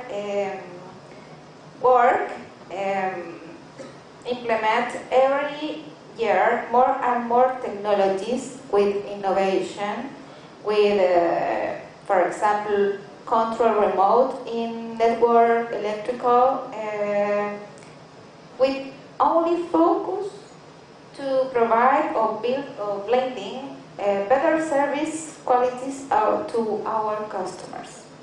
But if my team don't understand what is the better opportunity to use this remote control, these objectives no be possible. Okay, but for have the best efficient in the process, we need a team really convincing about what is the benefits remote control. And in this case, when your team is convincing, in this case, with your style of leadership, you can is the vision possible. Never, never, never imposes about a solution. Always convincing and motivated. That is a soft leadership or gentle leadership. We promote this leadership. Excellent. Thank you, Denise. I want to tell the audience a little thing that happened in Chile. Maybe you heard about it. It was worldwide. In the year 2010, during the government of Sebastián Piñera, 33 miners were trapped in the San Jose mine in Atacama. Have you heard of it? Yes. That is in the northern Chile. They were there for, do you know how many days? 69 days. And they were all rescued alive. How did he achieve that? Well, he believed in trust and collaboration. It is a case of study. Last year I studied a leadership in the MIT, and I was surprised that they bring me that story to me, and for me as a Chilean maybe, I was surprised that it was being studied worldwide because of that. Because maybe it has not been successful with all the 69 lives if he hasn't put the theme on the table and let everyone to be thinking about a solution. So, Marcela, in your experience, she works in Microsoft, if you don't remember, what have been your lessons that have been challenging on you working with teams where trust and collaboration is the foundation? Yes. Well, I guess as we are human beings, and even though we are entering in a new era of artificial intelligence, anyway we need to generate trust, because trust is the key to collaborate, the key to work, the key to empower other people, and for sure the key to achieve the goals that we have. So remembering that case in Chile, and based on what I have to face in my actual role, for instance, I am located in Chile, but I work for the whole Latin America team, or the whole Latin countries. And it is a challenge to convince people that you never get to meet in person, because I don't used to travel a lot, or I don't have the opportunity to travel, for instance, to each of the countries that I work with, and to meet all the people that I have to work with. So in the case of generating trust, to really do the collaboration, is really, setting clear objectives, having the opinions, or listen to the opinion to the people, share the common goal, of course, and generate clarity in the communication, in the plan and the strategy, to really have them trust on what you are proposing, and that would be possible to achieve the goal together. Connecting to the artificial intelligence topic, which is something that probably most of you are involved with, and in this conference is always, or it will be really touched in many meetings, conferences, etc. This is some of the challenges that we need to change, as AI systems should be really reliable, safety, private, enough to really generate the trust on the people that will work with that, right? Because it will be not only about people working together, people collaborating, people setting the goals. It is about people connecting and being more productive and being more efficient by the usage of this new kind of technology. It's kind of a new revolution. I know many people have probably worries about it, but it is the same. We need to generate the trust first, and then, keep the collaboration going. Indeed. Thank you. To Loreto, please. Thank you, Marcela. Loreto, as a data scientist developer, you are always developing algorithms, and I understand that long time ago it was a solitary job, no? And now today there is a global trend to collaborate, such as with the peer coding. So tell me about it. What are the challenges and the benefits of this practice? Yes, well, as you just said, for a long time it was thought that developers work alone, they were programming alone, but in reality, the best solutions come from collaboration, like in many aspects, in many jobs, in many work. So, as you said, like one of the more effective ways in my field, like in programming and data science, to work is in the practice of peer coding, where two people work together in the same problem in real time. So this is challenging. You have to shift your mindset to do this, but at the end it brings many benefits. So it creates an environment of trust and collaboration, and you do the shared learning, and also people, both persons working together, challenge each other's ideas, spot errors that maybe you will not see them by yourself, and also produce better code finally. It also improves communication skills, which is very important in the area of AI-driven things, where you have to build a better way to work. So many clients, they think that they will expand. It's going to be expensive because there's two people working in the same problem, but finally they are like learning that it is a better way, because you get the result faster and it's more trustful, because it gets better results. You know, and a thing that is hard for one from this side, that you are working with someone else, is that you a kind of responsibility. In the case of Microsoft as one of the leading companies in cloud platform, as a cloud platform provider, we have identified like 6 principles for developing AI solutions.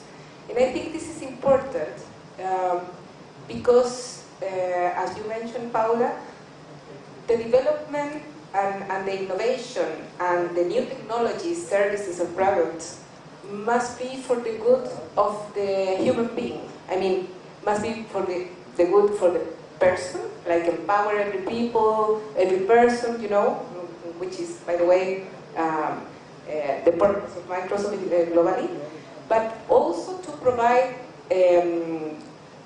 well-being, kind of saying, to the companies, because its goal for the companies is to have, to be more productive, to have faster responses to customer needs, for instance, etc. So there are 2 principles that take my attention. Well, the principles are 6, like transparency, accountability, to be super accountable of what AI systems are being developed. Fairness is one of the principles that take my attention the most, because it has relationship of what we are, talking today. So everyone, anyone, may have access to technology, to AI systems, for instance, and the responses or the suggestions or information that an AI system could bring should be equal to anyone. So that is, I think, one of the advantages of this new development, because it is our responsibility that the AI systems doesn't have any gender bias, for instance. So it should be better, or it should be more equal for anyone to really have equal access to the same technology, to the same kind of information, or to the same kind of systems. So the purpose of being also inclusive it means that for sure every person in every condition, of course, equally should have access to technology, etc. So I think we have to embrace the change, try to really learn about new technologies. Probably most of you, or can you tell if you haven't had an interaction with a chatbot, for instance, for any service? Is anyone in this room that has not had an interaction with a chatbot here today? No one. Because we are already embedded in this kind of development. So that is the purpose of these systems, to give equal access, to give or to share the possibility of everyone having access to this kind of new technology. So I think it is normal to have like fears or being threat to these new changes, as any revolution during human history. You know, like the imprenta, I don't know how to say it, the internet, etc. The different gone through. And in this new era of AI, it is also a new revolution. But I think has been able to develop with those new, I would say, and we have been able to really surpass the challenges and embrace the changes, and of course use in the benefit of all of us. Thank you, Marcela. Well, we are going through the final theme or topic that in Women of the Future we think that we have to transform ourselves first if we want to transform our things, our teams, our families, our cities, our world. Or as Gandhi said, be the change you want to be in the world, you want to see in the world. You know, inspired by that, we transform ourselves in this concept we use as smart women. But we believe in smart cultures and smart countries and smart cities. The double click to smart is to question if what we're doing, of course, is cultures because it has always been done. But is it the thing that I believe in? No? That is our responsibility, I think, in the world. So, I want all of you sisters to tell us maybe how a little thing you became the person you are or you are going to become, because I think we're always in a continuous evolution. I hope we're always evolving, because the word is liquid, as Bauman. You know, I don't know if you know Sigmund Bauman. The ability of the future is to be flexible and to learn how to flow. So, tell us, girls, maybe Paula, I want to start with you. How are you transforming, and what message do you want to leave to the audience? Yeah, I think you said before, we don't have to be afraid to do anything. I think that is the key. In this case, we are women, we have empowerment, we are leadership and different kind of industry.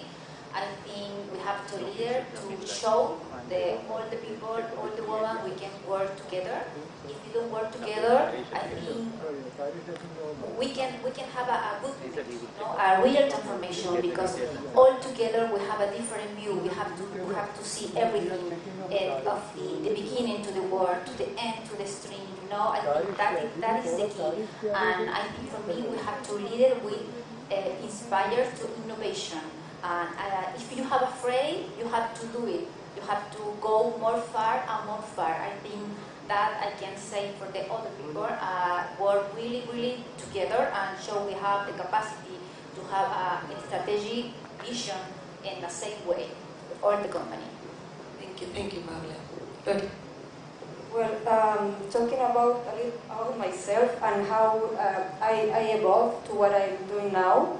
Well, as you know, like 20 years ago, no one thought about like studying to be a machine learning engineer or a data scientist or an AI expert. So many of us come from very different places.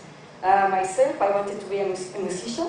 I played the guitar. I studied acoustics engineering, but at the end of my undergrad, I was doing my thesis in speech recognition. It was song, what I studied, you know. And then I wanted to go back to music. I did a master in music technology at New York University. And again, I work in music information retrieval, which was the machine learning of music. And yes, so without thinking about it, I was just going in that field. And then I wanted to know more about like that field. I studied a few years robotics and computer vision because I was very interested in the human-machine communication. And yeah, that was my own way to get in this field. And it's like now I cannot tell anyone like how to follow their own path to get to no one knows like what are you going to do like in a few more years. So it's my path. Be water, my friend.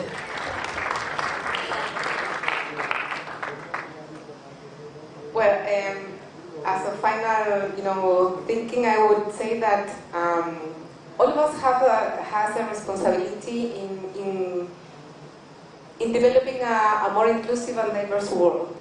And by saying that, I am not referring only to women having. I am referring on giving women more spaces, but also to work in alliance with men, because we are not going to do this alone. I think we need to really be super connected to the effort, for instance, if some of you are hiring managers, for instance, in the future or today, give opportunities equally to women and men, for instance, because we need to do sometimes effort to look for specific candidates. For instance, in the case of scientific or STEM women that develop careers related with science, technology, engineering, etc. Probably they are not they are a minority, say. But there are people, and we have to be also role models for those girls, young women, for instance, that probably are thinking on taking one of those careers. And if they don't see women leading instances, initiatives, groups, companies, etc., they will probably not there to really do that. So all of us has to be like very good role models and have a good collaboration, because this is not women against men. It's on the contrary. It's connecting, working together, and really it is a fact that in a more diverse and inclusive environment, the results are better, the products are better, the services are better, because they include different perspective, different point of view to really satisfy most of the demands and not only for a group. That I think would be my call to action here today. Thank you, Marcel. It's a fact that we affect economy. Denise. I think I rebase the terminal electroreader. It's important to our sister, but always our girls, little girls, to see the way where she can to date. That is the difference we can do to change the culture change. Thank Thank you, Denise. For me, the key is the complementary between men and women.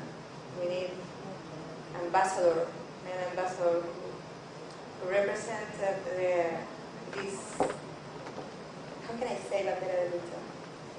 This is struggle, struggle, because we need be the change for the world to have more space. Women have more things to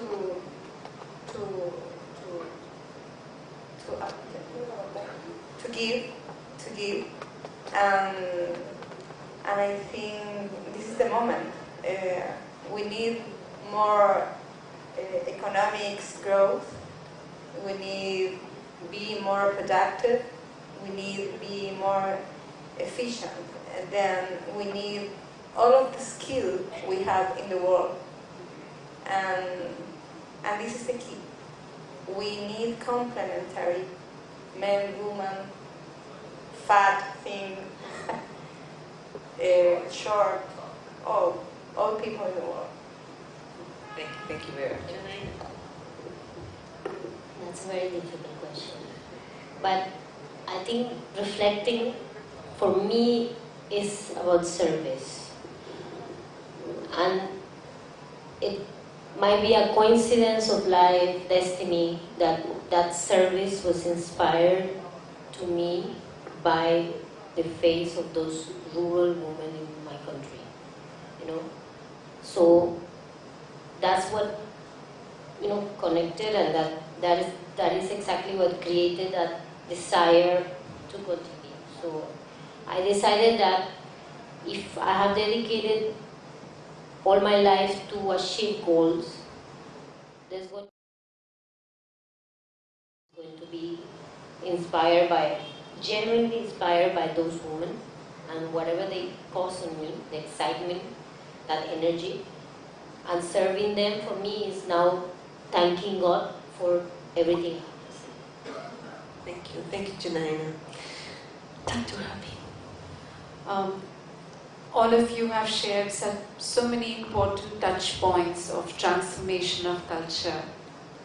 And for me, it really comes down to valuing the feminine in society, because she is the custodian of culture.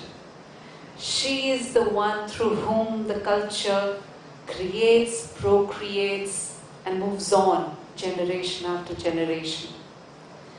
And the feminine in our bodies, or the feminine in our spiritual or psychological bodies, resides in the power of the heart. So I think bringing heart-centered conversations to homes. Who says that there is discrimination only in boardrooms? There is discrimination happening right in front of us on the dining table of a regular household, where there are power dynamics, where what a man speaks, I'm talking in general, there could be households which are very different. And I'm happy, and that's part of the cultural change. But what a man says is great, makes sense. But what a woman says is not so good enough. And it's only bias that is preventing us from seeing what she is saying as relevant and what he is saying as superior. And that bias is a quality of the mind.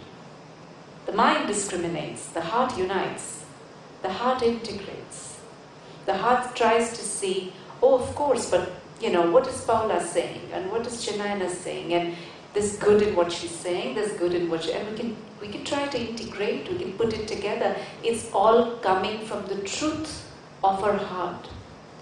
And I always say that if you want to awaken heart-centeredness in a person, in a man, in a woman, in a family, in a country, in a culture, bring that heart-centeredness in your language, in your energy, in your being, in whatever words you use, whatever energy you radiate, bring that heart.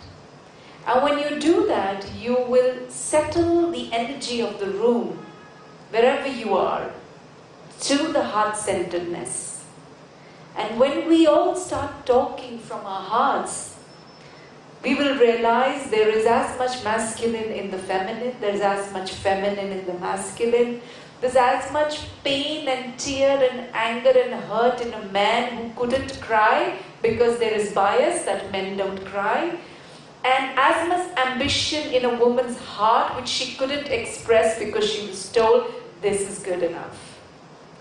And we will discover again that our heart is the cord, is the sutra, is the thread that actually unites the humanity innate in everyone, expressed as woman or man. For me, that, the path of the heart, is the path of transformation. Right. Well, my own transformation, I'm an architect, and now, you know, I traveled a long way. I didn't like working with women, and now I have a community of women. It's been a long way. I want to thank all of you for the effort of being here, for your time, for speaking in English, for speaking in Spanish, for trying to understand you all, for the frozen room we are of also. It's very, very cool. That's, you know, culture. And now, thank you for your soul, for your hearts, for opening your minds and your souls here. And I hope it has been a connection with all the audience.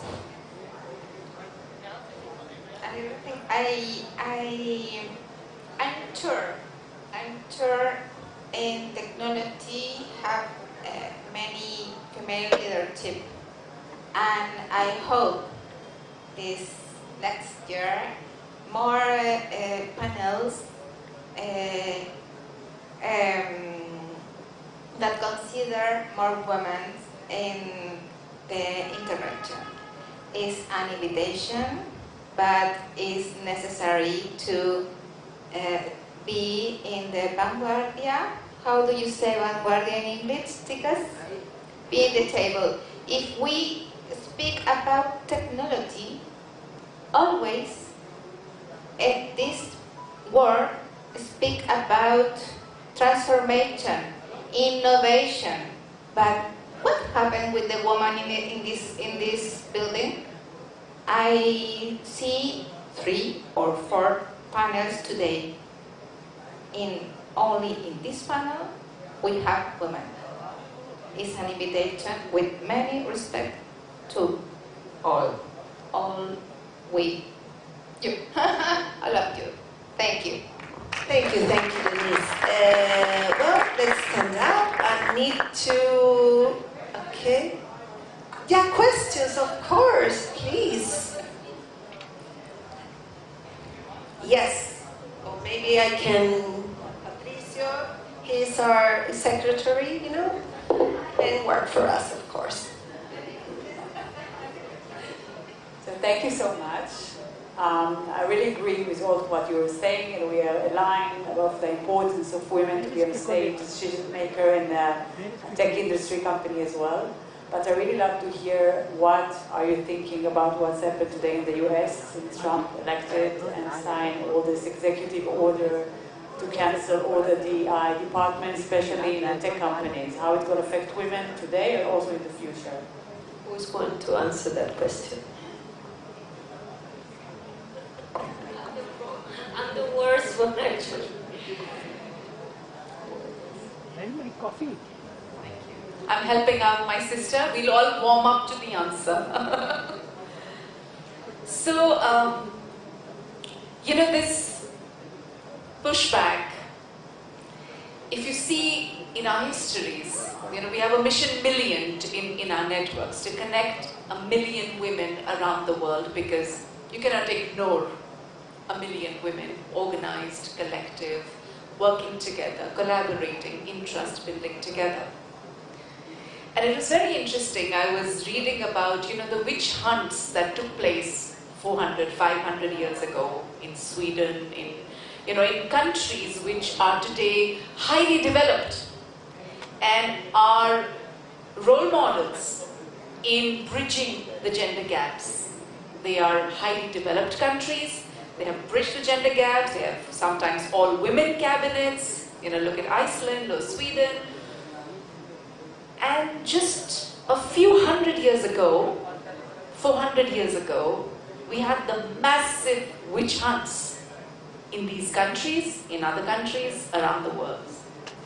And I was very surprised to learn that the number of witches or women who were burnt to the stake for being heretic, for having healing powers, for doing things, saying things that maybe the church did not want to hear.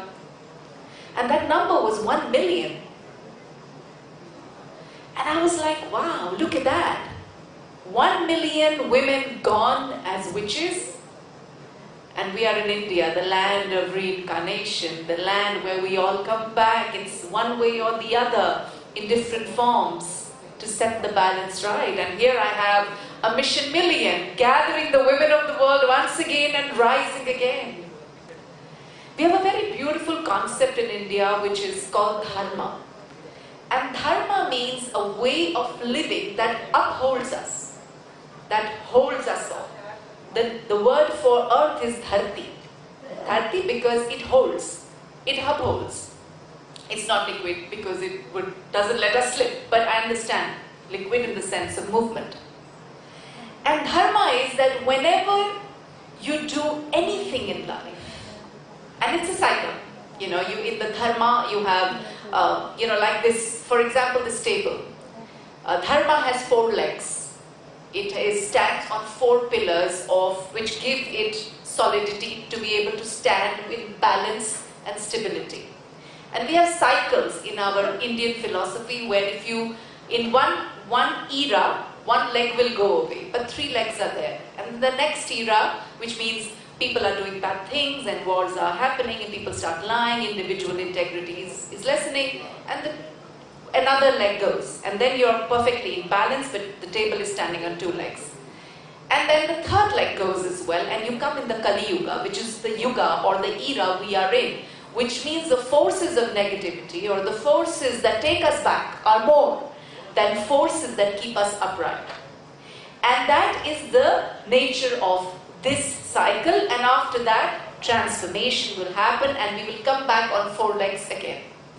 So this is a vision of hope, a cyclical view of things, and like my sister said, writing happened, printing happened, internet happened, revolutions keep happening. I mean, if you look at what is Afghanistan, right, or Iran, these were thriving countries, thriving civilizations, and suddenly women are not welcome, there's a pushback, and things happen. So we have been at the receiving end of pushbacks, not just now, but for a very, very, very long time back into history.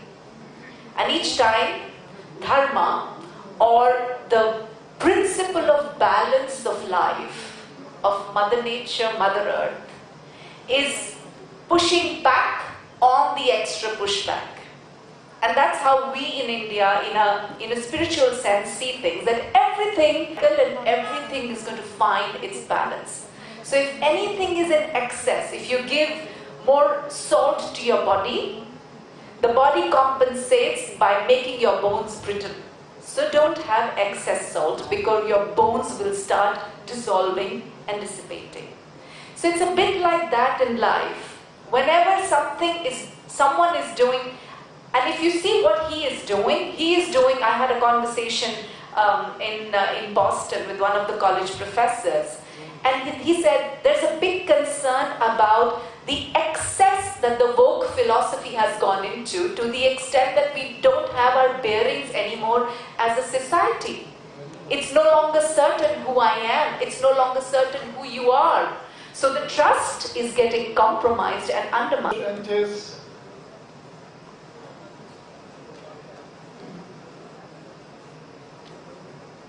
Ms. Marcela Ibarra.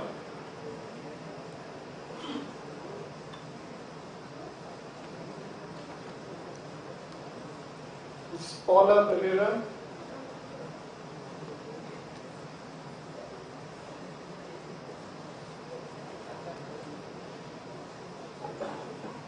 And finally, Ms. Veronica Toro.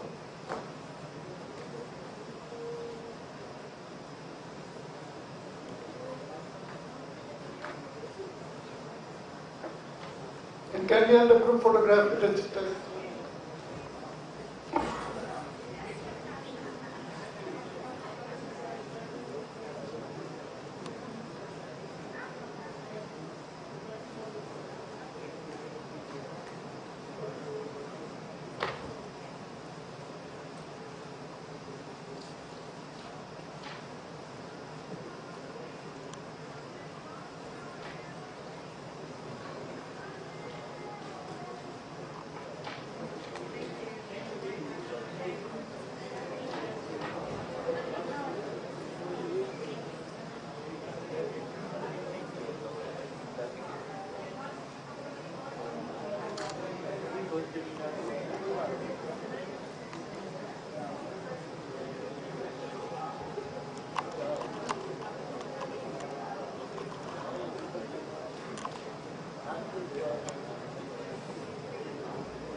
हम वो चले गए